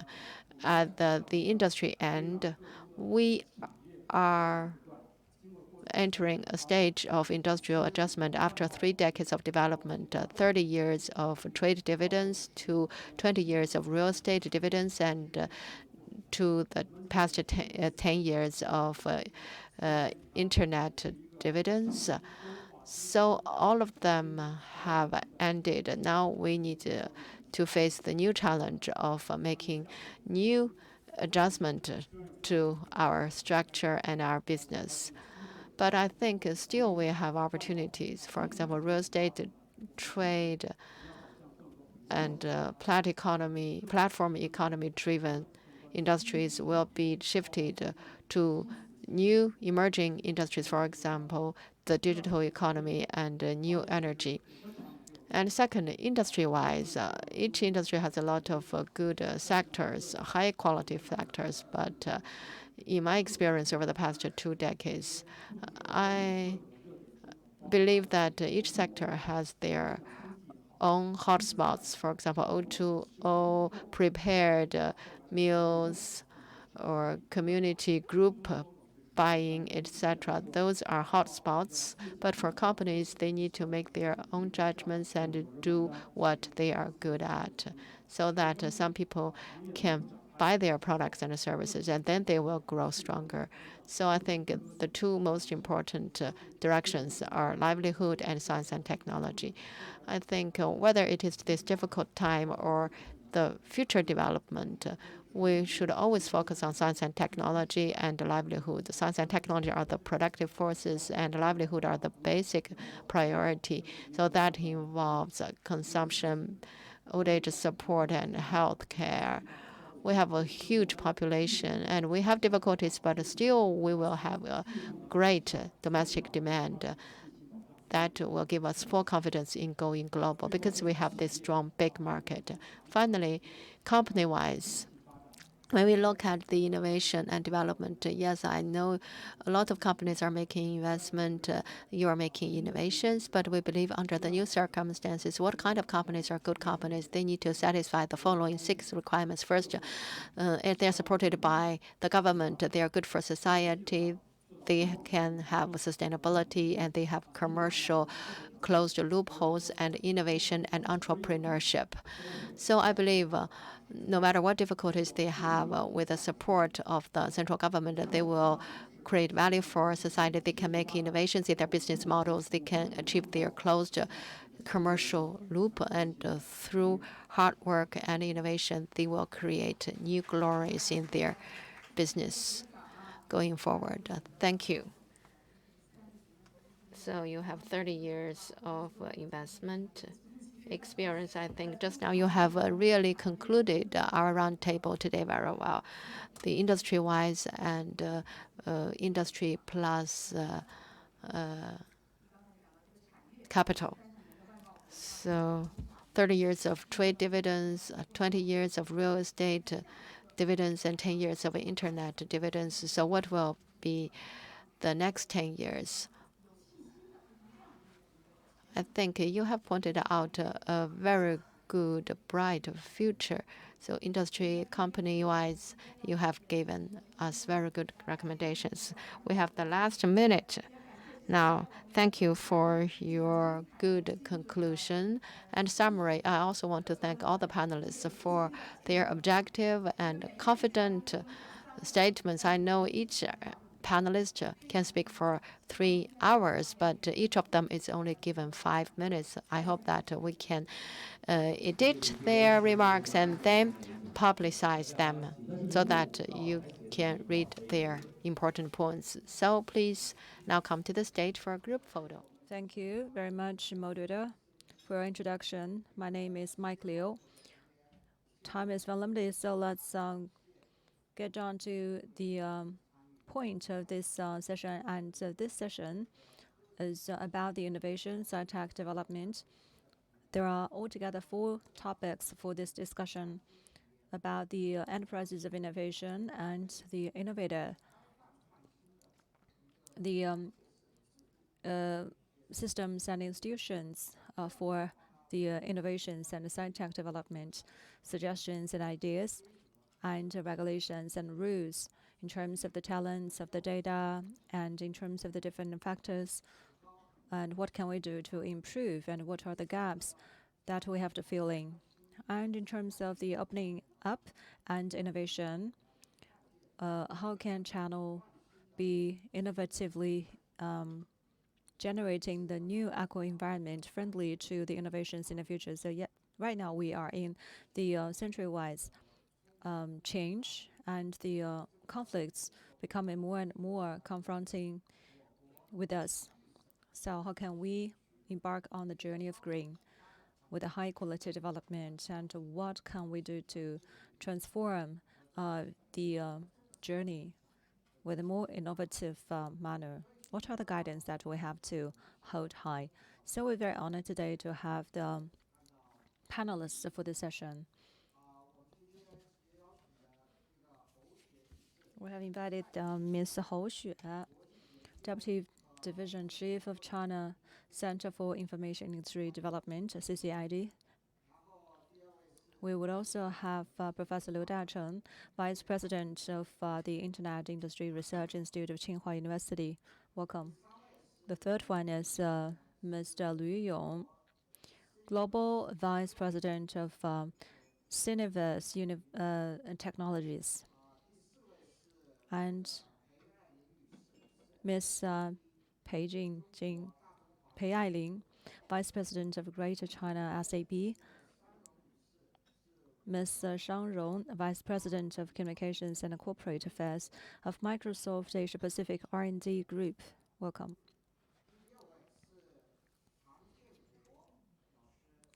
Professor Tang Jianguo, Deputy Director of Beijing Big Data Center, Senior Director of the Department of Data Application Industry at Beijing Municipal Bureau of Economy and Information Technology.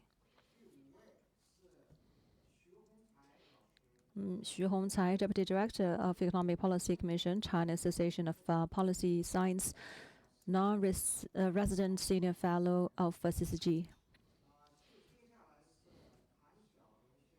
Mr. Tang Xiaorong from Qualcomm, Senior Vice President of Qualcomm. The last one is also a very important guest of the session. Ye Xiaofeng, Mr. Ye Xiaofeng, Vice President of Agricultural and Industrial Biosolutions of Novo Zims, China, specialized in the R&D of main Zims. So these are the topics that we are very interested in, and each one of you would have no more than 5 minutes to share with us your viewpoints. When the time is almost running out, then I will remind you, and then if we still have time before the schedule, then I'd like to wrap up a little bit on the viewpoints and highlights of the discussion for the session. So I'd like to invite Ms. Hou as the first speaker. Thank you, Chair. Dear guests and entrepreneurs, good afternoon. I'm with CCID of MIT, and I'm very happy to have this opportunity to gather with all of you. And so this is an alphabetic number. Yes, I didn't expect I'm the number one to address the session, so I'd like to be the first one, but only share with you some very preliminary viewpoints of the session. And I personally think that innovation right now is not only a solo play by a single player. It is actually a conglomeration of the different players on the same stage. Innovation, especially when we are developing by a circular pattern of the economic development, the innovation in open-up manner has a special meaning. I'd like to touch upon two viewpoints on this aspect. The first one is that I'd like to talk about the trends of the global innovation. Right now, the new round of sci-tech revolution and industrialization, there is a restructuring in an in-depth manner on the structures of the sci-tech innovations. And we are seeing a lot of changes of the paradigm, featuring 4 aspects on the changes. The first one is big data, IoT, and a large model are explosively developed. And this development and changes would pose a great disruptive or tremendous push for the future development. Of course, these trends are still on the way. In the next 5 to 10 years, the disruptive changes will come into being. Second, data had become the production factors and strategic assets for the production and consumption. The request for and the reliance on data is very high right now. The third one is that the international paradigm has been somehow reshaped. We're on the way of reshaping. The Oriental innovation in the eastern part of the world is becoming more and more promising. In the world, we can see more and more trends of the pivotals of innovation coming towards or tilting towards east. So I think sci-tech paradigm has been shaped from 1.0 version all the way to generation 3.0. So what is the 1.0? What is the 3.0 generation? Sci-tech innovation 1.0 refers to the internal innovation within a certain organization. 2.0 innovation refers to the collaboration in an open manner between the different stakeholders, including the research, academic research, and industry and the government. 3.0 refers to following the biological trends by opening up all the resources as the features for the innovation in the future as a paradigm. So for the global innovation shift, this is my viewpoints. And the second is about the open eco environment, the status quo of China in the eco environment shift. First of all, for CCID, we are specialized on the think tank research for information technology.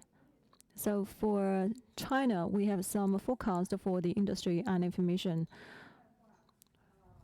About the strategies making for industry and information featuring Chinese characteristics, we not only look at the local development, we also look at the features of the international communications, as well as the eco environment featuring the international cooperation and exchanges. 160 plus regions have been cooperating with us. And we are participating into a lot of multilateral organizations and institutions with a common vision of a community with a shared future of human beings. We are pushing forward the visions to be realized for the benefits of all human beings, especially in terms of the international cooperation on sci-tech innovation. We've done a lot. And for many years, we've been always sharing the findings of the innovation, especially with the BRI countries and regions through the joint laboratories and joint public affairs arrangement. We share the achievements altogether. Secondly, China also dedicated on the effective and flexible encouragement of the findings and products of the sci-tech innovation outside of China. And we also participate into the common and joint innovations of the international collaboration on sci-tech innovations so as to formulate the common governance of the world. So about the key topics, or am I going to talk all of or cover all of these topics you proposed just now, or just to pick one or two? Well, this is a very good question. Because the time is so limited, only 5 minutes. We have to be stringently control the time, but your viewpoints has been expressed very well because you're number one speaker. Talking about the generation 3.0, talking about the resource allocation and collaboration and innovation. You have only 1 minute left, so please share with us only highlights. Thank you. I personally been specialized in research on big data. Innovation is always the factor pursued by enterprises. 10,000 specialized SMEs. We are looking at the figure and the data from them. We are looking for the common features and also the common areas of these sectors or of these companies so as to look for the spot of growth in the future. In terms of the potential, the chip and wind power, satellite and application of the innovations are the most innovative area. In the future, these sectors probably would enjoy disruptive innovations and all the way transformed itself from the only very segmental industry into the backbone industry to China's economy. Thank you very much. Ms. Ho, you are the first speaker, but share with us limitless topics, which is very critical insights, and also the time controlled by you is very well. Next, I'd like to invite Vice President of Internet Industry Research Institute of Tsinghua University, Professor Liu Dacheng. And what is your view on the current status quo of the eco-environment of innovation? Thank you. I've coming from a university talking about innovation of a sci-tech. Personally, I'm a researcher. In 2002 and 2003, I was a professor teaching in Germany, and after that, I was teaching for 8 years in US. And right now, I am in Tsinghua University. So, in terms of the education aspect, I'd like to share with you some viewpoints about innovation. Previously, we've been talking about the innovation, and innovation in education, especially in universities, has come ahead of others. But now, the innovation mainly focuses on enterprises. So what has been changed? Economist Gregory Kropp used to say that tens of thousands of years of the agricultural sector, actually society has encountered only one revolution, that is the Industrial Revolution. And the number one innovation came only from UK. It does not conform to the science, but come from the society. And I was in North Main State. And the first industrial park came from Luhr industrial area. And after that, Siemens innovate a lot. In 1885, Germany has been surpassed by United States. And Professor Fanny Mapps said that the revolution had came into be reshaping the world, and after that, the United States replaced Germany as number one innovation country in this world. So Germany is the founding father of the revolution on innovation ahead of United States. And most of the conflicts of the developed countries are on the patent and the so-called the subsidies on the agricultural products. So innovation is just a matter of the few people leading the majority of the people.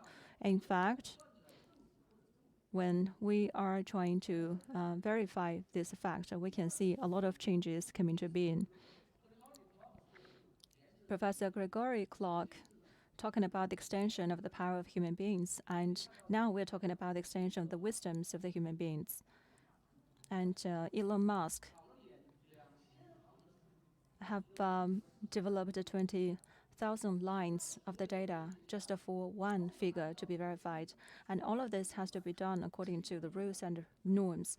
And the consumption of the hardware is very high, especially the computing power has to be guaranteed by a huge amount of the hardware.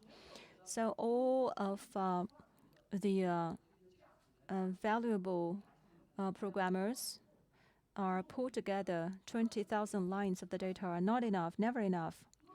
So in the future, the change from the world will be demonstrated by two trends. The first one is climate. In the past, we can see that the Secretary General of UN has mentioned that right now we are in an era that we have to consume a lot. And in China, we have experienced 5,000 years of history. And many, many years ago, we are featuring the agricultural production of paddy rice and barley. And that is a reversible trend. And the second reversal trend is digitalization. What it can bring to us, informationization, tackle the conflict, and the connection of the man and machine. But now we can tackle the connection of man to man, and also in the future as robot to robot. So the world is changing. In the past, it was process-driven. 60 years ago, now it's data-driven.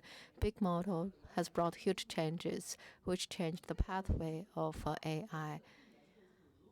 So these trends have also left behind the Ukraine war and China-US conflict. So in the next generation of innovation, in the future, we know that the Bridgewater Chairman Ridario, every time we invited him here, he said that in 2028, China's economy will exceed the United States. Actually, I'm not that confident, but I want to just quote him. You know, already in terms of quantity, patents and papers, we are already #1 in the world. But when we will be #1 in terms of quality, I think we need to work on two things. First, we need to take a long-term approach, not just a short gains. Second, we need to provide an open environment. Why Silicon Valley is growing so fast? Because 50% of the revenues come from the enterprises, and also part of it come from the innovators. But in China, those who have capitals and patents will have the final say. But in the past, in the agricultural era, land and labor are the best endowment. But with the development of industrial revolution, especially the geographical discovery, land no longer matters. Capital and labor prevail. But in 1957, after the Marshall Plan, we can see clearly that labor becomes not important. Now, the capital has been pursuing innovation and big data. So, starting from this year, if the founder is not an engineer, so I will not talk about it. So, the Marxist theories become the government officials. They can do a good job. But today things are changing. The engineer students are actually making entrepreneurship. In the past it was Zhang Changyang, but now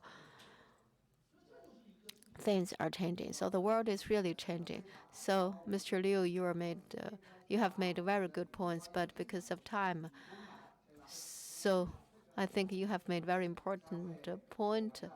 And later we will come back, because each one only have 5 minutes. I think whether it is history or science or innovation, I think you have expanded the boundary of our discussion. And later, probably, if we have time, we will bring you back so that you can complete your conclusions. And now, I would like to invite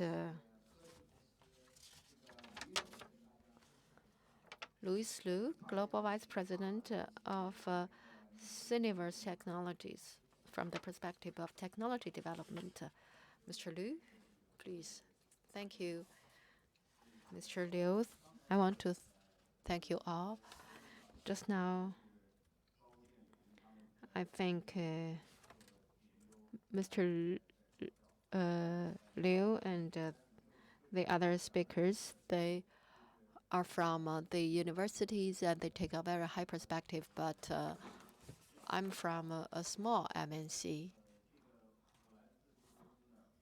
My company is headquartered in the United States. It is a technology company. It is also a MNC, but it's not very big. In China, we say specialized, sophisticated, special, and new. Probably we are just specialized. We are in wireless communication. We help the global mobile communication operators when achieving global roaming. They need the connectivity, and then we help them in terms of internet connection and the final settlement. So our company is really specialized. So mobile communication, international roaming. So this is also a new technology. And we also have some special R&D. And now we are all doing 5G. Soon there will be the international roaming of 5G. We are new, so it's been 30 years. Actually, my company has a history of about 30 years, starting from the international roaming.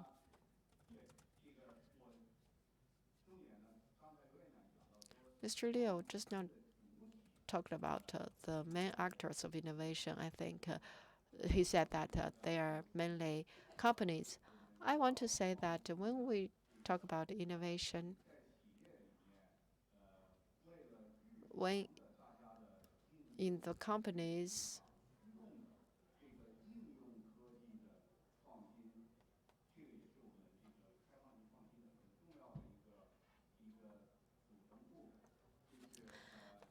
actually the market-driven innovation is an important part of open innovation.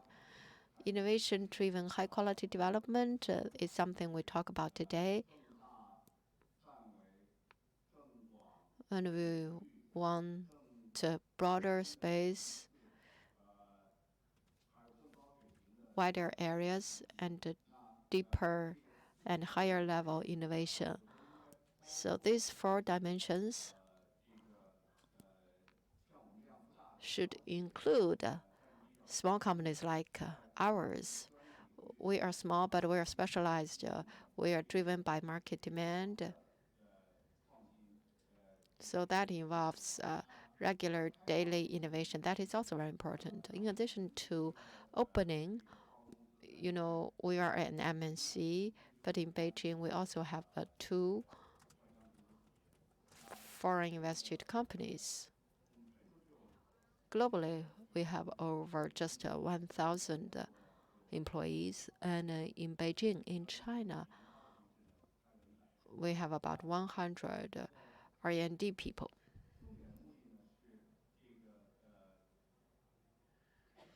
The main purpose is to rely on the market demand in China. So in this specific international roaming area, there will be a lot of technological innovation demands. They mainly come from China. For example, the 5G roaming,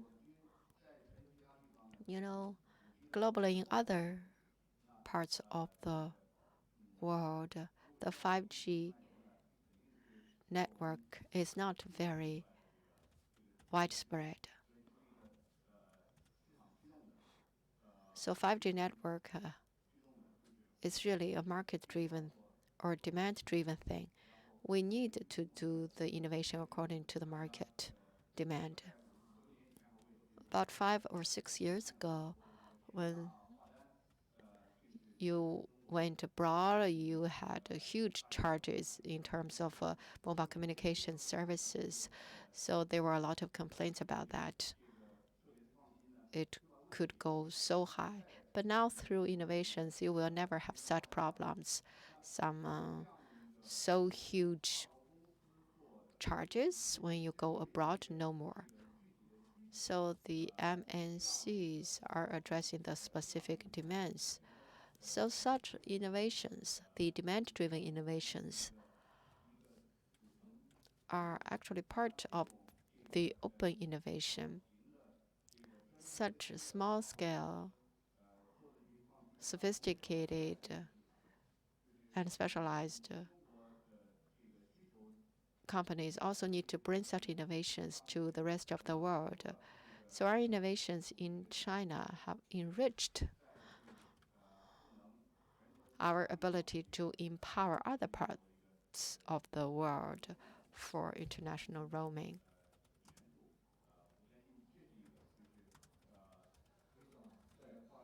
Mr. Lee, I'm sorry I have to interrupt you. I think you have given us a very good story. However, time is limited.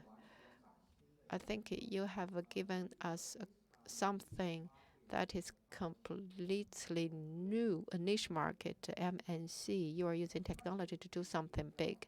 So innovation is not necessarily done by a big company, but it is about building your competitiveness within a specific niche market. Okay, we will come back to you later if we have time. Thank you. You know, today's arrangements is very interesting. And now I'd like to give the floor to the representative from a big software company, Beijing Ling, Vice President of Greater China, SAP. So this is a very big German software company. What have you been doing in innovation? Thank you, Mr. Chair. Thank you for the invitation. So you have showered praises on us. Thank you. we are flattered. Yes, we are the largest B2B global software service provider and computing service provider. Probably the B2C customers do not know us very well. I think most of us are company users. I think as such, you probably will know us. 94% of the Global 500 have been using SAP products. About 91% of the Global 2000 are using our products, and we have seen also more and more Chinese companies. They are also using our products, and in our daily contact with our customers, we have seen one thing. If this company has a huge demand for development, they need to look at SAP. You know, every year we have over 1,000 updates. It's not because of the bugs, but because of the changing laws and regulations globally. So all those 1,000 updates are made to adapt to the changes.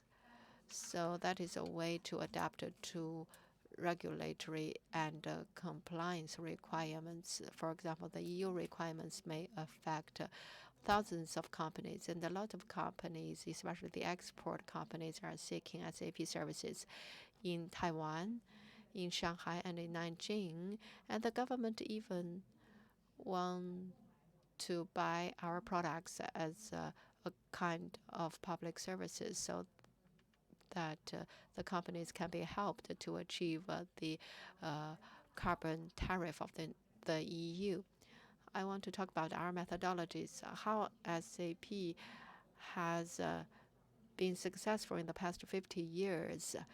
Each time we've faced the innovation.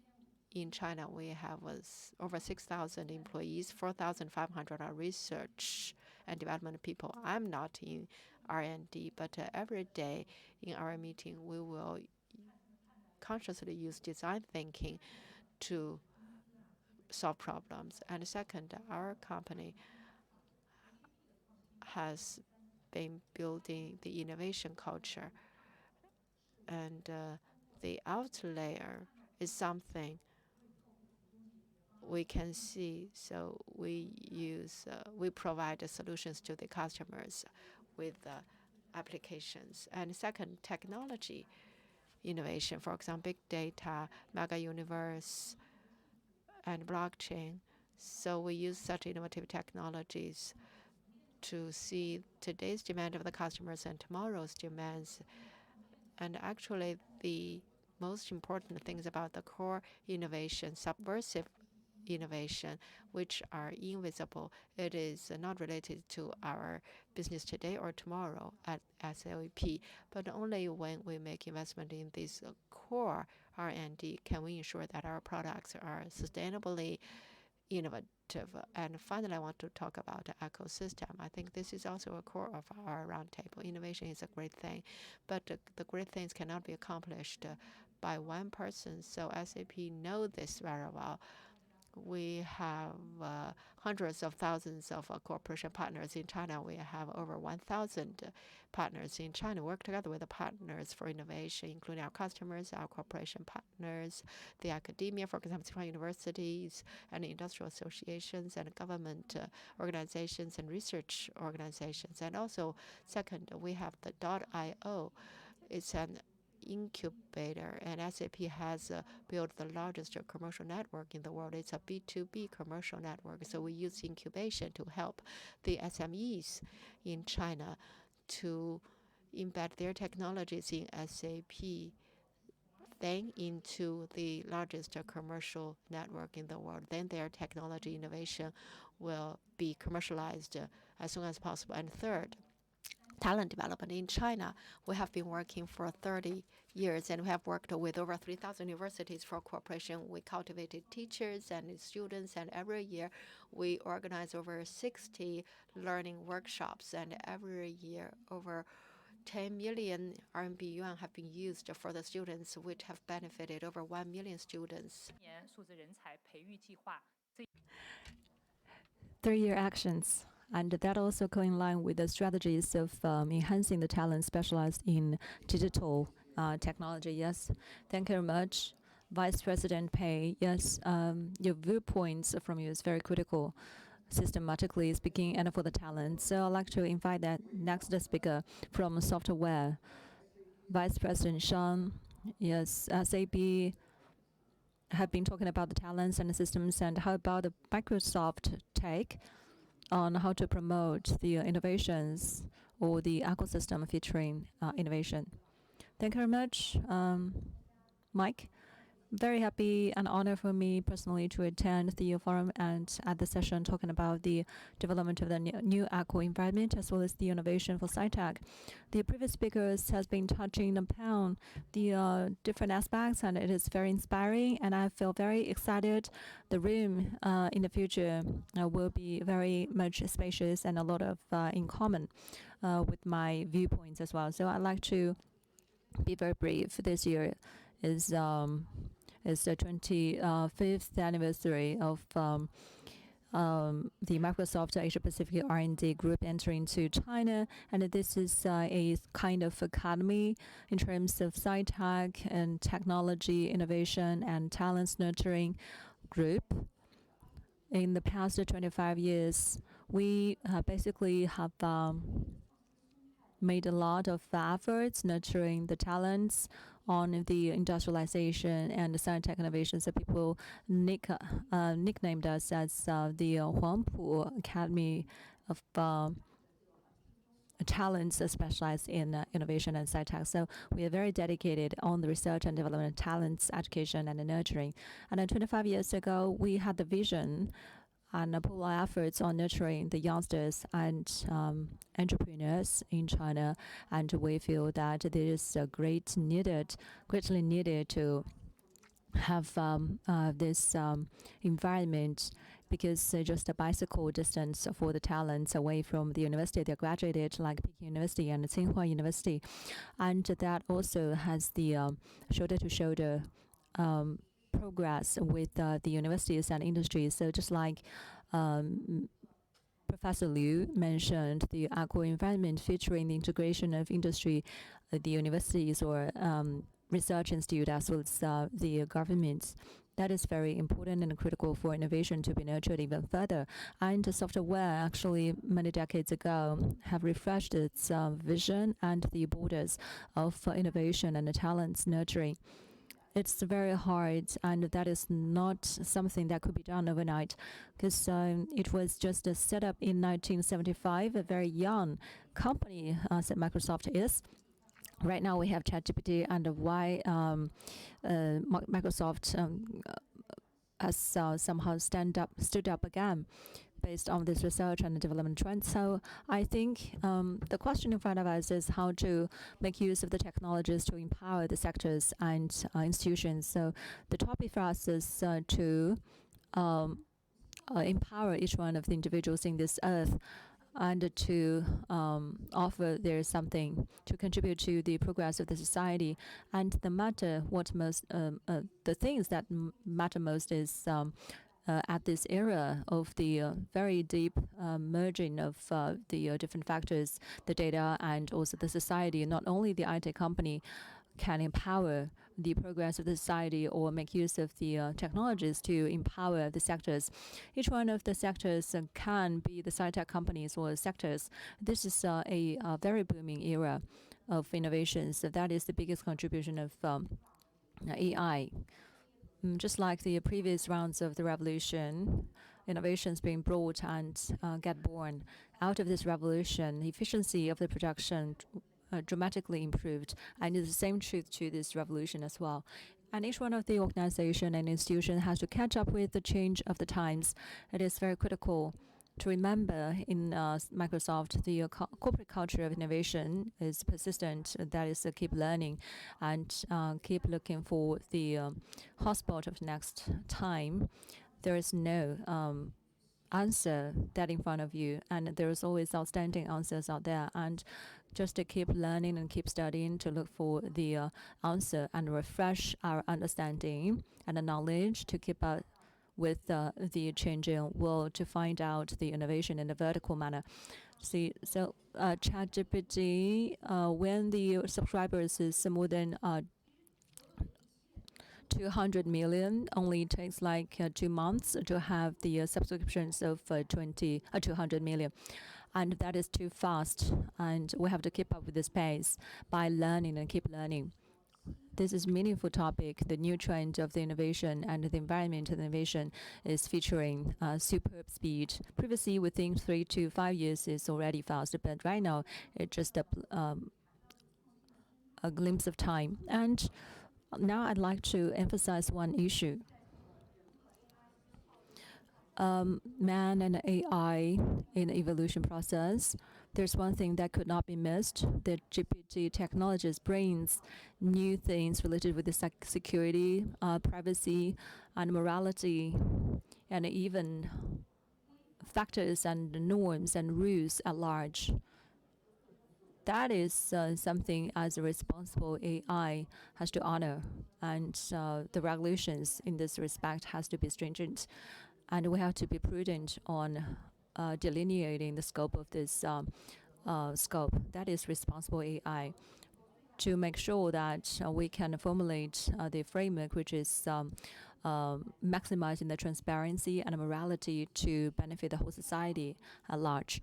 So when we are considering the changes and the revolution of the SciTech and its impact on the society, a better governance has to be put into place as a consequence, and the e-governance can be facilitated with this fresh idea, because not only looking for the speed of revolution or innovation, we're also looking for the equal reliability, equal to the superb speed of the innovation, and that is something that we have to consider.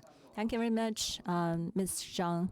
Not only you have considered the full scope of the Microsoft innovation, including ChatGPT, and you also mentioned a very more critical point, how to be more responsible in innovating the technology. So later we will turn back to this topic of inviting more sharing from you.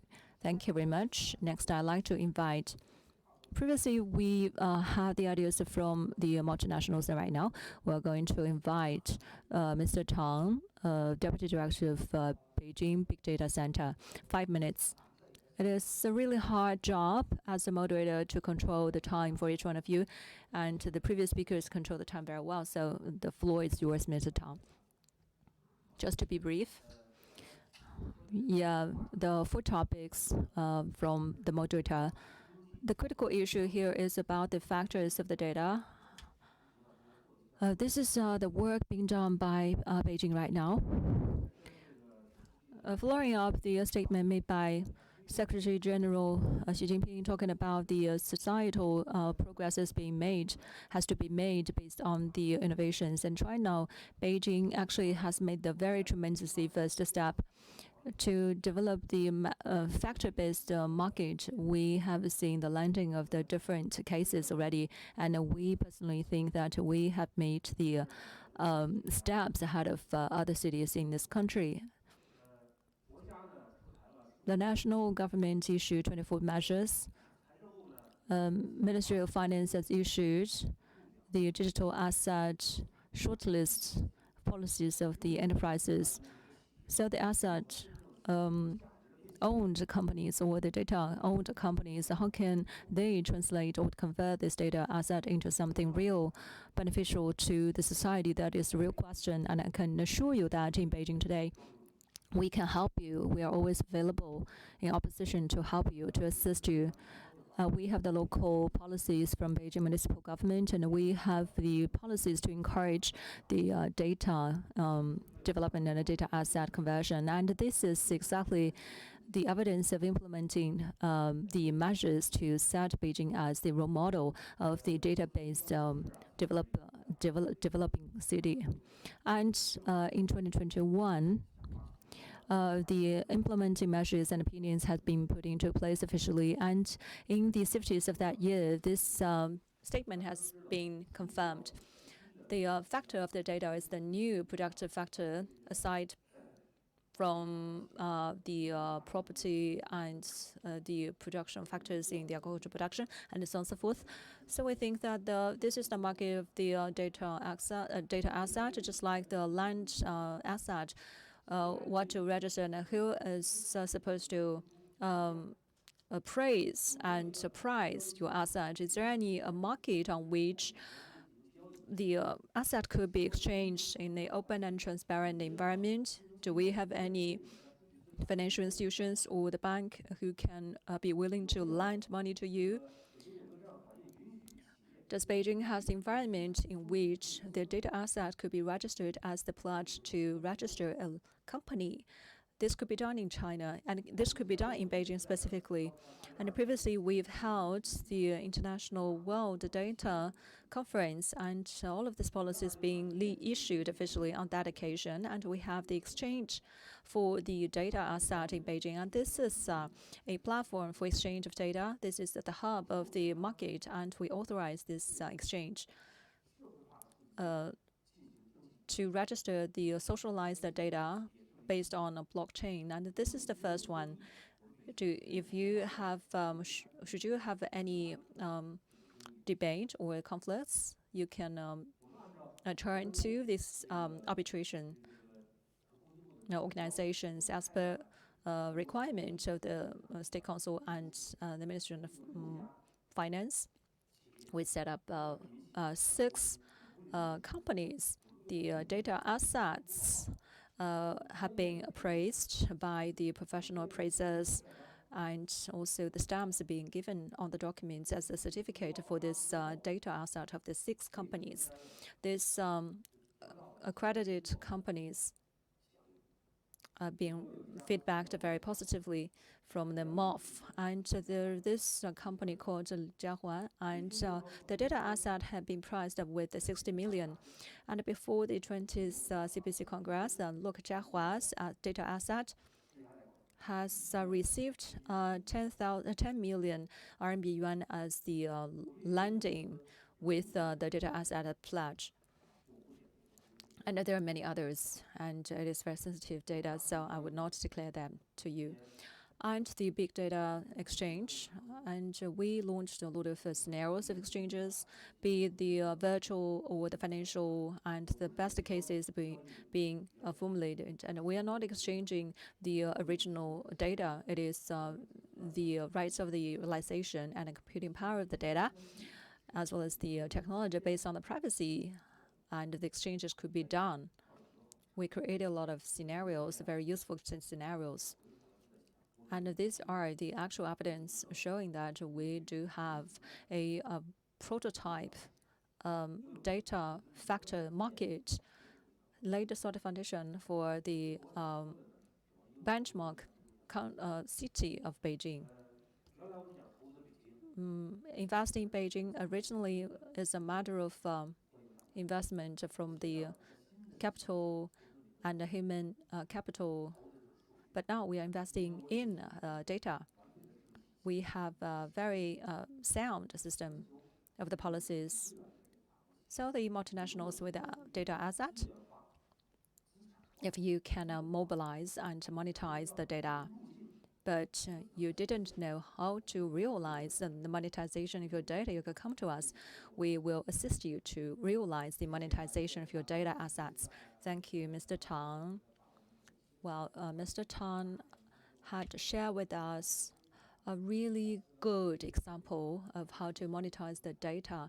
Investment into data asset, only can we seize the opportunity of the digital transformation.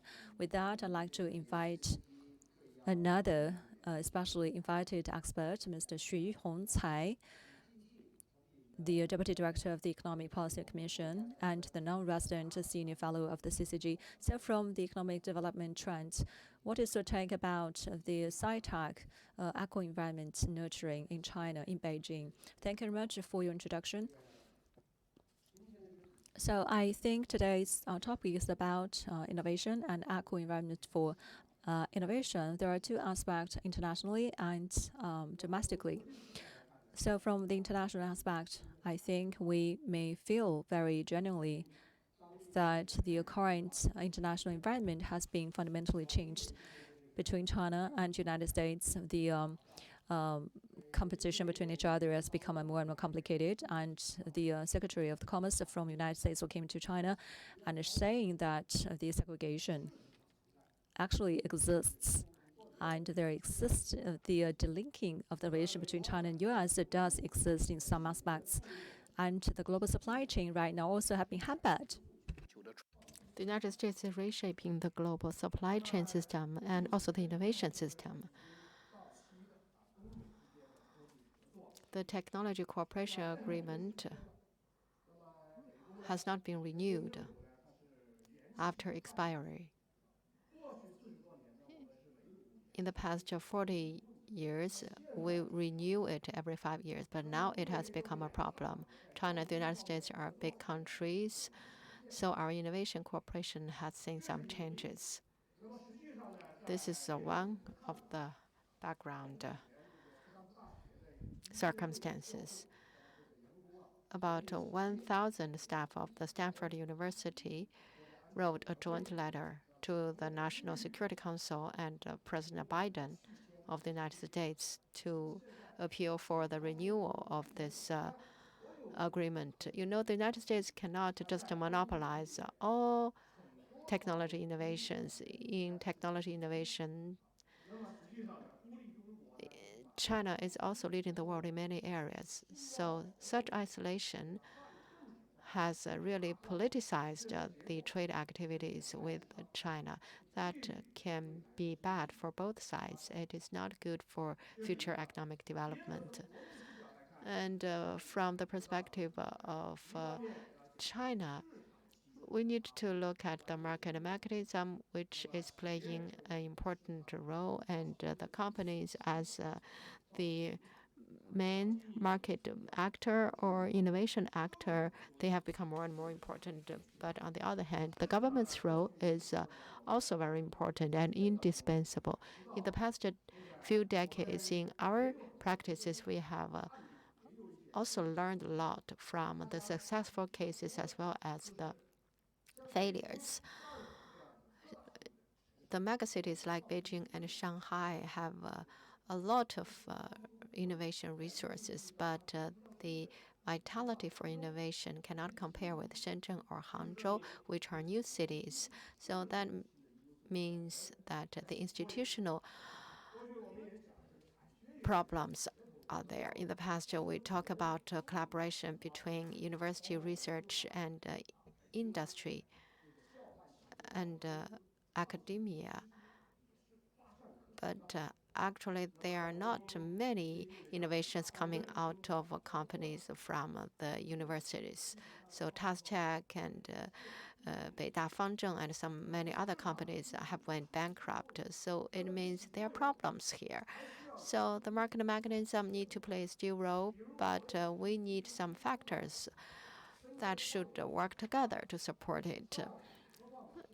And now we have launched the scientific innovation module of the stock market in Shanghai. But in the past year, it fell by 30%, led to huge losses on the part of individual investors.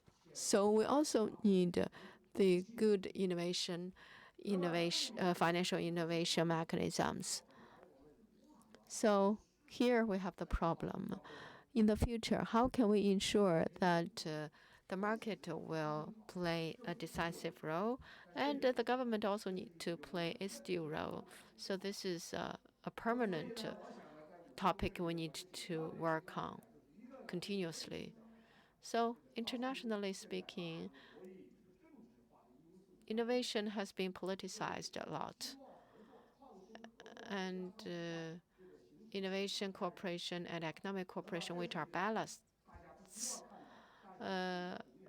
these are restricted. So this is something we do not want to see. Second, in the current circumstances, do we have space for recovery, or reversal. I think there is space for reversal. For example, the Qualcomm and many other MNCs which are present today, even if the United States has been launching the small yard, high wall strategy, actually they are still selective. Actually,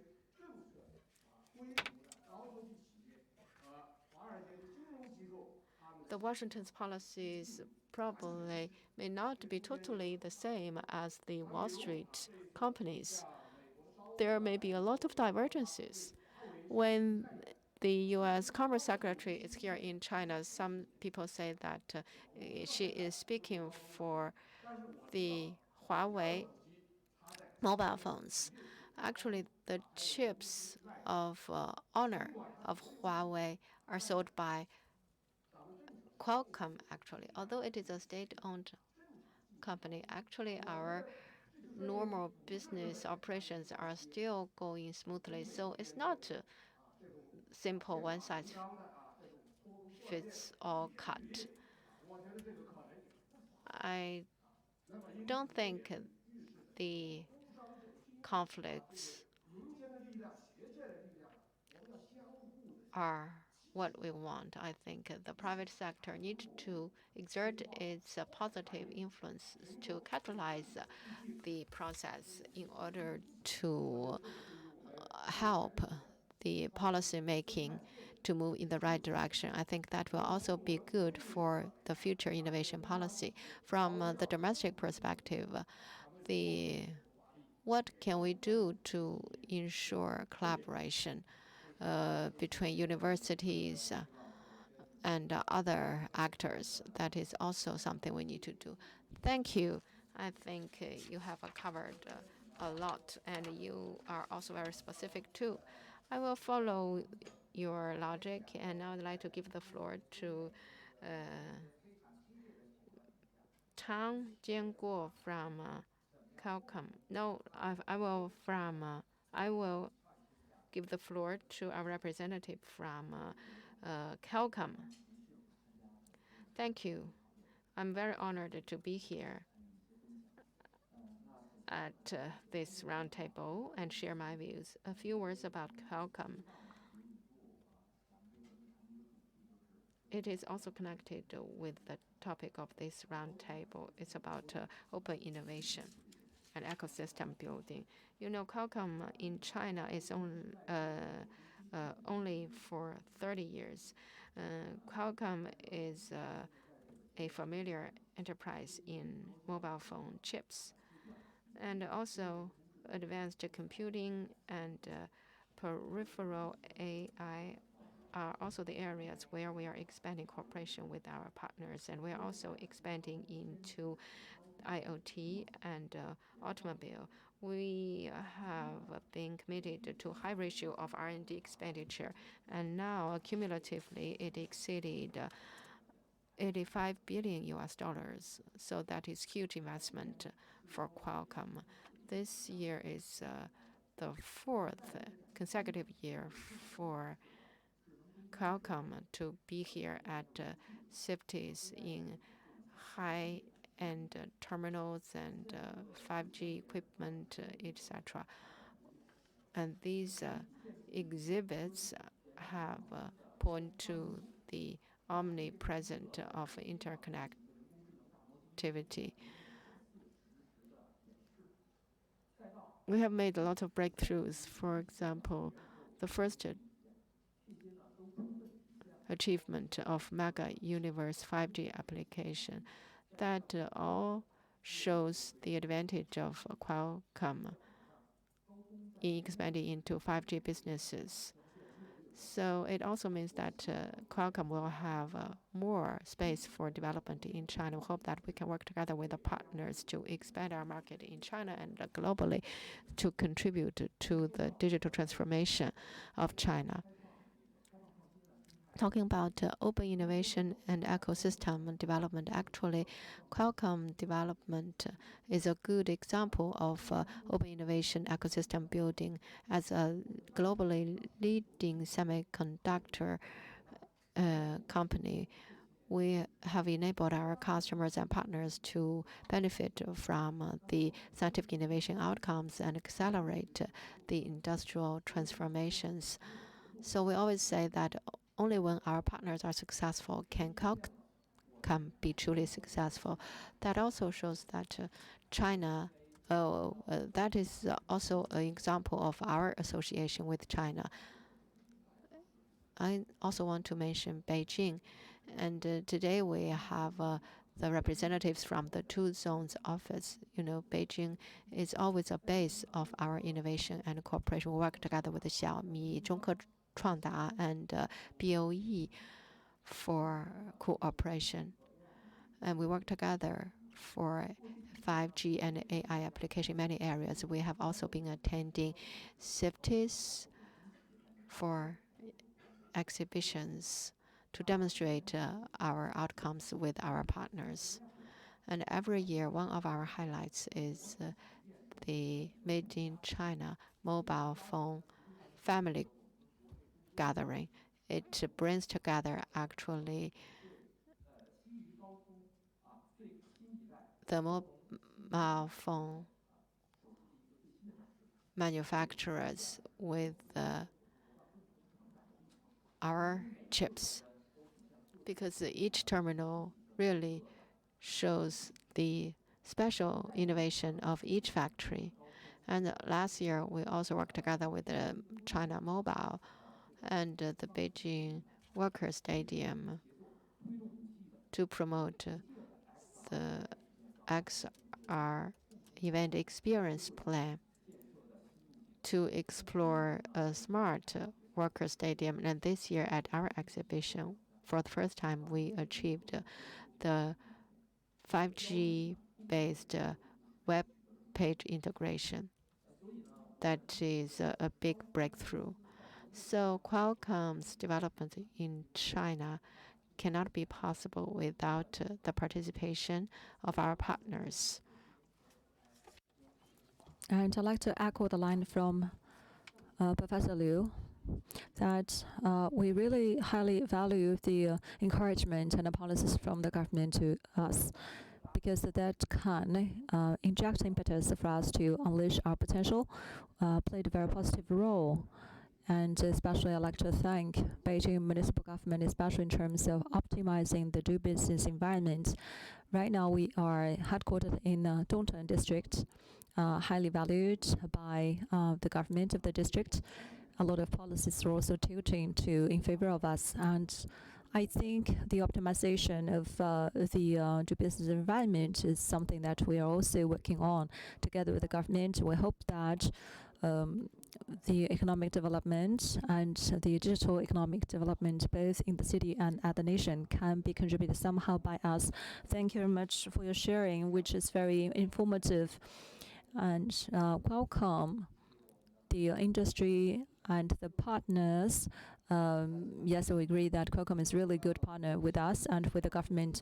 Next, I'd like to invite Mr. Ye Xiaofeng, which is the Vice President of Agriculture and Industrial Biosolutions of Novo Zims, China.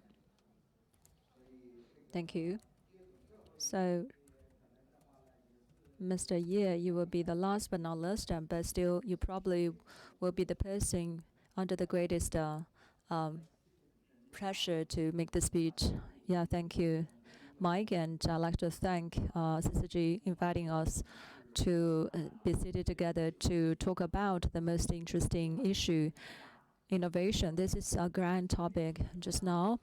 The splendid cast of the speakers from the government, from the enterprises, have been talking about this issue from different aspects systematically, and a lot of us are coming from the IT sector and also the sci-tech companies. I'd like to frame my presentation from a different aspect, talking about the problems or the questions raised by the moderator in the first instance. As a biotechnical company, how can we be part of the eco environment for the innovation? So I think this is a really good topic to open my presentation. Innovation is in S-curve. If it is divided into 3 segments, the first one is the front end. That is the leading segment. Where should we invest in for innovation? The second is the stage for development of the innovation. How can we accelerate the innovation? The third segment is to a certain point of the innovation. How can we protect and conserve innovation or sustain the innovation? So right now in the first stage, that is how to lead the innovation. We have some upper hands. We have very clear strategies at the national level, at the industrial level, at the specific individual companies level. We have a sound and complete system of the regulations covering all sectors altogether. Besides, under which we also have a very clear direction of implementation and execution. This is the upper hand. But what is missing in here is that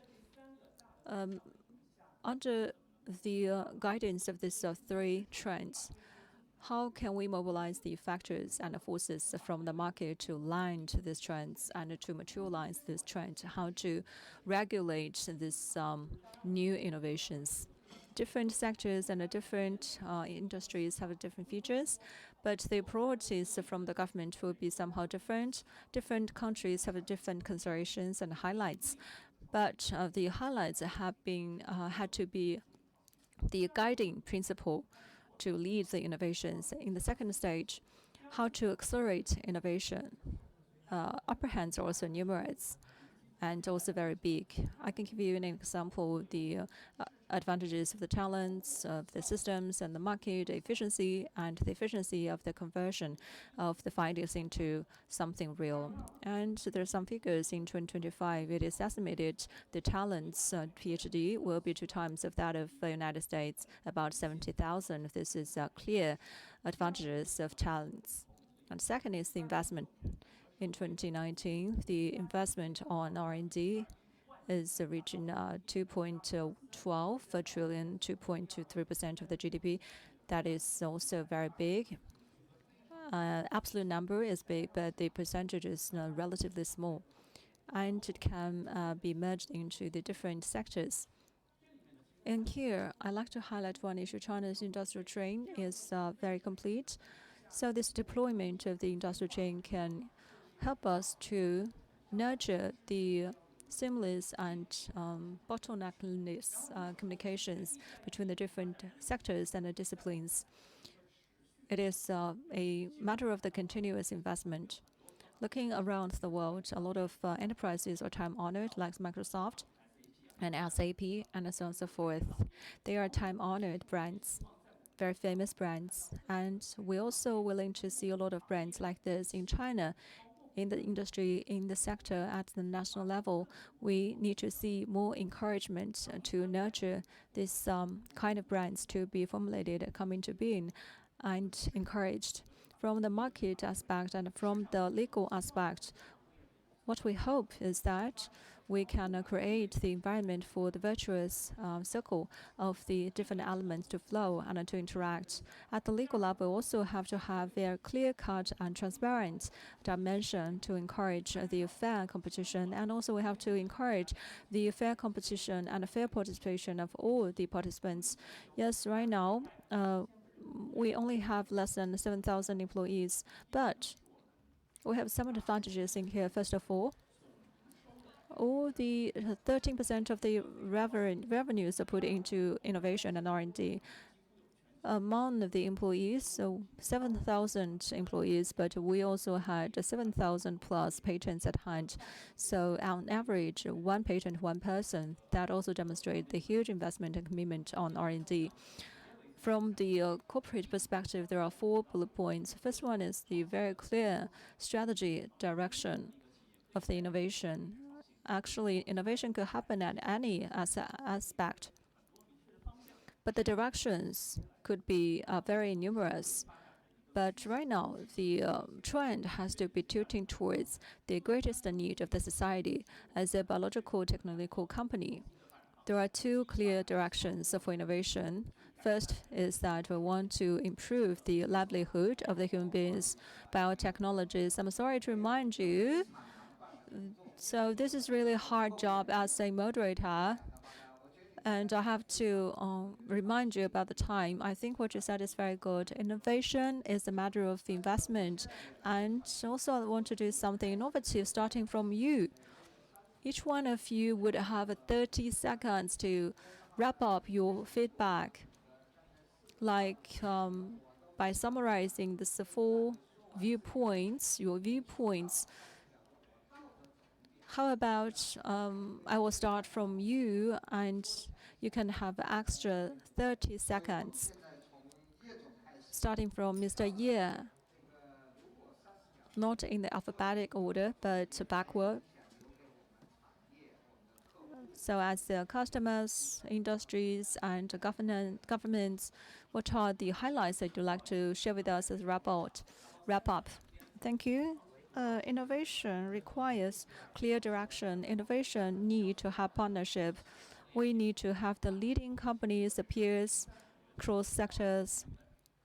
Third, we have to focus on where we are to find out our advantages. And fourth, we have to be broadly participated into the development of the agro-environment based on laws and based on the regulations and market forces to nurture the virtuous development. Thank you very much. Yes, you have actually summarized the highlights already. I'd like to draw upon your highlights in my wrap-up. Next, Mr. Tang, 30 seconds. Thank you. Yeah, I'd like to echo President Xi's statement in CIFTIS this time. CIFTIS will continuously play the role as an opening up, deepen the cooperation, leading innovation as a platform. And my company, for 4 years, continuously attending this platform. We are partnering with our partners in 5G, AI, to share our findings, which demonstrate our determination on opening up and the promises that we made on innovation at large. We're willing to join hands with our partners to explore both domestic and international market and contribute to the high-quality development and innovation of the society. Thank you, Mr. Tang. Next, Mr. Xu. 30 seconds. Please count down your time. 2 lines. Internationally speaking, we have to agree to disagree to develop inclusive and opening up environment. Domestically, the government and the market has to be positioned to rightly play their due role, jointly contribute to the building of the coordinative environment for innovation. Thank you, Mr. Xu. Mr. Tang. 30 seconds, please count down. Data factor reform would open the data new blue sea of the market. Beijing is always focused on the full opening up of data assets and market, and we hope that all the enterprises can play its due role to explore this blue sea market. Thank you, Mr. Tang. Next, I'd like to invite Ms. Zhang.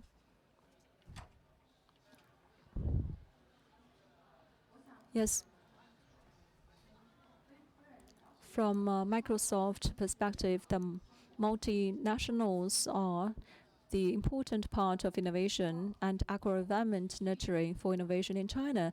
We hope to continuously make efforts on sharing of the findings of innovation. Not only the agro-environment and the incubation of the technologies, the nurturing of the talents are also equally important. So apart from the cooperation on the industry park, we hope that the infrastructure could be further developed and consolidated to encourage the inclusiveness of the society for failures and tolerating the failures of the findings so that the eco-environment can be more inclusive and tolerant. So, Madame Pei, innovation could not be separate from human beings, separate from the systems, institutions, or rule of law to guarantee. And we have a huge, tremendously beneficiary foundation in China to encourage innovation. So we feel very confident about the perspective of innovation in China. Next, Mr. Liu. I want to emphasize just one thing. Innovation is a matter of symbolizes and the coexistence of all the companies like us. Since we introduce the foreign invested companies, we've seen the importance of coexistence. And we deeply felt the importance of the coexistence for the nurturing of the eco-environment in favor of innovation. It is a matter of the exchanges of foreign and domestic resources. Next, Mr. Liu. Innovation should not be confined to pushing for excellence. Second, application-based innovation should be the focus. We have to tolerate errors and failures. And the government need to systematically provide guarantee and security. We have to continuously open up. Education should conform to the needs of the innovative talents. Thank you, Professor Liu. And Madame Ho, from the think tank's perspective, high-quality innovation, there are 3 bullet points. First, we have to focus on the niche company like the German and the US and the China's specialized SMEs. Second, we have to focus on the trends of the changes of the market, of the sectors, and we have to broaden our viewpoints and eyesights of innovation. It is the matter of the openness of our mentality and also openness of the environment. Thank you, Madame Ho. Although the job for me is so hard, because each one of you have a lot to offer, I'm sure, but due to time is very limited. As a very short wrap-up, the angle from the government, from the customers, from the industry, from the whole environment, we have to consider all of these things altogether. Second is that the direction, partners, the legal environment, and investment are all important as a guarantee for sustainable and stable development and innovation. And last but not least, I'd like to use a quote that is, coexistence creates beauty for all. As long as we are rooted in China, stay in China, for the world, innovation be more vibrant with vitality for the benefit of China and the world. Thank you. Sorry again for reminding you and warning you about the time. But still, I think this session is very excellent and exciting, full of information. We hope that the ideas from this session can offer some suggestions and enlightenment or considerations for our government. Thank you. Thank you all, and thank you, Mike, for your excellent presentation and control of the time and wrap up. And please come back to the stage for group photo. Distinguished guests, good afternoon. I'm Zhang Wei, Deputy Secretary General of CCG. I'm very pleased to chair this roundtable, Pathways to Net Zero and Green Transition, Business Opportunities. This China Inbound-Outbound Forum has been organized by CCG 10 times. Actually, in each year's roundtable, we have topics connected with the dual carbon targets, but in the past we talked about sustainable development, zero carbon society, and low carbon development. And at that time, we did not have such words as carbon neutralization and carbon peaking. So today's topic is pathways to net zero and green transition, business opportunities. First, I'd like to introduce the guests. Li Jian, Chief Engineer of State Grid Energy Research Institute. Ma Chaode, Assistant President, a Resident Representative, UNDP China. Qing Hu, Vice President of the Environmental Defense Fund, Chief Representative EDF's Beijing Representative Office. Wu Ying, Founder and CEO of Prestige and Fortune FinTech, Chief Representative of PBZ Academy China Office. Xie Yuxuan, Head of Asia Pacific Service and Software Business Critical Power System Division of Eaton Electric Group. Madam Gloria Xu, Country Manager and Vice President Albemarle. Mr. Xu Zonghua, Vice President, Head of Total Energies Research and Development for Asia. Yang Xiaozhong, Brandon Ying, China Smart Building and Digital Solution Leader, Johnson Controls. Mr. Yue Peng, Assistant to General Manager, Beijing Green Exchange, and Charlotte Zhao, Managing Director of Arctic Green Energy China. Welcome. I would like to welcome all of you. The topic is the pathways to net zero and green transition, business opportunities. President Xi Jinping at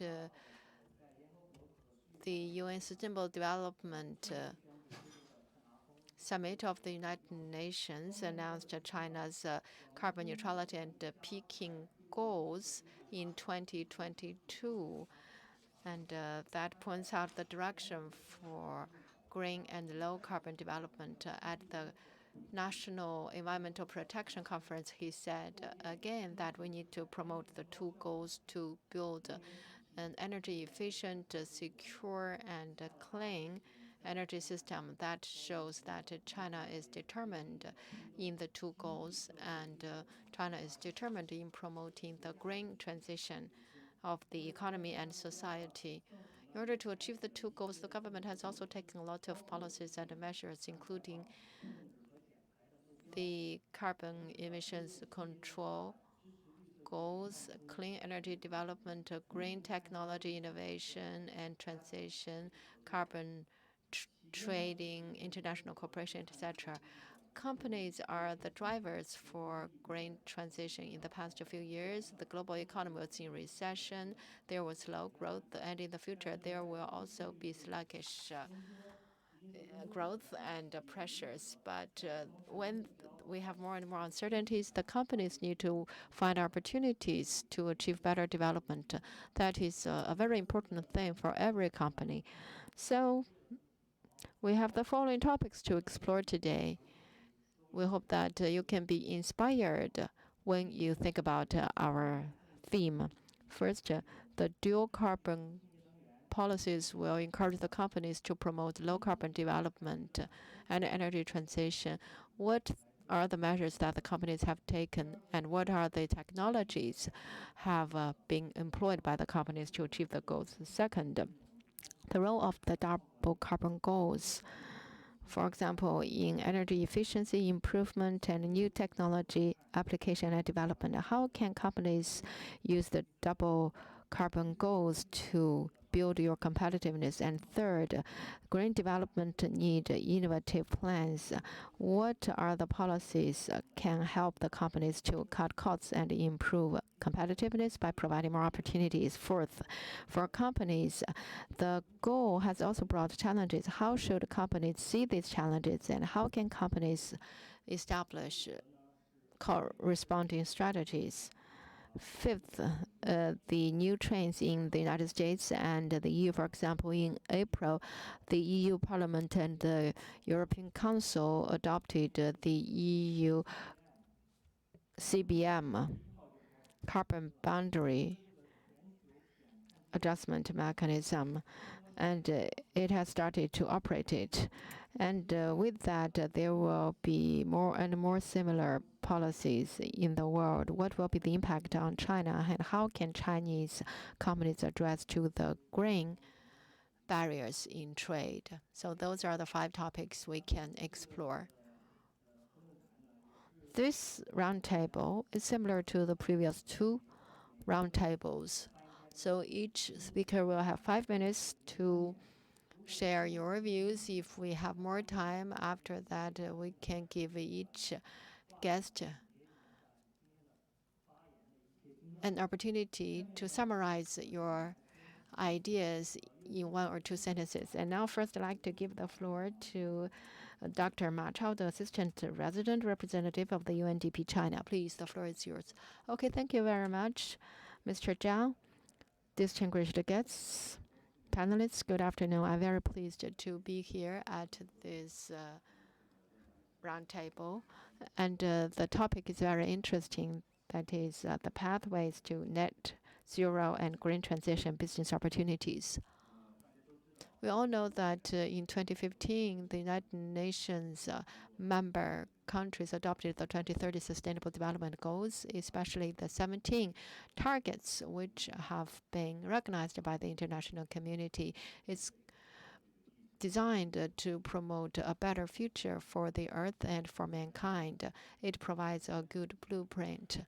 And now half of the time has passed. However, we only achieved 12% of the development goals, and only 50% of the remaining goals have seen weaker progress, and 30% of them have seen no progress or even reversal. And climate change has also brought the world to the verge of disasters, and the temperature has risen by 1.1 degrees compared with the pre-industrial age. And the actions for climate change are not enough, and the climate commitments under the Paris Pact only cover 1/3 of that required by reducing 2 degrees. And the developed countries have not honored its commitment for $200 billion. And UN Secretary General Guterres also said that the climate warming has ended, and climate heating is now coming.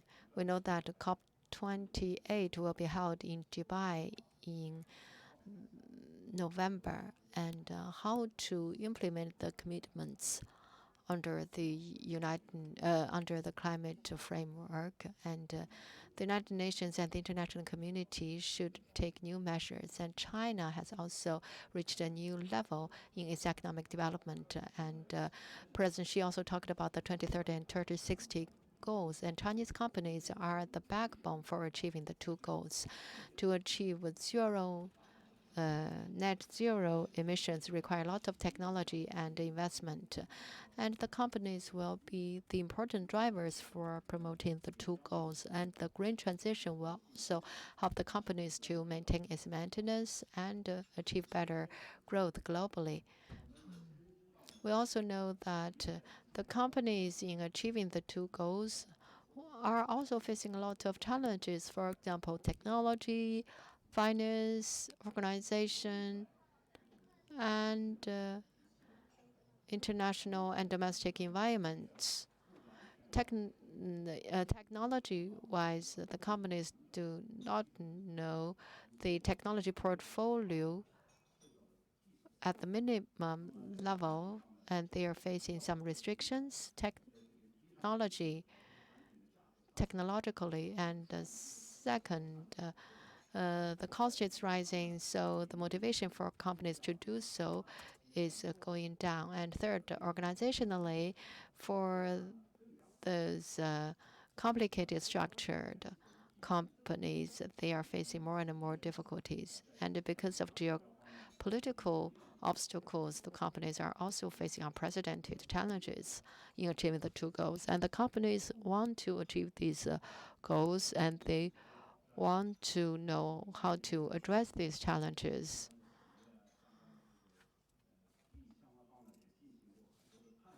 We have been working together with the relevant companies and the stakeholders in discussing this topic, and we believe that in terms of energy, the companies need to improve their energy efficiency, save energy, make investment in renewable energy, and reduce their reliance in traditional energy. And the companies also need to make innovations in climate technologies, for example, hydrogen energy and carbon capture, in order to lead the technology innovation.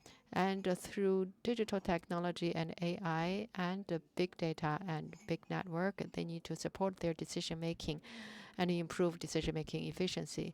And they also need to innovate green finance to ensure sustainable development. To address these challenges, We need to work on all those details. And at the macro level, whether it is international cooperation or national cooperation, we need to look at management and technology to achieve integrated thinking in our development. And between the companies, we can provide for the possibility of carbon sequestration, carbon sink, by building good platforms. We also need to increase cooperation so that the countries can cooperate equally and ensure companies' competitiveness. The UNDP has been working together with the relevant government departments and provinces and companies in the past few years in this field.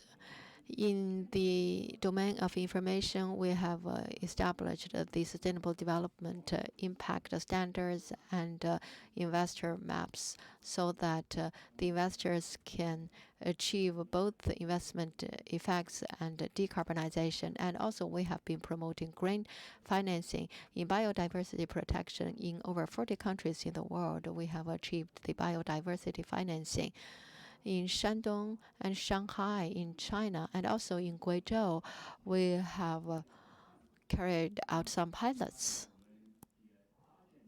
We have built some platforms too to connect the government with the research institutions and private companies so that the dual carbon goals will be achieved, biodiversity protection, and addressing climate change. These should be integrated, and we are working together with the relevant ministries and departments to achieve such integrated efforts. We hope that through their cooperation on such platforms, we will achieve green development. Thank you, Dr. Ma. I also want to thank you and your team for your contribution to green transition, and from company to technology to information to finance to global governance. I think you have shared very high-level perspectives. Thank you for sharing. And now I'd like to give the floor to Vice President Qin Hu of the Environmental Defense Fund of the United States. Can you share with us, in terms of green and sustainable development, you are an NGO that provides solutions to the whole world. And in water, air, maritime, and food security, etc., you have made a lot of efforts. You have been working closely with the government and the business community. Can you share with us your experiences? Thank you. Thank you very much, Mr. Zhang. I also want to thank the CCG for organizing this roundtable. Also, last year at this forum, I was here too. I learned a lot. I valued this opportunity a lot. And today, our topic is the green transition. Just now, Mr. Zhang asked me a question. So what is my view as an NGO leader? We have a very close relation with the enterprises as an NGO, and in the past more than 20 years, the work mechanism is to work with the enterprises as partners, and we assist these enterprises to know the frontier policies, to assist them with the transit towards the green development. And in this 20 plus years, we are still insisting in helping these accounting firms and also the traditional companies like McDonald's to help them to have the green transit. And looking back at this history of the assistance and looking to the future, we believe that the target or the dual carbon goals in front of us are overarching, and we have to assist these companies further to transit in a green manner.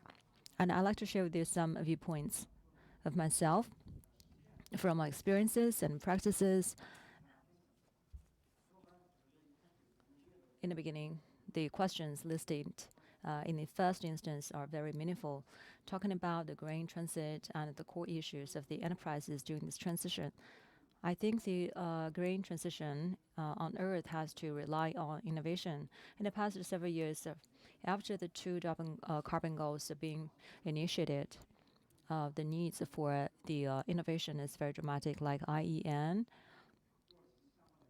have done some research, issued some reports on the categories of the technologies. Some of them are sophisticated and some of them are yet to be sophisticated in this report. So we've done something as well and issued a circular of the technologies, a certain report. And the core technologies and the core IP are also included into this report. So what I'd like to share with you is what kind of innovations could be available and how to innovate. What technologies are in great need and what technology is in great need of investment and what are the technologies that is readily available right now, and especially some enterprises when they're doing research, what should be concerned as priority for them. So climate change or the climate targets are in front of them, and technologies has to be somehow tackled the biggest imperative of human beings, like alluded to by Mr. Ma. So sustainable development as the target, we must tackle this issue first. And a lot of technologies involving innovations as enterprises, we must pay attention to the cost and effectiveness. But in the end, we find ourselves deviated far away from the original purposes, like the hydrogen. Hydrogen is very popular, attracting a lot of eyeballs of the investors. Hydrogen itself has to be understood thoroughly. Its nature, it is a green energy. Of course, on the other hand, it is indirect natural gas. If we disregard the leakage issues, that would be formulating a sort of crisis or risks and even exacerbate the issue of climate change. And when the leakage rate is very high, then the cost effectiveness will be compromised substantially. That will also hamper the innovations for the sustainable development and utilization of hydrogen as a renewable energy. And we have to consider the climate issues when we are using this hydrogen energy. And second is the energy itself in the future for the low carbon or even negative carbon development. We also have to consider the externalities in the community and also the morality issues as well, like also the environmental issues as well as the impact on the international community. The geoengineer technologies and the solar power radioactive management. And these are the issues as an externality that we have to concern and consider for innovations, as well as the impact on the big model of the climate change. Right now, all of these issues has already aroused a lot of attention on the terminals from the international arena, like the impacts will be differentiated industrial park by industrial park. We know that this is a technology. We have to know where this technology comes from and how it will be translated into something. And the influence has to be observed and monitored in the whole life cycle manner. So during the green transformation, we also have to consider the impact on the talents. We deeply feel that in the past, a lot of climate talents were from organizations like UNEP and UNEDP or the international NGOs. Many of them right now tend to come from enterprises. The great need from the enterprises on how to cope with curbing the leakages or the discharges. And in the beginning of the CIFTIS, President Xi mentioned the importance of carbon trade and the carbon market, that in great need of talent. So it is imperative for us to nurture the talents of low carbon expertise, to intensify the nurturing of the talents and to enhance its competitiveness with the sufficient talents to produce the talents specialized in low carbon and to assist the R&D centers and to assist the universities, which is the pool of the talents in the future. And some universities even joined the Low Carbon Alliance. So they can be engaged into this process. Like EDF, we had a special program recruiting a bunch of postgraduate students to do the research together with the enterprises. So this is a kind of conglomeration of the resources from the enterprises and talents from the universities. And the emissions can be abated very effectively by the enterprises, and experiences and best practices could also be formulated. I think in the future, apart from the carbon management and managing the ability of the low carbon development, first of all, we have to look into the future and look into the external environment. Do not only confine to the domestic competition against the low carbon environments. The first step should not in the domestic market and then international market. It is not in this sequence. And many multinationals have been promoting the low carbon initiative already, and they have formulated the standards and the paradigms of low carbon development. So somehow we have to benchmark ourselves with international arena instead of just doing the job with ourselves. And the supply chain management are equally important to manage the carbon emissions and the GHG and the CO2, and the Scope 2 and Scope 3 management are equally important. And greenhouse gases management in China focus on carbon dioxide mainly. Internationally, multinationals have been paying attention to the non-carbon dioxide management into their list of the managements, like the abatement of the NOx and SOx and HFC and etc. These are all the non-carbon dioxide greenhouse gases management policies. Enterprises innovation is only at the micro level. Low carbon is a systematic issue at the national level, at the systematic level, and at the policy level. So when we design the pathway of the carbon abatement by the enterprises, it shall be linked to the macro environment.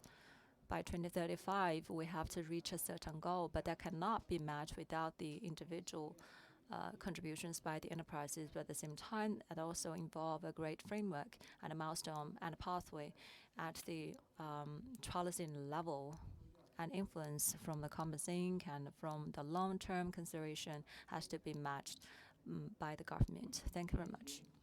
Thank you, Mr. Qin. During your talk, you basically have provided the direction for research for CCG. CCG started the research on talents, international talents. The integrated talents nurturing used to be the first topic for CCG. In the future, there will be the CGO coming to being. From technology perspective, to realize the green development, energy shall be secure and safe. In some local areas, the green energy is being promoted, but not without problems, like the issues of leakage of the hydrogen, because the energy and also the thermal value of it could be very high. So it involves a lot of risks and dangers, and even hazards to the environment. So probably the energy shall be utilized, and innovation should also take into consideration of safety of new energy. And supply chain is another important element. The supply chain resilience could be the barrier. And the green is one thing that we have to consider.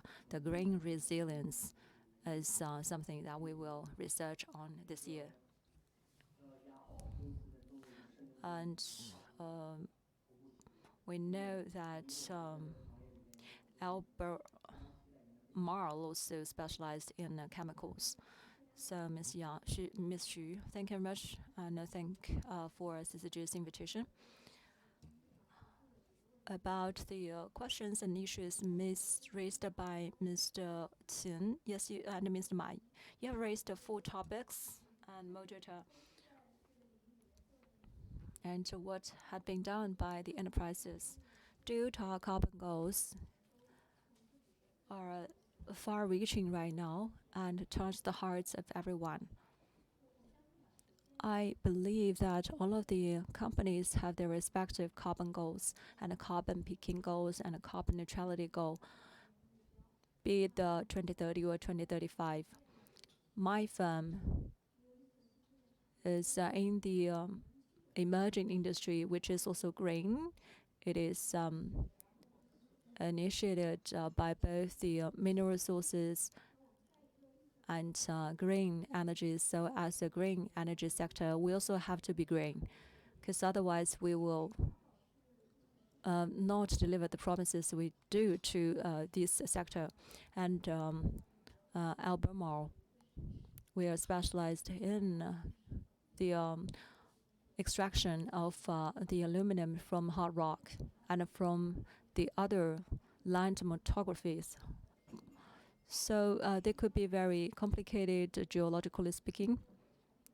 And we have to understand the changes of the topographies of the geology of these resources. So we have to consider the water consumption and energy consumption during the whole process of mining and extraction. And when it comes to the production, the lithium ore being translated into the products, and we have 2 lines of the products. It is a pure chemical process involving a lot of issues of safety, environmental protection, and dual carbon goals. From the source all the way to the scraps of the products, it is a whole life cycle issue. Several examples. In the ore, we consider how to reduce the overexploitation of the ore and how to reduce the water consumption of the salt lake. During the process of the lithium production, we're considering how to reduce the material consumption to maximize the volumes of the production. And I can give you an example. In China, the biggest workshop is in Xinyi of Jiangxi province. Every year, we maximize the procurement of the power. 12 million last year, and the power consumed every year is 100 million kilowatt hour. It is a heavily consumer of the power. So we want to make sure that the procurement of the green power could be realized 100%. And we are trying to utilize the recollected materials so that we can realize 100% of the recycle and recollection of the scraps. And the second, challenges.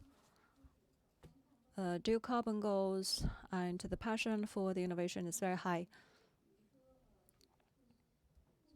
Right now, there are some hindrances, especially for renewable energies perspective. Although it is developing very fast, like the installed capacity in China is the biggest one in the world, but when it comes to the procurement, we still think the supply is in shortage. And the information is mismatched between the supply side and demand side. The enterprises have the demand for the procurement of the green power, and we also have the green power producers as well, like the wind power farms. We also have the big energy companies in China. They have a lot of output, but how can we match the supply side and demand side altogether? This is a great challenge.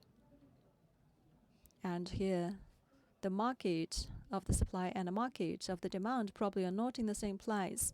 Physically speaking, there is some production of the renewable powered electricity are in the east part of China, but usually the consumers of this power would be in the eastern part of China.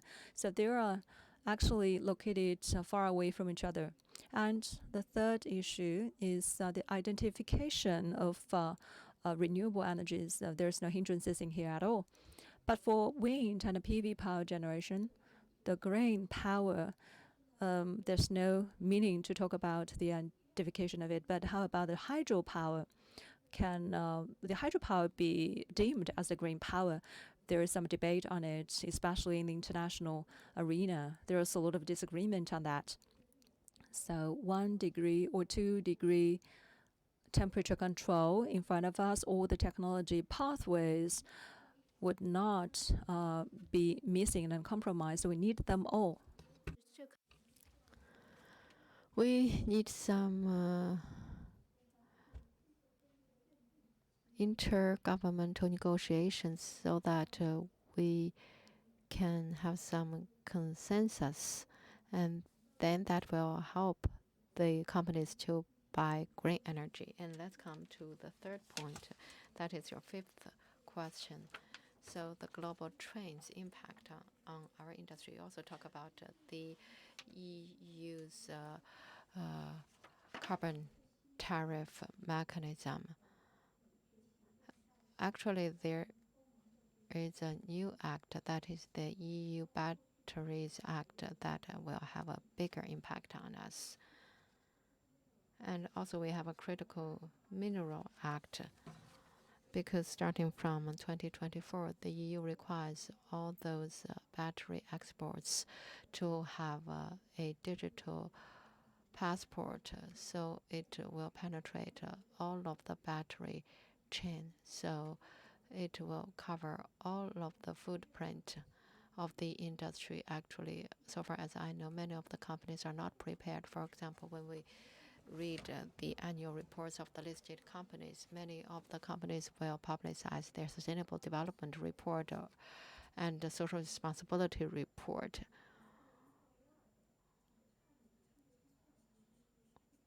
Actually, many companies do not have adequate carbon emissions. And actually, for our company, we have already done a basic calculation, but many of the companies have not done that. But after the EU issued its legislation, you know, the EU is good at using the advanced laws to guide the market. So the companies need to pay close attention to it. But in the coming 2 years, there will be big challenges. In addition to the policies and acts,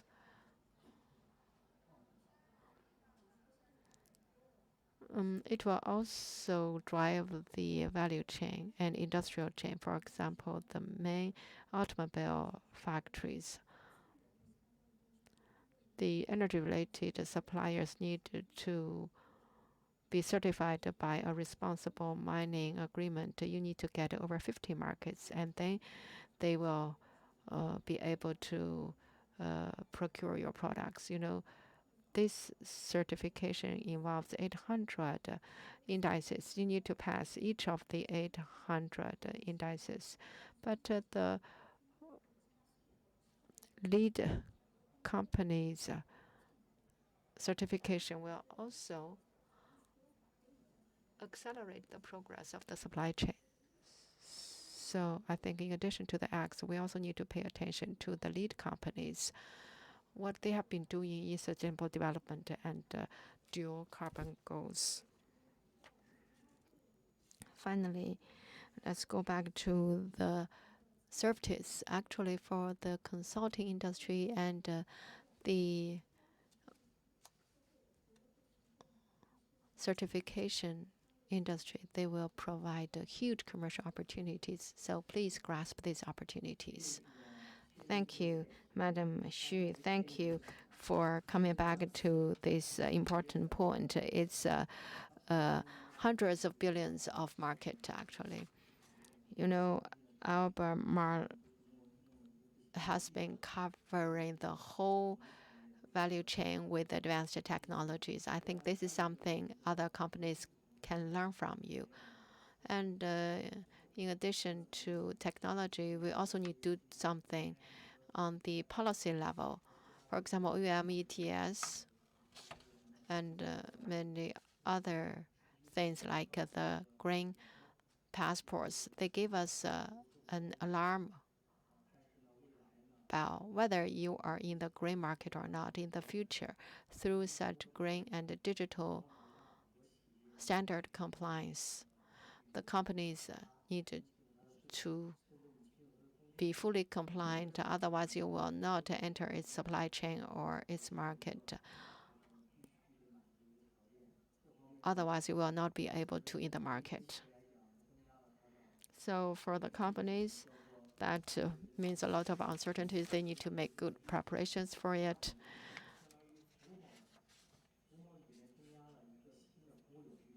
And that will also bring a huge market for the services sector. Thank you, Madam Xu. You have made very important points, and I think these are the things that the lead companies are also thinking about. How can companies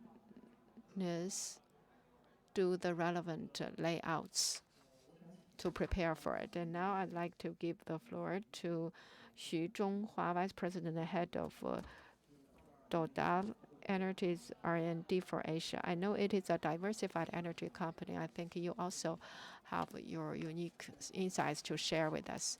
Thank you, Mr. Chair. Actually, Mr. Chair, you talked about a keyword that is uncertainties. I think this is something we are facing, which is a big issue. Uncertainties is actually something that the companies are facing when they do long-term planning. It's a big challenge. But the good thing is that we are now talking about a certain topic, that is a green transition and dual carbon goals. These are certain. So we need to find opportunities amidst challenges so that our transition is smooth. I'm from an energy company. It's Total Energy. We are facing two big challenges. One is energy. We have been talking about dual carbon goals, but we need to remember this. A basic thing is that we are an energy company. Second, we need to work for the dual carbon goals, but this is only a tool. Finally, we need to achieve sustainable economic and social development and a good life for the people. In terms of energy, we need to face energy security challenges, and we need more energy because society is developing and economy is developing. And also we are facing another challenge, that is climate change. Our core business is natural gas and oil, but in climate change, we are the most progressive. You know, every year we issue so much carbons, and by 2050 we will achieve carbon neutrality. So that means that there will be subversive changes in our energy mix. 2 years ago, we changed our name from Total to Total Energies.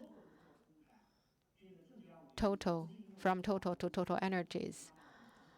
It's not about being romantic as a French company. Rather, our company has 7 colors. In the future, we will develop 7 energies: oil, natural gas, solar, storage energy, and bioenergy, and hydrogen, etc. We are making investment in all those areas, and our business structure can see the main business of oil and natural gas. Actually, the cost is over $20 per barrel, and the price is over 80.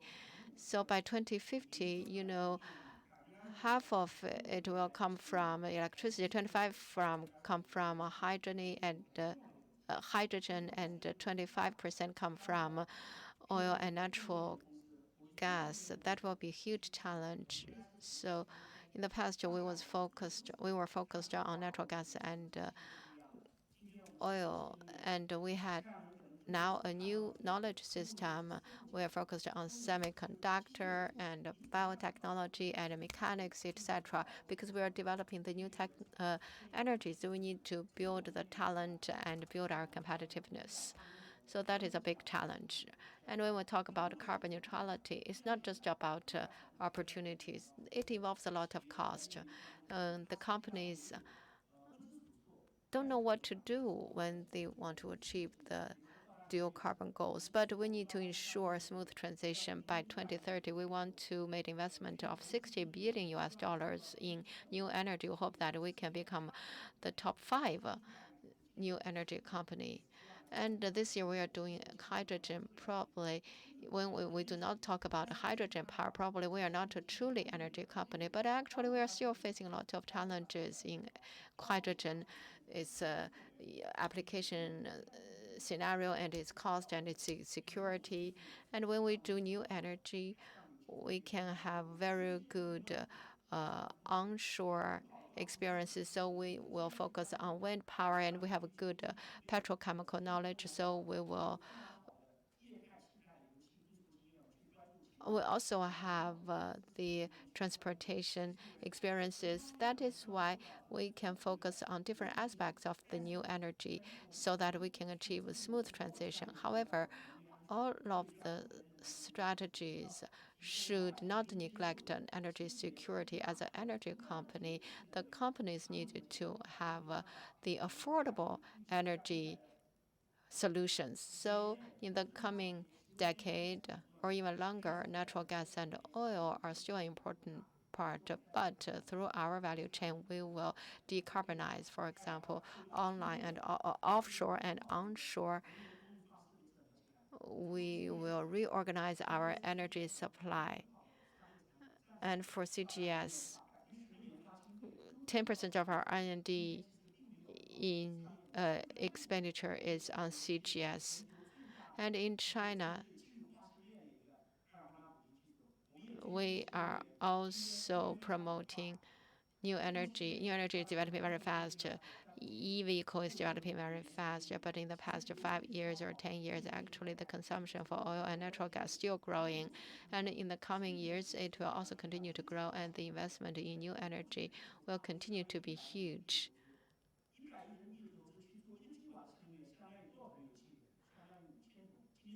So, how many barrels of oil do we need in the market? 100 million. So the energy transition will be very long. We need to ensure that we can reduce the cost and promote innovation and cooperation.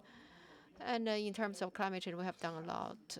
CCGS is something we have invested a lot in. And we also do plastics recycling, and we are doing digitalization. 3 years ago, we still remember that every day we were paying attention to how much money do we have in the banks. But we did not lay off any person, and we're still recruiting more people in digitalization, in new energy. In Paris, we established a digitalized factory. 1/3 of our R&D is spent on digitalization because digitalization is an important tool for energy transition. When you drive a car, for example, without a GPS in cities, you don't know how to go to a destination fast. So that is a typical case of the use of digital technology. Today we are talking about energy transition and dual carbon goals. I think there are some key factors we need to think about. First, innovation, technology innovation, and business model innovation and policy innovation. Cooperation, because carbon dioxide emissions, carbon itself is not a seen as a biological entity. 80%, we are comprised of 80% of carbon, so we should not stigmatize carbon. This is one issue that we have to tend to. And the second is the agro-environment, because carbon is transcending space and time. Today, we are all emitting carbon more or less, but that would not exert any significant impact on the climate. And the climate or the weather in Beijing, the weather or the climate change of Beijing would have impact on the weather to other cities and other areas. And cumulatively, small batches of the changes of the certain carbon emissions would cumulatively have a huge impact in other cities and also in the future generations. So this carbon emission transcends both time and space. We are doing the biological energy and we are doing the wind power, and we are developing the basis, assisting the enterprises to know the opportunities of investment and the sectors that are in great need of investment of these enterprises. The government, the think tanks, the enterprises, the academic research institutes shall pull their efforts together to transform the energy towards low carbon more economically and more safely for the general public. Thank you. Thank you, Mr. Xu. Yes, your company, through the change of the color of your logo, demonstrate the values, positions of your company. This is pretty much idealistic, combining the reality and the ideal. Sustainability should not only confine to the short-term benefits, should focus on the long-term development, and the values should also be reshaped. Innovation of the sci-tech and business models innovations should conform to the original paradigm of the nature. And as you have alluded to, we have to set up a certain governance transcending geopolitical environment as well as times and geographies. Yes, I fully agree with you. Your company have done a lot and considered a lot in terms of innovation. Thank you. We have had the opinions from international organizations, research institute, and multinationals. Now, with that, I'd like to invite the ideas from Mr. Li Jian from the State Grid to talk about what we're faced right now. Many thanks to the invitation from CCG to me. I'm with State Grid Corporation, and it is one of the biggest public power facility company. And every day we are servicing every individual in this country. And our company are also pushed by the dual carbon goals. The future directions is to push for new energies to serve dual carbon goal attainment, and we are the promoter, pioneer, as well as the practitioners. And we have the responsibility and we have the vision to push forward the attainment of this target. So in my whole life career, in the beginning I remember we were just engaged in the plan of the power and strategy study. We always prioritize safety, clean, green, and low carbon as the original principles. Indeed, China and the world's economic development, we guarantee the supply of the power and to satisfy the demand of the energies, and gradually clean as a new element in our responsibility has been more and more prioritized. To make plans and to make strategies, we prioritize green before others. And that is also against the big background of the dual carbon goals. And I'm with the Research Institute of State Grid. And this is a very academic support of the State Grid company. And it is to do the academic research and to the design as a technical support to the company. And we grow together with this company and to do the innovations of the sci-tech of the energy, strategization of this nation, and honor the social responsibility to the company. We hope that our relevant research in the future can make sense to attain the targets. Like being alluded to by Mr. Zhang, some topics. It also reminded us to have further understanding about dual carbon goal. Yes, dual carbon strategy will comprehensively and profoundly influence our daily life. It has a lot to do with the sustainability of the life and also the development of the nation.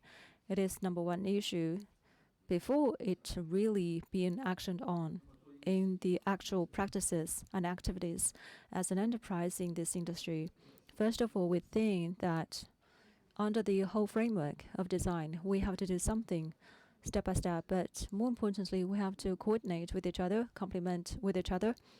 If we only talk about the constraint, limitations, or we take limitations as the target, as the barrier, probably it can play some role in the short term, but long term, it will constrain the long-term development or sustainable development, be the enterprises or the industry or the enterprises in certain locations. They have to fully understand the nature of the dual carbon strategy. It is a long-term perspective, and it is quite challenging. So for the power enterprise, in the past, for some time, we deeply engaged into this process. We have some common sense. In this process, it is a matter of the re-electrification, because in our daily life and work, the biggest of 4 sectors of power consumption and emitters, first one is energy sector, second is industry and transportation and building. So now we are in the building sector. All of us are cleaning or doing something about cleaning. PV and wind and water and other renewable energies are in the list. But when we are doing the cleaning of the industry, probably we have to consider the pathways of real electrification, as well as the transportation and the NEVs penetration, buildings or architecture. You may notice. Right now, the Ministry of Architecture also promoting the electricity empowerment in the building sector. So we think that the 4 biggest emitter of the carbon emissions, 3 of them are doing something already. As for the buildings, they have to do something else. They have to find other alternative to China and to the world. It is the area in great need of the energy, and also it is involved deeply into the transformation of the clean energy. So safety should be number 1 issue that we have to consider. Reliability and safety must be considered. The ultimate goal is sustainability of human beings. That has a lot to do with safety and reliability.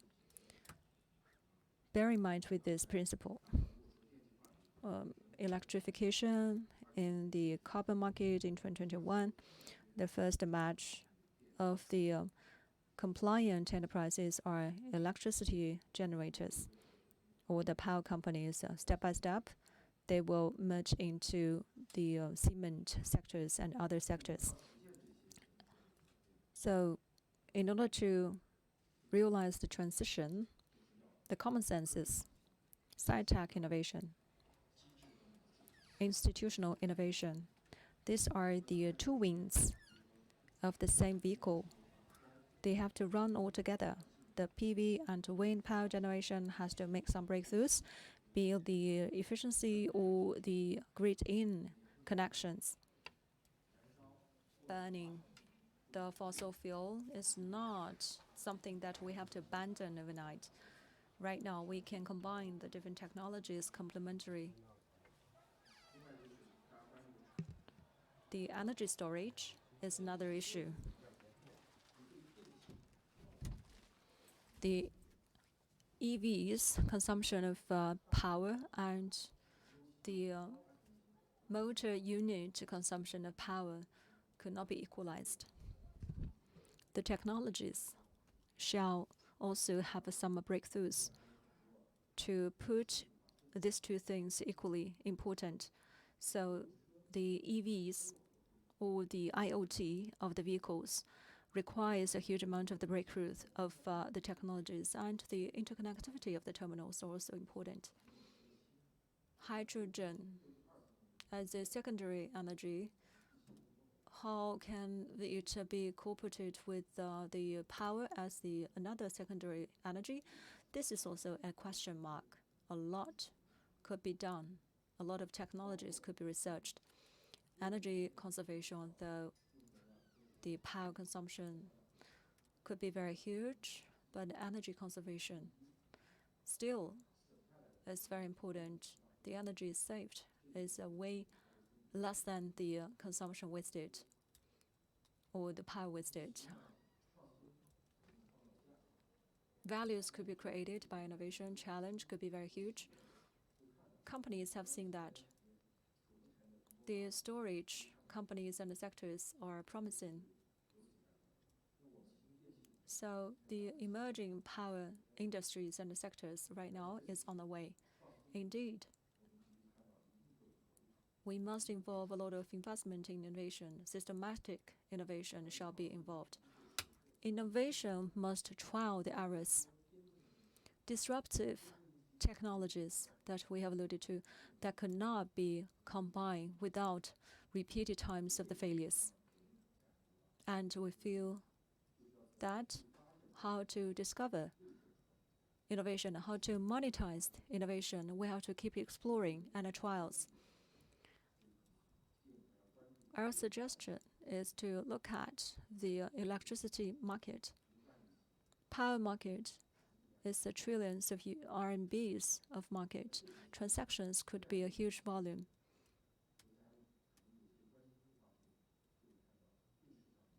Power market can assist the energy conservation and can assist the green transition of power, but power market single or alone is not enough.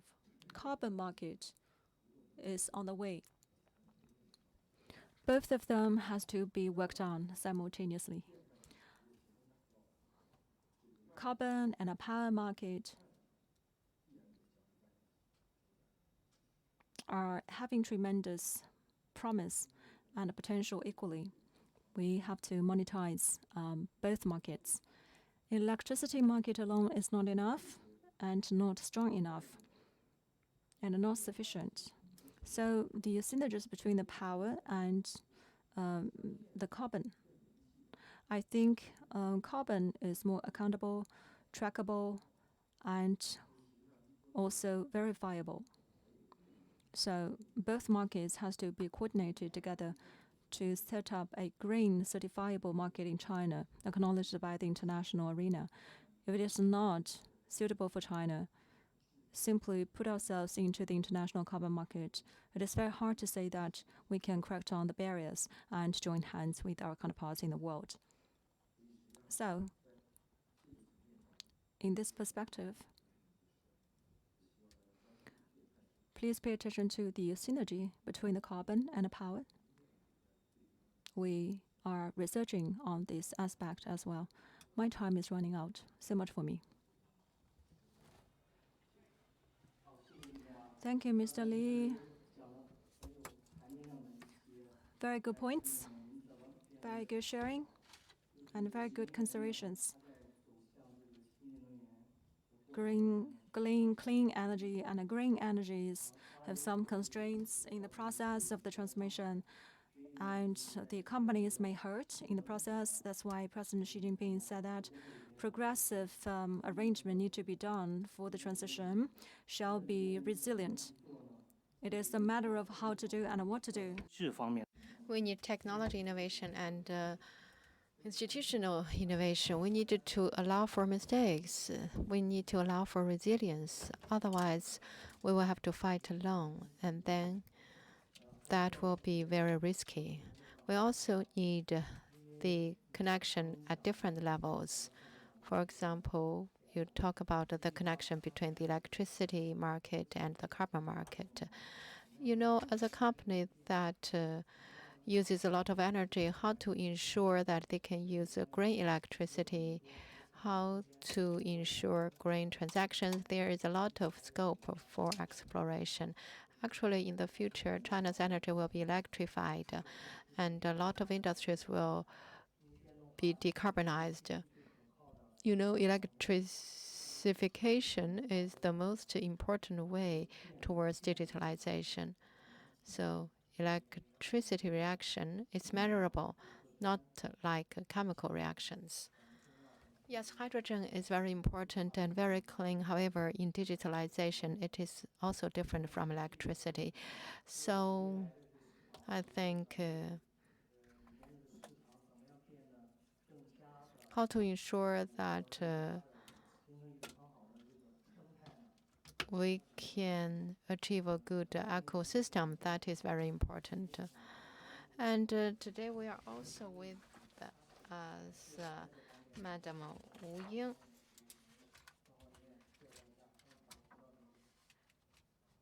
from Prestige and Fortune FinTech. Thank you very much. I also want to the two zones offices and CCG for the invitation so that we will have this great opportunity to be here at the round table pathways to net zero and a green transition. We are one of the first companies to practice ESG. We are an independent third party. We want to focus on ESG, environment, social, and governance. From the perspective of our company, our practice is what we are thinking and what we have been doing. And we will talk about our challenges and pathways and also the opportunities. We'll also look forward to having more exchanges after this roundtable. Talking about ESG, actually, it is a non-financial index. It has clear boundaries, and it is inclusive and progressive and gradual. So it is easy for us to develop the digital tools to support the green and low carbon transition of companies. It can also support the financial institutions to use many dimensions to think about the risks faced by companies, and then in their performance improvement, it can also be helpful. So in our company, we are also focused on these two things. We hope that the companies can use a click to have a ESG disclosure report, and then they will form their own ESG governance. And second, we also provide ESG analysis and assessment to help the financial institutions to make evaluation of their investment targets.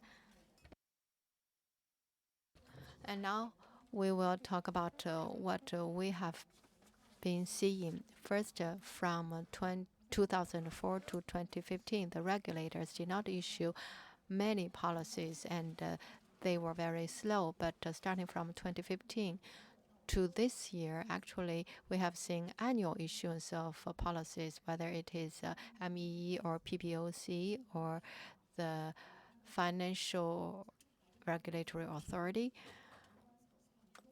So from macro to meso level, and the direction is very clear, guiding the companies to participate in sustainable development, and that provides very good pathways. Second, we can look at some figures. Actually, domestic financial institutions, when making investment in sustainable development or giving loans, in 2014, from 2014 to 2020, we saw only 49 ESG investment funds. So they were waiting and seeing. And then from 2020, there is a great increase. For the 1 year, we saw 62 funds. And for state-owned banks and SOEs, their green loans increased by 2 digits. So you can see the big environment.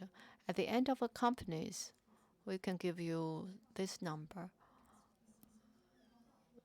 The ESG information disclosure report or CSR report in 2019, we saw over 800. In 2011, 1,400, and last year, 1,800. So every year it grew by 50%. So the ESG ecosystem, including the companies, the financial institutions, and regulation, we have seen a very clear signal that is the sustainable development ecosystem is taking shape. So the companies need to issue reports. The data will be interpreted by a third party as effective information, which will be used to guide the investors in making predictions or providing it to the regulators to do the other kinds of work going forward. And the regulators can also issue some pressure on the companies so that the companies can do a good job in providing the ESG report. So this is a virtuous cycle, and there will be a lot of opportunities coming out of it. For example, if you can do a good job in ESG governance and ESG performance, then you will have low capital cost and low return volatilities and low market risks. And as a financial institution, you can also have all dimensions of perspectives in viewing a company, not just the financial indicators. And then you will be able to control the risks. And based on the multidimensional data, you can develop more green products and green financial products. So that is also true for financial support. Although we have seen such formation of ecosystem, actually we are also seeing a lot of challenges. Why? Because for the financial institutions, actually it is not easy for them to get effective data or high quality data. For example, how to make a judgment about the green loans. Although we have the policy guidance, in practice there are some uncertainties. And for ESG risks or non-financial risks, can the companies follow effectively on them? That is also a big challenge. And also for green financial services or traditional credit issuance processes, can they be combined better? That is also another challenge for the companies. There may be requirements from different parties, and how can they do a good job in managing their own ESG performance? For example, ESG documents, how to write them, when to publicize them, and what are the requirements of the regulators? These are quite vague. So in conclusion, because ESG is a concept that is quite new in China in terms of awareness, perception, standard, and technology, we are facing challenges, and we are still in the early stage. And also, sustainable development in ESG involves a lot of information, so the companies sometimes do not know what to do. So for the financial institutions, they are also facing a lot of challenges in changing their thinking model. This is not a suggestion. Actually, this is only our idea about the pathways. I think we can work on 5 things. First, we need to establish standards. That is to say, if we can have a unified standard system, whether it is investors or the companies, we have unified standards, then that will be better. But because they are different sectors and industries, the standards cannot be all the same. However, at least we can have the 1+N standard. If we can issue such standards, that will be good for investors and companies. Second, in terms of technology system, we hope that we can see more energy saving and emissions reduction and green technologies, especially the technologies that are combined with digitalization. For example, when we provide ESG information disclosure services to the companies, we will not use a lot of staff to write the reports for them. We use a system to use a click to form a report. We use SaaS or some other services.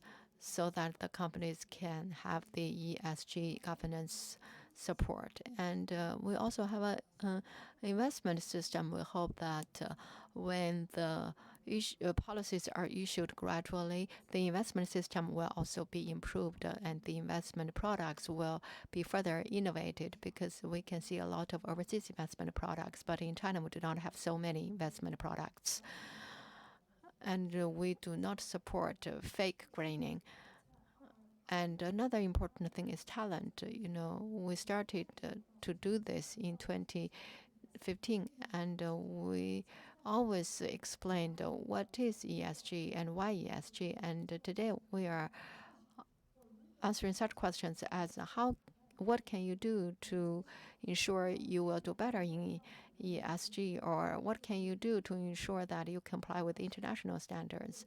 We feel that the market has a huge demand for good talents. At the same time, ESG really requires talent with complicated skills. And in the second round table, we talked about the engineering talents. Actually, we want ESG. We want an ESG background as well as the engineering background. So that is a huge demand for composite talent. Last one, standard technology investment talent. After these systems are improved, we need to form an industrial system altogether. And finally, green and digitalization will be upgraded with good transition. And then these 5 systems will help us to form a sustainable development ecosystem. So this is my answer to the opportunities and challenges and pathways. Okay, thank you very much. I'm looking forward to exchanges to all of you. Thank you, Madam Wu. I think what you are doing is quite similar to UNDP's Sustainable Development Catalog 2 years ago. Actually, from international organizations to government ministries already, we can see the demand. You also talked about the 5 systems. There is also a connection here.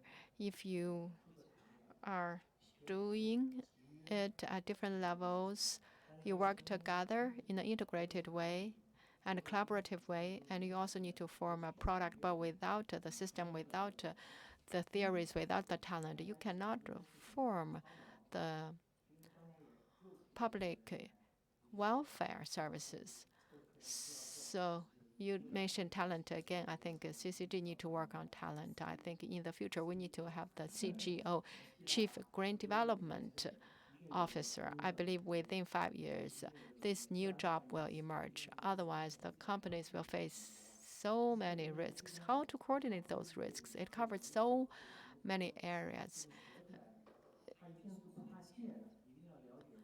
It's not something you can learn in your engineering background or social background. So it is integration of many dimensions, and then you will contribute to the business innovation and sustainable development. So companies, international organizations, and MNCs and market players have all shared their views. Actually,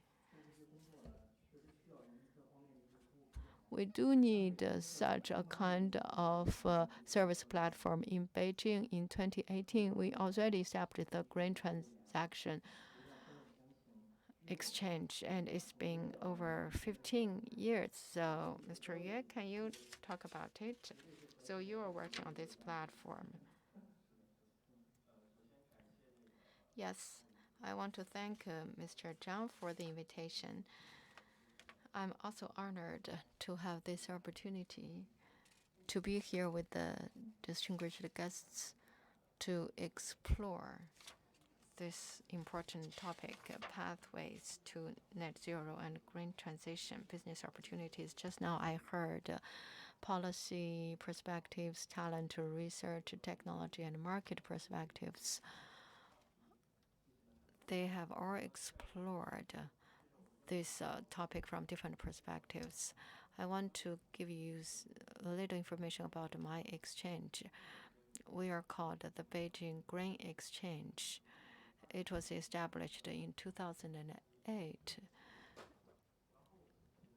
It was established before the 2008 Olympic Games, and actually we changed our name. We had an old name in the past. We have 4 business areas. First, carbon trading and emissions rights trading, so environmental rights transactions. Second, public services.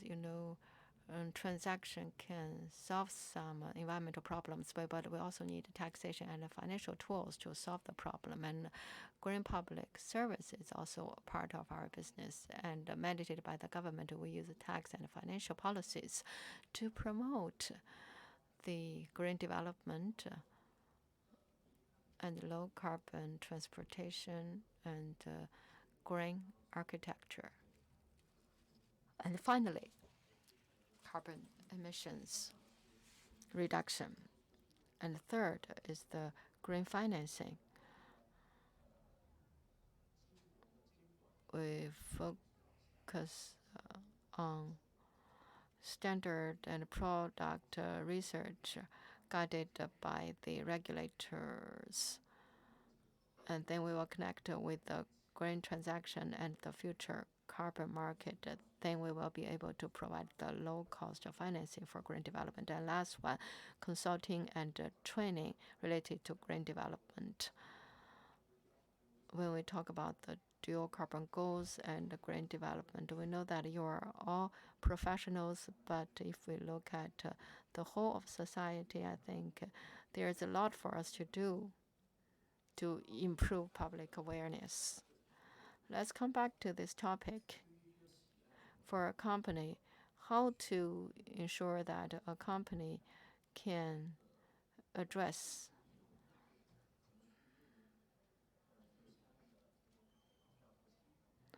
the challenges and opportunities in the transition. We need to go back to the goal. What are the 2 goals, the dual goals? Before 2030, carbon peaking. Before 2060, carbon neutrality.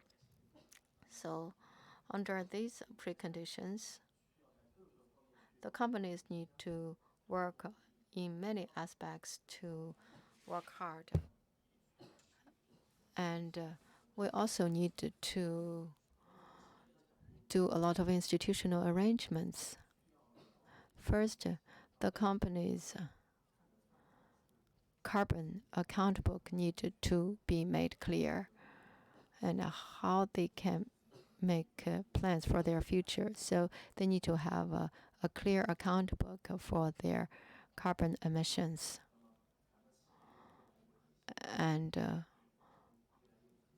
what technologies do the companies have to promote its carbon neutrality goals? That is the first point. And second, faced with the dual carbon goals, the companies, especially the MNCs, can take the initiative to set its carbon peaking and carbon neutrality goals. They will also establish relevant measures to support it. Actually, they have been working on the following aspects. First, they will do a carbon review to know their carbon emissions. And second, they will also use different kinds of technologies to realize their maximum reduction of emissions and emissions reduction.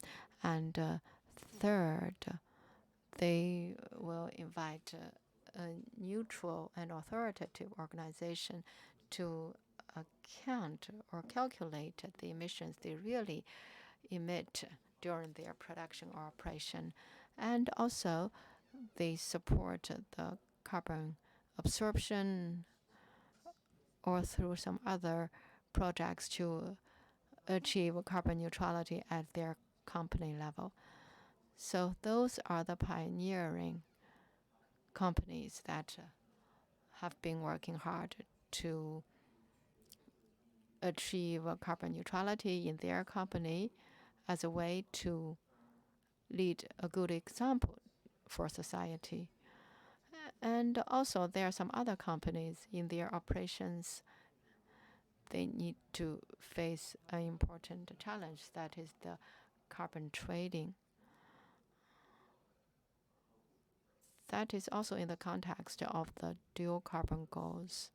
So through the market mechanism, we will be able to optimize the allocation of relevant resources, and its main purpose is to reduce the carbon reduction cost, and then the cost will be minimized throughout society. In this process, the company's environmental restraints will be internalized,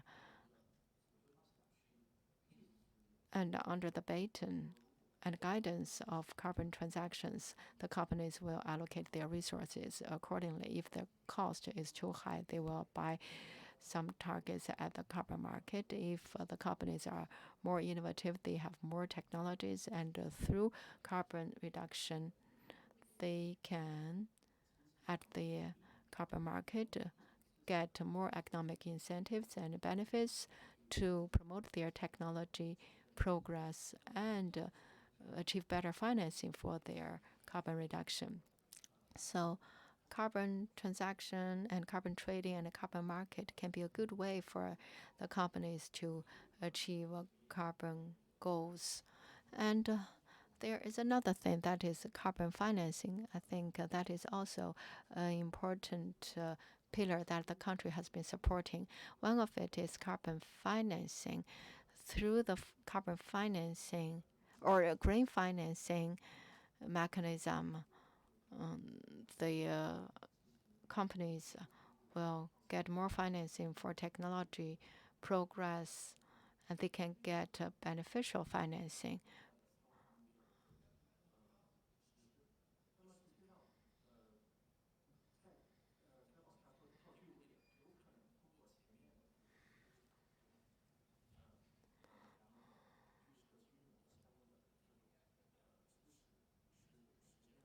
So through the green financing, the companies still cannot achieve their goals adequately. So at the national level, the government has the tax and financial and fiscal policies to support the companies. For example, the green exchange of Beijing in terms of transportation and architecture have been using the fiscal and the taxation subsidies to guide the companies to achieve carbon reduction goals. So I talked about how the companies can use the available policies and institutions to achieve their dual carbon goals.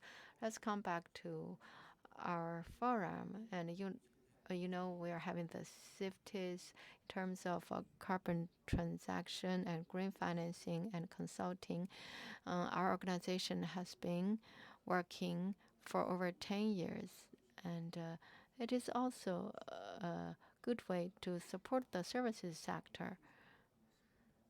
We hope that in the future, in the operational activities of the companies, we will have deeper cooperation with the companies. Thank you, Mr. Yue. You also mentioned 5 points. I also want to thank you for your 15 years of hard work. If I established a public platform or infrastructure for green financing, you are also working for the quantified pricing of green financing or carbon. I think the Beijing Green Exchange is a central enterprise. You are a big institution, so in the future, I think probably the companies and the local governments can get a lot of support from you in the future. And the green products should also be internationalized. And it's not just our own products. Our own standards should also be connected with the international standards. I think on this point, we have a lot to explore. What we need to do is to remain open and work together to build some standards that are good for international sustainable development. Thank you, Mr. Yue. Actually, all sectors are moving towards green and low carbon development. China Smart Building and Digital Solution leader of Johnson Controls is also a leader in this sector. Can you share with us your experiences? Thank you, Mr. Chair. I want to thank you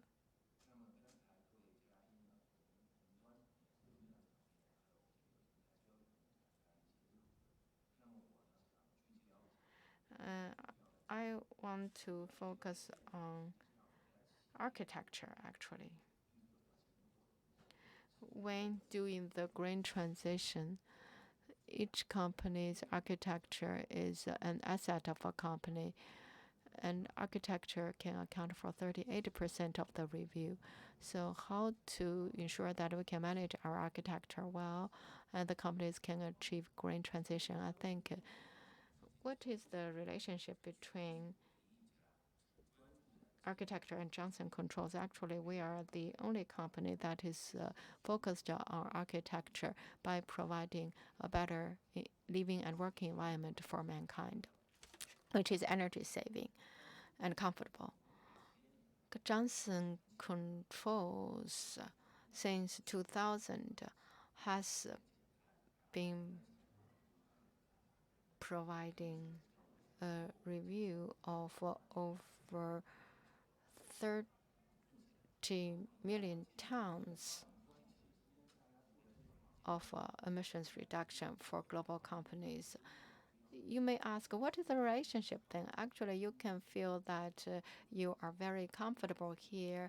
It is achieved through the air conditioning, and Johnson Controls has such products. And air conditioning account for 40% of the energy consumption in the buildings. So how to manage the air conditioners to ensure that we can be here comfortably and we can achieve energy efficiency? I think that will be our future priority. When we talk about the low carbon development, that doesn't mean that we turn off the power. Actually, we need to ensure the basic operation of the companies. So a better transition to green development is to know that our company's commercial logic, the green logic, what is the processes and what are the scenarios, and then we will improve our goal. And you ask about what we have been doing. Actually, we are also use our technologies in our own architectures and assets. We are also helping our partners to achieve the green transition, and we classified the industry. We use the vertical classification, and the energy efficiency has been approached in a way that realizes the energy consumption is properly defined in each sector. Take, for example, in northern cities in China, we are turning from coal to electricity. Talking about the hot pumps, actually, hot pumps is a good way for us to make good use of the abundant heat. What about the industrial scenario then? The cost is 18.9 yuan if we can make good use of the abundant industrial heat. But what is the traditional cost? If we use natural gas, every day we need to pay 97 yuan. So that will save a lot of cost for the companies. That is also true for carbon emissions. The traditional heating means that for each kJ, it decreases 220 grams. But for the green model, it is 100 grams. For example, in architecture, you have the machine room or you have some other facilities. And if we use the heat pump or hot pump, so the energy cost is 20 yuan every kJ. And the carbon emissions will be saved by 100 grams per kJ. So when we know the processes for each company, then we will make better use of our technologies. So when we talk about low carbon, I think it should be a process of application. And we can actually grasp a lot of data. How can we make good use of the data? Actually, in our companies, for example, the Johnson Controls and many other partners in their own industries, they have their own dedicated talents. But how can we use digitalization to ensure that the talents in those industries can use their expertise to achieve their digital transformation, and then they will use it in their daily application.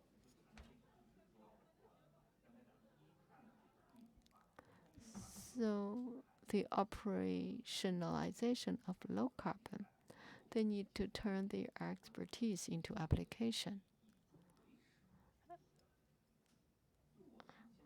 We also need to ensure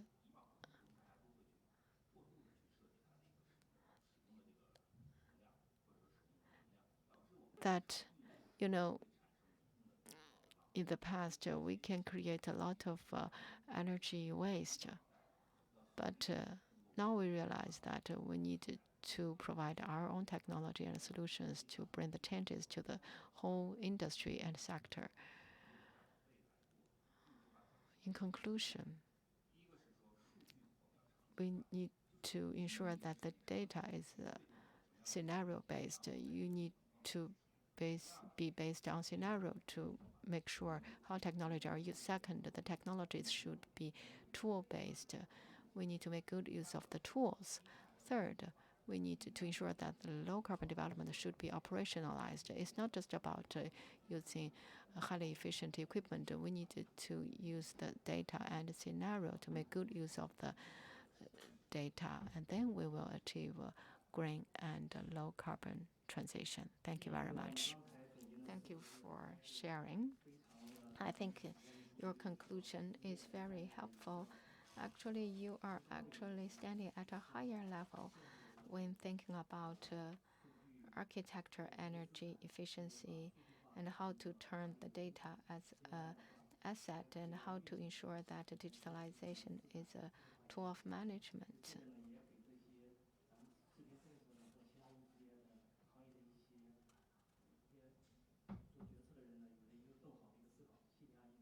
Thank you very much for giving us the inspirations. Actually, in addition to clean energy, solar, wind, and thermal power, Charlotte Zhao comes from the Arctic Green Energy China. It comes from the Iceland.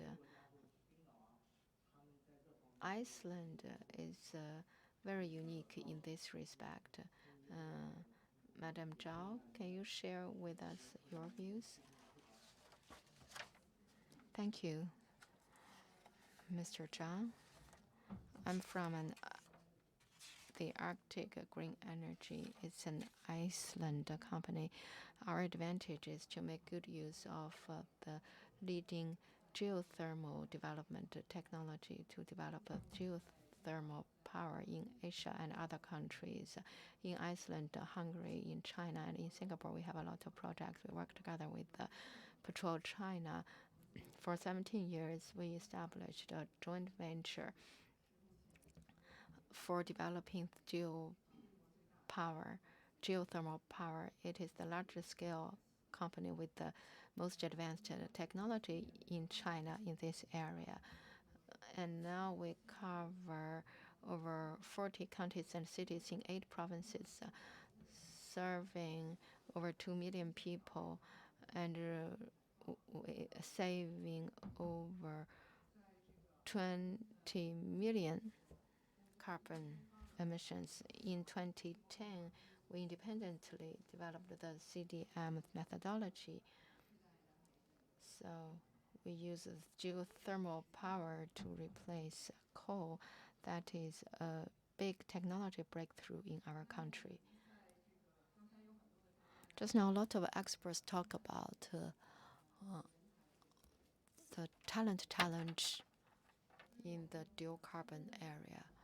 So in this niche market, we do not have so many experiences to borrow, so we just solve the problems as they emerge. So in 2019, the Global Geothermal University of UNESCO is now having a branch in China, and this year we are having the second phase of this university to train more talents in Asia and in this part of the world. Coming back to geothermal power, actually, according to the International Energy Agency, the city consumes 70% of the primary energy of the world. We have some experts in architecture. The heating and cooling of architecture accounts for 50% of city primary energy, and 80% of such power has been provided by fossil fuels. So heating and cooling area are crucial for achieving the dual carbon goals. And sometimes it is neglected, however. Just now, Mr. Zhang and some other experts talk about some keywords, for example, energy security, technology security, and the economy problems of new energy. Actually, thermal power is a clean, recyclable, and secure energy. So it does not need long-distance transmission. It can solve problems, solve the energy consumption issue locally. And our company has enjoyed the development for more than 10 years. We have developed a mature technology system. So what should be the pathways to technology development?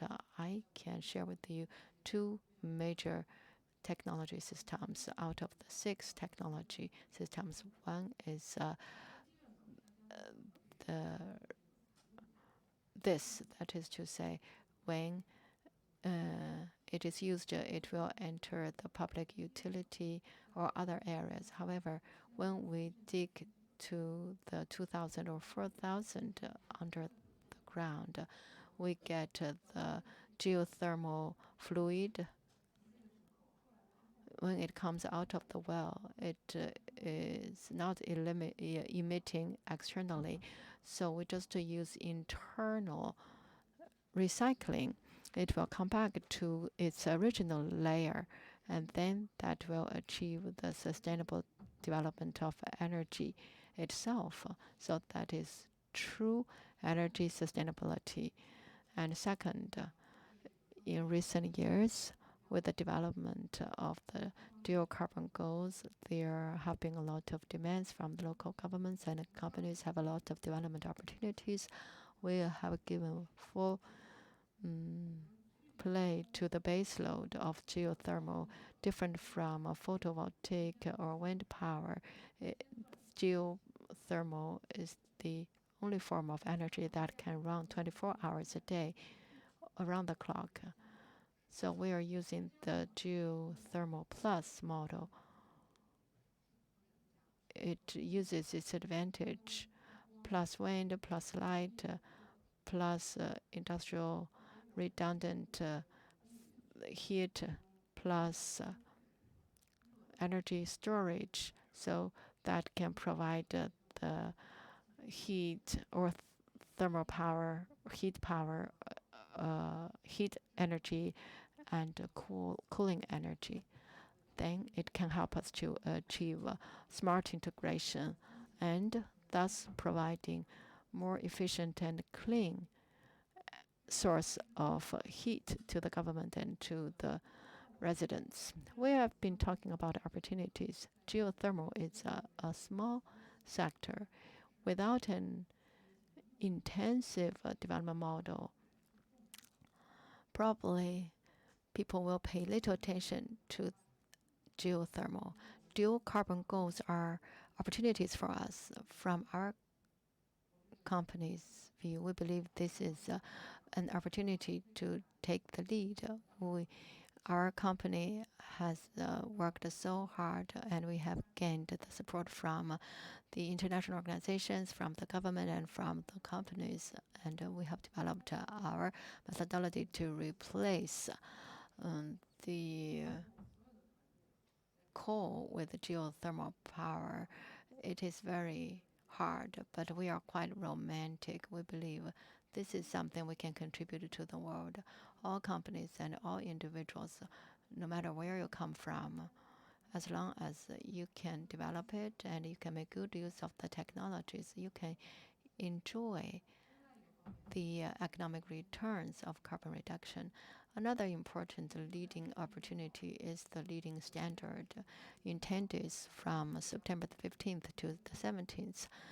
Here at this hall, actually 311AB, we will launch the China Geothermal Standard and Global Geothermal Standard. So I think that will be true consistency between domestic and international standard for geothermal power. So I invite all of you to participate in this global geothermal conference. Probably it is a small conference, but it is interesting. Thank you, Madam Zhao. We talk about future energy. It will be distributive. It will not be large scale, but it is quite stable. If we can integrate with other forms of energy, then we will bring a better solution to all users, and it will be very successful. I also wish your conference every success.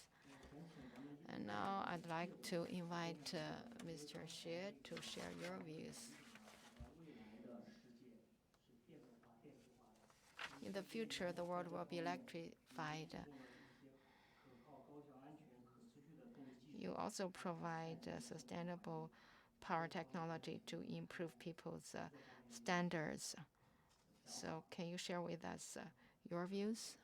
Yes, thank you, Mr. Zhang, for giving me this opportunity. I'm honored to have this opportunity to be here together with the leaders and experts. This is a hot and interesting topic. I want to spend a little time in saying a little bit about my company. Our company is a globally leading energy and a digital solution provider. We were established in 1911. It was in Ireland, and then we went public in New York, and our business center was moved from Europe to the United States. This year marks the 100th anniversary of our going public in Wall Street. And actually only 30 companies at the New York Exchange that have a similar history.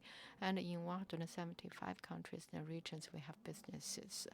We entered China in 1993, actually even earlier than that. When Nixon visited China,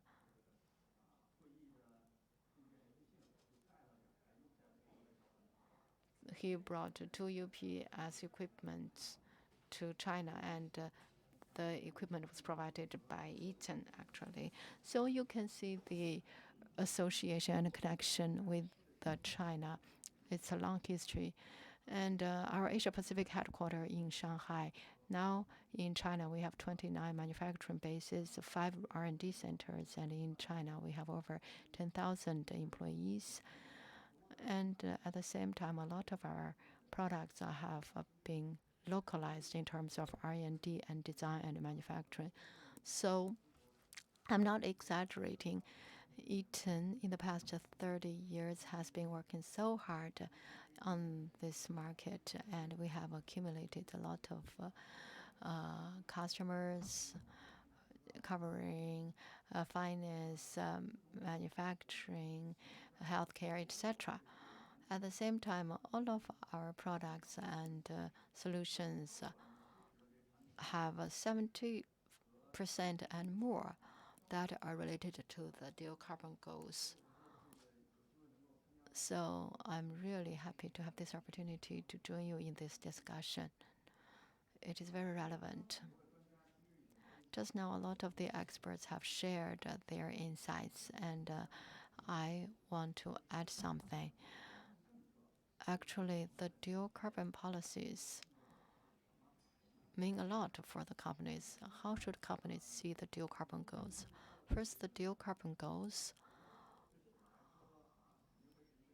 may be a challenge to the companies, but more importantly, it is an opportunity actually for most companies. Energy consumption itself is important part of the cost of the daily operation of a company. If we can use the technologies to reduce the emissions and reduce the energy consumption and raise our efficiency, then that will be great. So the dual carbon policies are very important for the long-term and mid-term development of the companies. It is important to our life, daily life. It is closely related to our daily life. And second, the companies need to respond to the national policies. In the past, dual carbon goals are just guiding opinions, but now in the foreseeable future, it will become a requirement. Take the data center industry.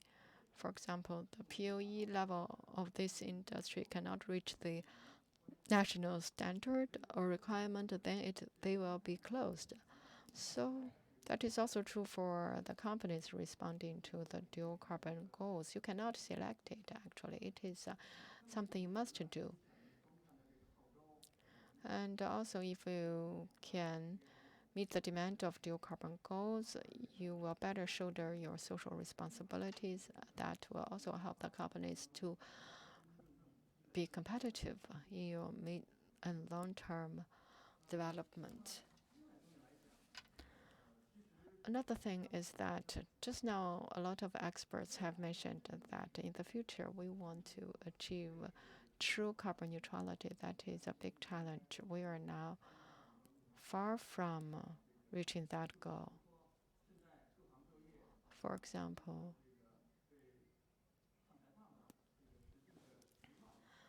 different industries have different goals for carbon emissions.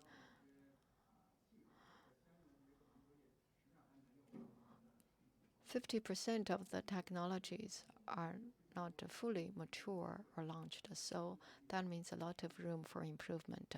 That brings huge business opportunities. At the same time, take power, for example. It is also an important, advantageous area of Eaton. Today, electricity seems to flow one way. So the power suppliers produce the power and transmit it to the companies and to the households. And then the households are users of electricity. But in the future, we want to achieve true carbon neutrality. We believe that the power flow will become two-way, not one-way anymore, or multi-way instead of one-way. In Eaton, we believe that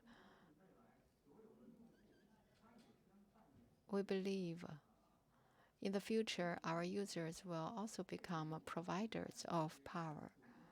And they can use the power storage technology and lithium technology. And when they have the demand for power, they can get the power from the power grid. And when their demand is declining, they can pass the power that they have saved or stored to put them back to the grid. So we have a lot to do. We can work on it. So that is why the dual carbon goals are really good opportunities for the companies. Then what should we do for companies? What can we do to respond to the challenges and opportunities? First, we must take immediate actions. Just now, we already mentioned that we must respond to the goal of dual carbons. So we cannot wait. We must take actions now. At the same time, we also suggest that our companies can take a gradual way because the environment is challenging, domestic demand is weak, global economy is uncertain, and in some other halls, and all the experts have shared similar information. So at this important moment, the companies need to spend money as necessary and appropriate. When they achieve dual carbon goals, they need to compare the cost and the goal, and they need to reduce the risks related to each stage of changes. Then how to achieve good value for money when they achieve the dual carbon goals? First, the existing equipment need to be transformed. Take data center as an example. The equipment in the current data centers should be totally replaced, or shall we just do some scientific review of them and maximize their value? And based on the existing equipment, we can make some modernization efforts. For example, in UPS equipment, which is important equipment of power supply and distribution, and Eaton has this ability to help the companies to expand the UPS life cycle, and we can accomplish the review, transformation, and upgrading of the equipment. For example, if a project engineering project that is quite complicated and costly, we can turn it into a daily upgrading procedure. And second, we can use some digitalized technologies to ensure that our processes are more scientific and efficient. And then the companies will be helped to achieve gradual progress, step by step. Then they will be able to achieve the dual carbon goals. On the other hand, for Eaton, we have a lot of technologies and solutions that can help the users so that we can do some feasibility reviews. Mr. Xie, you know, because of time, probably technically, I think we have more opportunities to explore in the future. So in summary, I think you mentioned an important point. For example,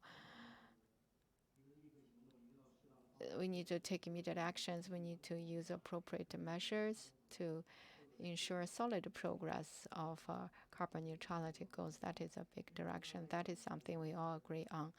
And also you talk about future electricity, which will be multiple way, not one way.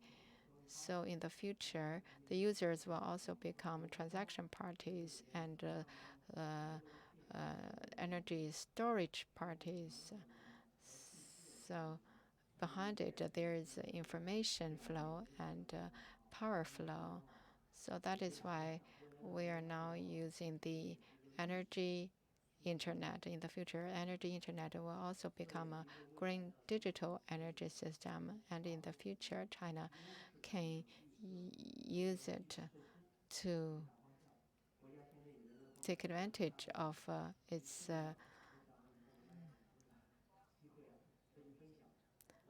strong points. I think, I'm sorry, I